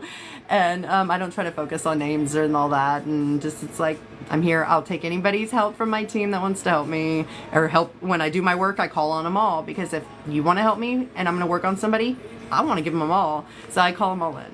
Some people are like, I just work at one at a time. No, not me. Bring it on. What was that pipe made of? Oh, it wasn't a pipe. It is actually earth magnets. Where did I put it? Did I put it back in my purse? Oh, no, right here. Yeah, it's not a pipe. It's actually earth magnets. So you get the earth magnets and you're going to take them and flip them in on each other, like where, you know, they're opposites where they're going to repel. You know, see how like the round, the flat parts are both touching each other. So it's actually where it's going to be like not attracting. But you take a screw, a longer screw, and you're going to put it through there. You're going to have the nut on that side where you can tighten them. And you're going to have to keep pulling as you're adding more since they're like, you know, they're repelling each other. And you put a bigger one on the bottom so you have a base so it stands up. Do not carry it on your person though. If like, I can hold it for a minute, but no more, because then it's so powerful it can cause damage to your auric field. But if you have it just in your vicinity, I keep it in my purse because that's when I need to worry about being around a lot of other people that I don't know if I can trust. That could be entities and stuff. This, they cannot enter your auric field. They cannot intervene on your, they can't come into your aura. They can't attach to you. They can't nothing if this is in your presence. So I always just keep it in my purse so that way I'm not physically, it's not in my pocket or in my hands. So it can be, and it's not going to hurt my auric field. But I have it carried with me when I'm around strangers and out in public. It's always in my vicinity. That will help protect you that way. If you don't have that, I was showing everybody, then you can do where like, this is how we do it. We're just standing there, and if we're around people that we know like has entities or they would want to attach, you just go like that. You take your hand, take the thumb, and you just sit there holding it like that. They cannot enter. That's you saying, I'm cutting off my auric field. Nobody can enter. Your body knows what to do. Okay. How do we use crystals? You know, and I cannot wait till I get the full download on this. I guess when I go meet them in November, I'm going to probably get it. By the time I come back from the ship with the people, I will have the download for the book. There's a book I'm supposed to be making about crystals. It's very important. That's one of the things the Star people will give me. There's many ways we can use crystals. They're your best friend. I can actually place the etheric crystal spirit into people to where you don't have to go buy the crystal and you don't have to carry it on you. I can literally ask that soul essence of that crystal to step in and work with you. And I place them there and they will work with you for 2 weeks, 3 weeks, however long you need their help with for whatever you're needing. So that's one way we can use them. There's many different purposes they have. They all have, just like trees do and plants and animals, they all are known for specific qualities and things that they're known that they can help heal in you. There's things that they can help you with, like healing, and then there's also like spiritual properties that they can help with. They are beautiful. We have been crystals. We started out, this world started with the mineral kingdom. I've seen myself in the ground as a crystal. I have many actually crystal forms I'm attached to. I created the opal. The opal was my gift to Mother Gaia when we created this. That was my creation, and I gifted that to her. I've also seen myself as amethyst, and I'm also connected with this giant quartz tower, like multiple, like just towers like spew, and like we seen it as. But we've started out here as a mineral. Many of these minerals like came from other places throughout the galaxy. When we created this, these were all parts of how we created this place. Was from bringing parts of ourself in crystalline form from other planets to here. So that's how we first started. We had to live out a cycle as the mineral kingdom, and that was like the whole development of the planet when it was first created.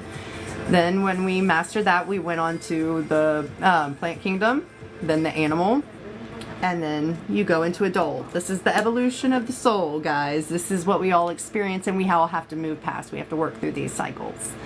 So crystals can do a lot for you. That there is a soul to that. There is an essence. There's also certain crystals that your soul will specifically be attached to, like connected with in this lifetime. It's kind of like I think you can say like you're manifested through that crystal here, you know, like, or you signed up like to work directly with that crystal. There's some kind of connection with your soul in that crystal where, I mean, especially when you work with that crystal, it will affect you very powerfully, especially compared to other people. Somebody else can work with it and be like, I don't feel anything, or I don't really, you know, I'm not getting all that. And it's going to be like profound.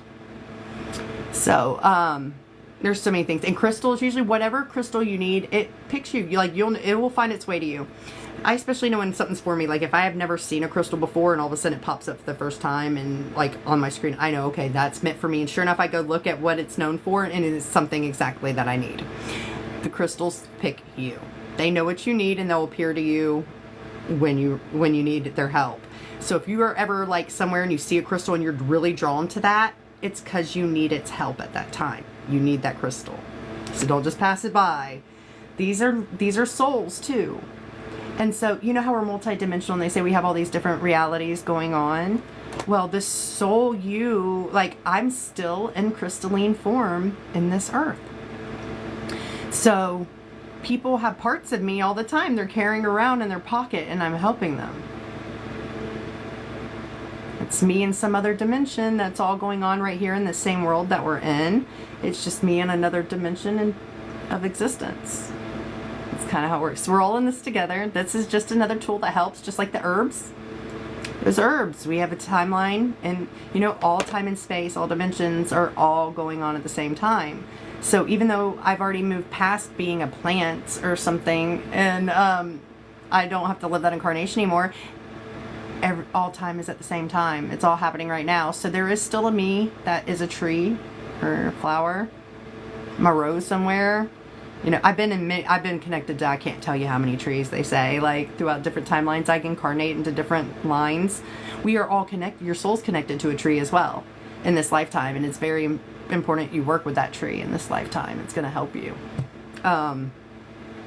This is how we have such deep connections to these things, because literally we have walked in all those lifetimes and experiences too as that thing. So I think it's pretty neat when you start like grasping all this and tapping into that. Why do Egyptians hold the copper pipes? I'm so glad you talk about this, because copper is one of the most powerful, amazing freaking tools you could ever use. I was just showing people at the beginning of the show, and I don't think you're on here. I was telling them if they ever want help with, like, a lot of them are wanting to connect with their star families and, or like, you know, the divine realm, and they're having trouble. One thing that can help you is a tinsel ring. I make these too. If you guys need them, just message me. I do sell these. Like this. This is the Galactic Taurus tube. This one's amazing. It can pull sickness, anything negative out of you. I can pull it. It pulls it out, and then I turn it around, and then it's going to replace wherever that was with positive energy. Literally heals you, all kinds of stuff. These can help bring water back to its original state that it should be in. It also, oh, you know, they even make these to put around like your gas tank, and your car will start going through less gas. They have ones that you can put on your power meter at the house, and your energy will run more efficiently and cost you less money every month. You can use these to make your plants grow faster, bigger, stronger, all of it. Okay, you can use it to connect with the higher realms, like instantly. Like what is it? Ramu. This one, right? This is Ramu, and this one's Ramu. Both of these are a Ramu. That's a certain sacred cubit measurement. There's different sacred cubit measurements that we've discovered that have been shared throughout all these different cultures and throughout time. That the pyramids, that's what they were built with. There's different pyramids, and each one has had like different cubits. Those are the same things that they use to cut. To know, we have to cut them at that using those sacred cubit measurements. When you do that, those sacred cubits each have a frequency that is attuned to them. So when I do this sacred cubit that's at 144 hertz, it vibrates at, that it creates a force field in this that is at 144 hertz, which is a sacred frequency that does all kinds of healing things, and that's what brings all these forward. When you take two copper wires and you twist them together, and then you cut them at that measurement, and then you bring them back together, weld them back together, the ends that kind of come back together and touch, it creates that energetic force field. They do so much. It's insane to think about, just with two pieces of copper wire. That's all you got to do. They used that back then. Copper is everything. You know how like the plumbing back in the day, well, if you're really young you might not know this, but all the plumbing used to be made of copper, and then they stopped doing it. They said it was because it attracted lightning or whatever, and you couldn't take a shower if it was lightning because it could draw it in. It was a lie. They took it. When your home was filled with copper, guess what copper also does? Like these do it too. It blocks EMF. They've been poisoning us with Wi-Fi and everything else around us. It screws up our energetic fields. And they have been, and it's part of why you know why we don't have our gifts and abilities right now? Because they have technology they put in the ground that stops us. It's blocking us from being able to get all our gifts and abilities like we used to do, like flying, all kinds of stuff. Like I can do some pretty cool stuff, my soul. I want to do it now, but because they have this technology going, we can't. And that's why they had us take the copper out of the homes. The copper would block any of those frequencies from coming in. They weren't able to do the stuff they do to us now. We don't even realize the technology they have and how they're using this weapon every day. LED lights. That's all you can find in the store right now. That's all you can buy. The bulbs we used to have, if you can find them, they charge $1 million for it. You know why? Because those are better for us. These are not good as energy beings. This kills our energy. It is very bad to have LED, and that's all we can find now. And they're putting it switched everything to it because it's destroying. It's going to keep you from waking up. It's preventing you from stepping into your power and all your gifts and abilities. These are the silent little things they've been doing all along to control us, and we were totally blind to it. And they've gotten to the point where they've taken over, like, that's all you have a choice on. Unless you have a ton of money and can afford, they make sure that whatever that thing is now, like, you have to have a lot of money if you're going to want it. Like cotton, we shouldn't, all the clothes they make, it's killing us. There's literally a frequency that your clothes give off, okay, guys? That comes from it. Everything is made of energy. Everything. There's a reason why in the Bible there's a part where God said, like, only wear cotton or wool. I can't remember word for word the whole thing, but that's what it's saying. Like, only wear clothes of cotton and wool, but never together. If you wear cotton and wool at the same time, it cancels each other out and it actually becomes bad for you. Okay, but those are things of the earth, right? It's of the light. It has living life-giving energy to it. So when you are making clothes out of that, you have a very high vibrational thing that you're placing on your body. What do? They make all these synthetic materials now. Well, it has been scientifically proven. They can prove the frequency of these clothes and what it does to your body. Everything that you find at the store now is all synthetic. And it is equivalent. Okay, so if a person is like on their deathbed, right? Their health is really bad. They're not going to live much longer.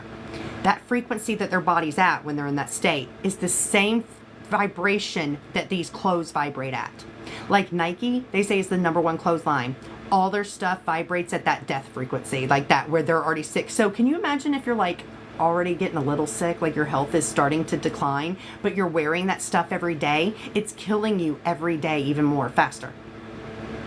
It will take you from just a little sick and, they can fix it, but now you're wearing those clothes. No, next thing you know, you're dead. Or you're like 1,000,000 times worse and you don't have much longer. Like, oh, doctor did tell me I have this much, but next thing you know, next day they're dead. And you're like, whoa. And now you can barely, if you do find like cotton and all that stuff, it is so freaking beyond expensive. It's not even funny. And I've started looking at the store, everything. I looked at go look through your drawers now. Everything you see is going to be, even silk. Silk it's man-made. All polyester. There's all these things. It's all synthetic. That's what they filled the whole market with because they knew what it did to you. But they didn't tell you that. They've been keeping that. This is why we have to share out what we know, because that's the only way people will learn and we can change this. We have to be just as vigilant as them. They've been keeping it all and that's how they gotten away with it. But as we are starting to tap in and be able to know things that we shouldn't know because we are tapped into the divine and they know everything, so we can just go, hey, higher self, what's this? Blah, blah, blah. And plus your guides, they will bring you what you need to know when it's time. Like they're like, okay guys, we need to it's time to fill her in on this one. They can't give you everything all at once because you wouldn't be able to even remember it all. When you try to pack too much in here, you can only handle so much at a time. We're always trying to, I did it too, guys. I love research. I love knowing everything. I'd like to know everything there is to know about something, and so I went too far with spirituality. There's a balance. Everything's about balance. And even if you're doing something that's of the light, you could take it too far. If you're doing too much of it, you're out of balance. There's always a happy medium. So we cannot feel too much. They give it to you. They say they have to spoon feed us little by little, when it's time, it'll pop up in front of you. You'll come somehow. It could be an article. It could be somebody else talking about it. They will bring this information to you so you know. When you're doing the work, they're there when they give you everything as they can, and this is one of them. This is their way of filling you guys in now because apparently you need to know this stuff. It's time. Watch out. This is how they've been getting us. And we've been totally blind. And we're paying them to kill us, guys. Do you realize this? We work our asses off. And what do? We pay taxes. We're paying these people that are enslaving us and to do all this for us. We're also paying them the money that they're going to give other countries and stuff like that, and fueling wars. We're buying the stuff that's killing us. We're paying for it. Like, what they've done is messed up. It's messed up. It's so messed up. And this is why I'm so passionate about helping people and sharing, because when you really break it down and you start learning all this, it's sickening. You just want everybody to wake up and know what you know, because you can't believe that this has been happening and you want to stop it so badly. So bad. Who would have thought that, like, the things that we buy every day, like these clothes and stuff, could be killing us, and that, oh wow, that's why they're giving it to us, is because they want us sick. They cause a cycle. Okay, our kids, we create them just like us. And they go to school, that's just prepping you to be a good slave worker for them, you know? And they keep you sick, so that way you're at the doctor, you're giving them all your money. They don't want to cure you, so they don't let you know what's really hurting you, which is parasites in your body. They leave you infested with them, and then they'll tell you, oh, you got cancer, but no, really, you got parasites. We're going to go pull out of there, but we're going to charge you for some tumor that we're going to tell you have that you don't, and we're going to pull that out. But we're not going to take them all out. We're just taking out enough to where you're not as bad sick, but you're still where you're going to have to come back really soon and start giving us your money again. We're purposely putting those worms and the parasites in all your food and everything, so you do get it in the water and stuff, because we want you having them, because those are actually lower entities. And then you're under possession, you're working on we're infiltrating you from the inside. And then once we get one in you, we're going to make sure you get more and more. Especially parasites, you can't help it, because then if you have a female parasite in you and she goes into mating season and she's wanting to mate and put more parasites in you to take over, so there's even more in there and you're just screwed. So what they do is they send out this pheromone through your skin. You don't even realize you're doing it, and it attracts other people that have that male parasite that could mate with it, so it'll draw that person to you. Next thing you know, you're, oh, this new guy, oh, he's really nice to give me attention. Next thing you know, you're having sex, and you don't realize now that parasite's in you, and now they're mating, and now you got more.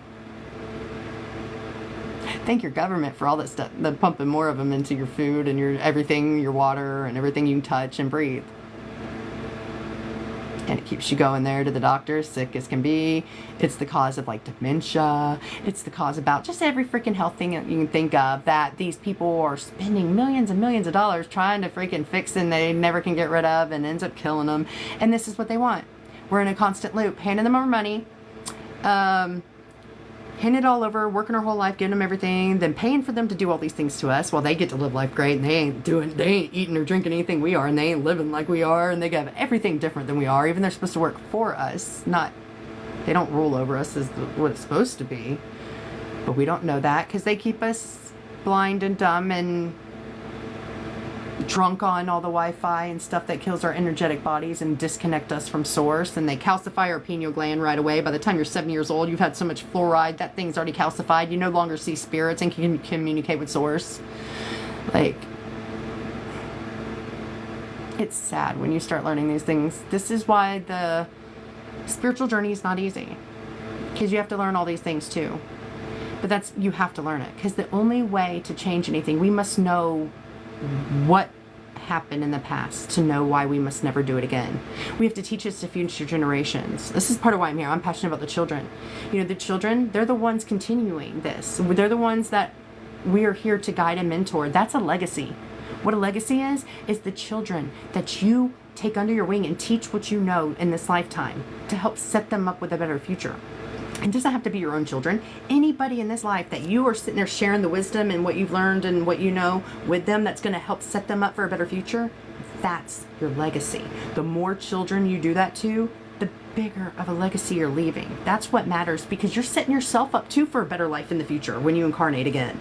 You don't want to keep screwing up and passing on the same things. If we want a new place to be, a better place to be, if we want a better future for humanity, we must make sure that these future generations know what we did wrong in the past and why we must never do it again.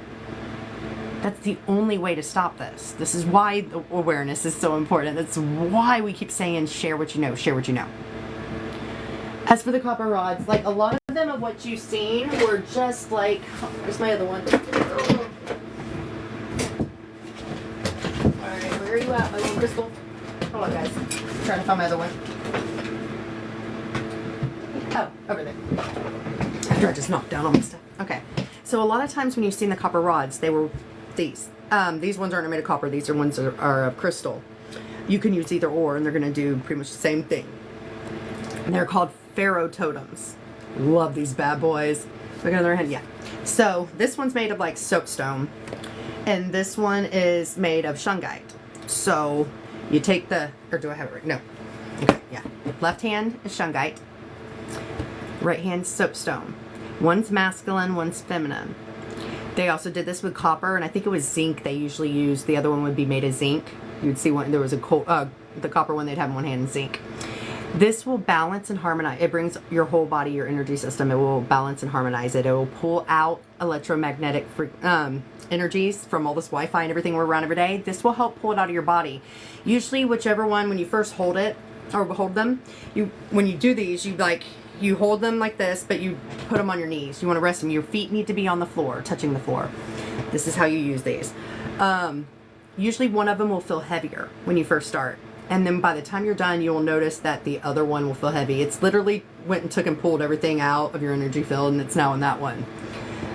This will help balance the masculine and feminine. They do, this is why it was so important back then. This is one thing they used to keep their energy in balance, to help keep them where they are in that state where they can be channeling God energy, God frequency, Christ consciousness. This was a part of what they used to bring their self into harmonic balance. They're very powerful tools. I found these ones I got in Lakeland, Florida. I went back home and was on a trip visiting, and I went into a crystal store and I seen these, and they had me try them out. The one guy, the cashier in there, he's like, try these out. So I went in their little like meditation room, and the second, like, he's like, just sit there and meditate like you're like a meditative state and just see what you feel. And I started doing it. I had to open my eyes all of a sudden, because literally, like, I had to see if the lights were flickering in there, because all I seen was like strobe lights going on in my head. I've had that happen since, but like that was the first time I ever experienced that. I was like, whoa.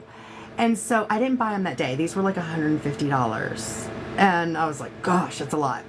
I find them a lot less now. I kind of wish I waited. Mine are larger. They make them smaller. Mine are the large, but yeah, I found them. I'm all about prices. I don't pay full price for anything, but I did for these because I want them so bad. When I came home, I couldn't stop thinking about them. I ended up calling them, and I'm like, look, can I buy those and you ship them to me?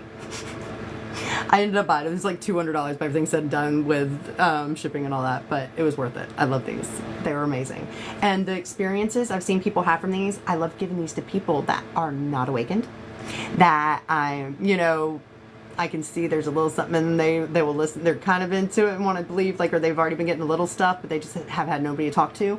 I love to break them in with these, because they can't believe the experiences that they're feeling from these or what they're getting, and it kind of opens a doorway to there's something different out there, and there's things I don't know that I need to start knowing about. They're very powerful. So that's what the copper rods were that they used to hold. They were these harmonizers. They're called pharaoh totems. They're amazing. If you could ever use them, I recommend it. If you get these, I recommend you use them at least 10 minutes, 10-15 minutes a day. So, and it will help keep all this great. It's going to remove all, and right now, especially, like, back then, they did have electricity and everything back then. That's probably why they created it too. Like, this does help, like, remove all that stuff that's poisoning us every day and hurting us. So it's really good to have. Just see what everybody said.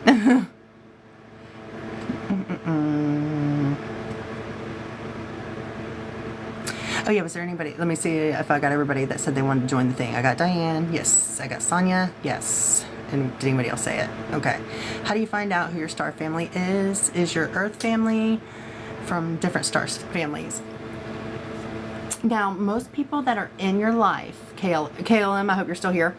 How you find out about your star family is, like, I'm somebody that can find out because I have a telepathic connection with the divine, so, and my higher self. So I can always just ask, and they can tell you anything there is to know about anybody. That's how I can know about anybody, because they're tapped into the collective consciousness. I could ask a question about Billy Bob up the street, and even though that's not Billy Bob's higher self, it doesn't matter. They are tapped into all the same consciousness, so they can know that anything there is to know about anyone at any point. They will answer the same as if that soul was there answering for their self. So all I have to do is ask, and they give it to me, or they just give me stuff all the time and I don't even ask. When I'm in a situation and they want me to tell somebody something, it just comes in. So you can find out that there are people that are able to do reports and stuff like that too, and bring that information forward for people. Also, the Earth family thing. Some people are not starseeds. Some people have never lived a life outside of Earth.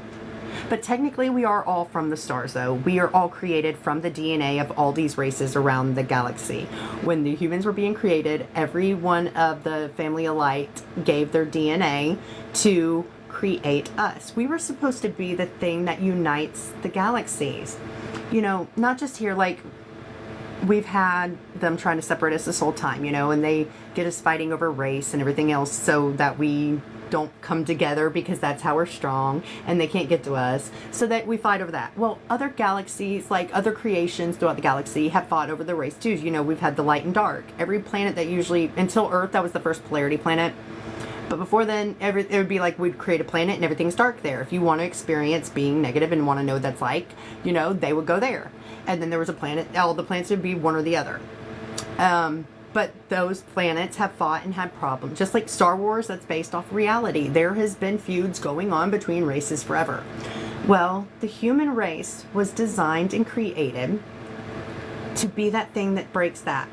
That shows them that we are all equal. We're like, okay, so we came here and we are from all over. We wanted to create a creation where we all come and we could kind of speak the same language. See, you know, we do come together, all these different races and stuff throughout the galaxy, but a lot of us look strongly different. Like, dude, there's beings that like walk and talk, but it's a tiger, you know? Can you imagine like being in front of like a tiger that's like sitting there like a human and like talking to you? Like, it's really kind of crazy. And they all have different dialects and stuff and like different ways of speaking. We wanted to have a way where we could all come together and look alike and like pretty much speak the same language and understand each other and experience life. We come here and we are learning from one another. So, you know, what's funny is, you know, you come here and you could be married to a Syrian and you're, you know, a Pleiadian. And you know what? You guys have made it work and you love each other. You fell in love with all these people that are from all over the star system. And the thing is, like, we're taking everything we learn here in this experience and then we take it home and we share that knowledge and wisdom and everything that we gained from here with our star people, with our whole entire star system. So all these star beings, all these families of light, they all came together and donated DNA to help create the human race, this race here now. So we're a little bit of everybody. We're all of them. And that was the point. It was to unite us and teach us all, like, to unite that galaxy and let them see that we can all live together and fall in love with each other and experience life together. And there's no reason to feud or to think that you're superior or like this or that. Like, no more. We're supposed to be the thing that unites the whole entire galaxy, guys. That's a big deal. So that's why they're all here too as well, working with us right now at this time. Like, they're all invested. They invested their DNA in you, you know, like they're all in. And that's a beautiful thing that we're the whole reason for this place to be created. It was a place for us to come together and experience life. But we had these other beings that were coming to incarnate too that didn't have the same plan. They wanted different. And that's been influencing everything from the root. You know, the creation idea from here was beautiful. The whole reason we did this. But unfortunately, because of we opened this up for other beings to come here at first. And they weren't with the same agenda. They didn't give a crap and they started doing things their way and influencing the beings that were here with that agenda. Like Lemurians, that's what kind of started their fall, was as soon as they started meeting with like these other beings were here and they started going around traveling the earth, and then they ran into the Lemurians and they all spoke or like they didn't speak, you know, they were still telepathic connection with source and their higher selves and lived off the land and all this. Well, then these other tribes are coming and people, and they're wanting to like do trades and stuff, but they didn't speak language, so they started to learn it. They were teaching them that so that they could, you know, start doing trade and everything. They say that was that was when they started to decline and drop in frequency and dimensions and disconnect from source. It all came with the learning of language. And then the coming together with mankind, and when we started building civilization instead of like, you know, before everything was provided. The earth provided for us, our food or everything. But then it was like, let's come together and build cities and community. Now, oh, we're going to have enough food for everybody. So now people got to work jobs, and We stopped depending on God and we started depending on ourselves and doing things for ourselves and depending on man. We caused our own fall. But this is part of us growing. It's what we were supposed to go through. It's the cycles of evolution and us growing. Now we're at the point where we're realizing that and seeing where we went wrong, and we're trying to find the medium of where we can like be together and a community, and also like still be connected to our higher self and the divine and stay in balance. It's the evolution, us learning. We have to go through the mistakes to know why we shouldn't do it, right? Just like I was saying, like about what we got to teach the kids so we don't go back down that path. This is what it's about.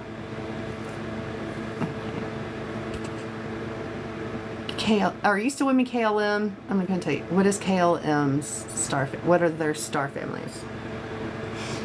Oh yeah, I gotta answer that one question. But yeah, so a lot of people that you are incarnated with are your soul, like they are from your star system. They are your soul tribe.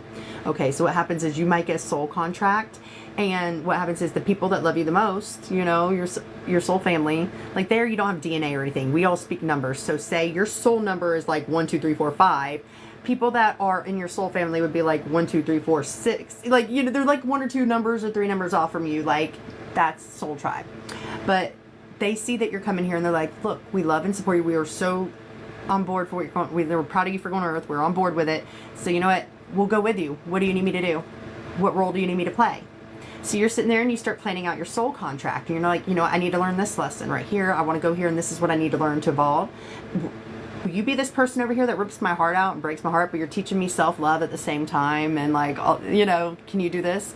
So very well, like many of the people that have hurt you in this life and have done you wrong, they very well could be the people that love you the most and are your soul family.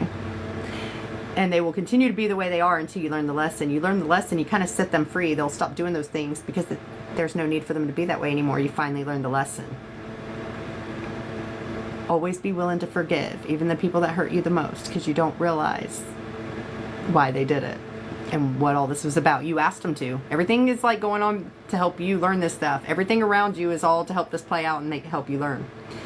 And until you learn those, you're like stuck on this predestined, planned thing. Once you get those lessons down, then you go into the destiny where it's like you get to manifest the, you know, and create the reality you desire. That's where the fun happens. But you got to get through the lessons first. Okay, what is KLM's star family? You've had a lifetime on Vega. You have a connection to Pegasus, the Pegasus star system. I'm hearing like K2. Oh, that's funny because your name starts with a K. Or your name on here, but I'm hearing like that there's like a star like K2 or something like that you're connected to. I haven't heard this one before. I think I've seen that star, but I've never got it for like star family. But I'm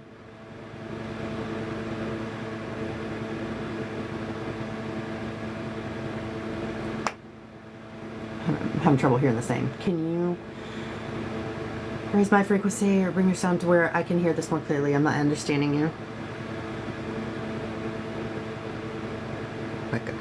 Wicca. Mm-hmm.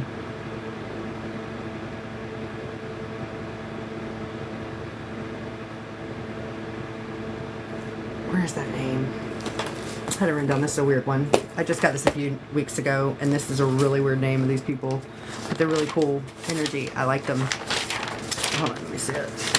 So I'm having trouble getting how to say it again correctly. It's a really weird name. It's really weird. It's so funny to say it, actually.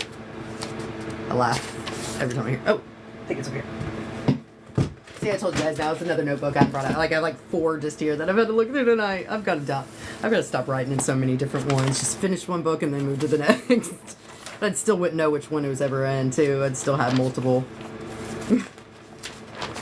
I have a friend that has like boxes and boxes and boxes of notebooks just of the stuff she's been writing down, dreams, all that, whatever she's gotten spiritual, it's went down, and she's like, always write it down. Because you won't believe how much, like, you can go back later and you're like, see, I told you this was going to happen. Or you can see, oh my God, see, this is what they were showing me. It's all meaningful. Everything you need. I don't know what I'd do if I didn't have this stuff written down that I do. There's so much stuff I wish I did write down that I didn't.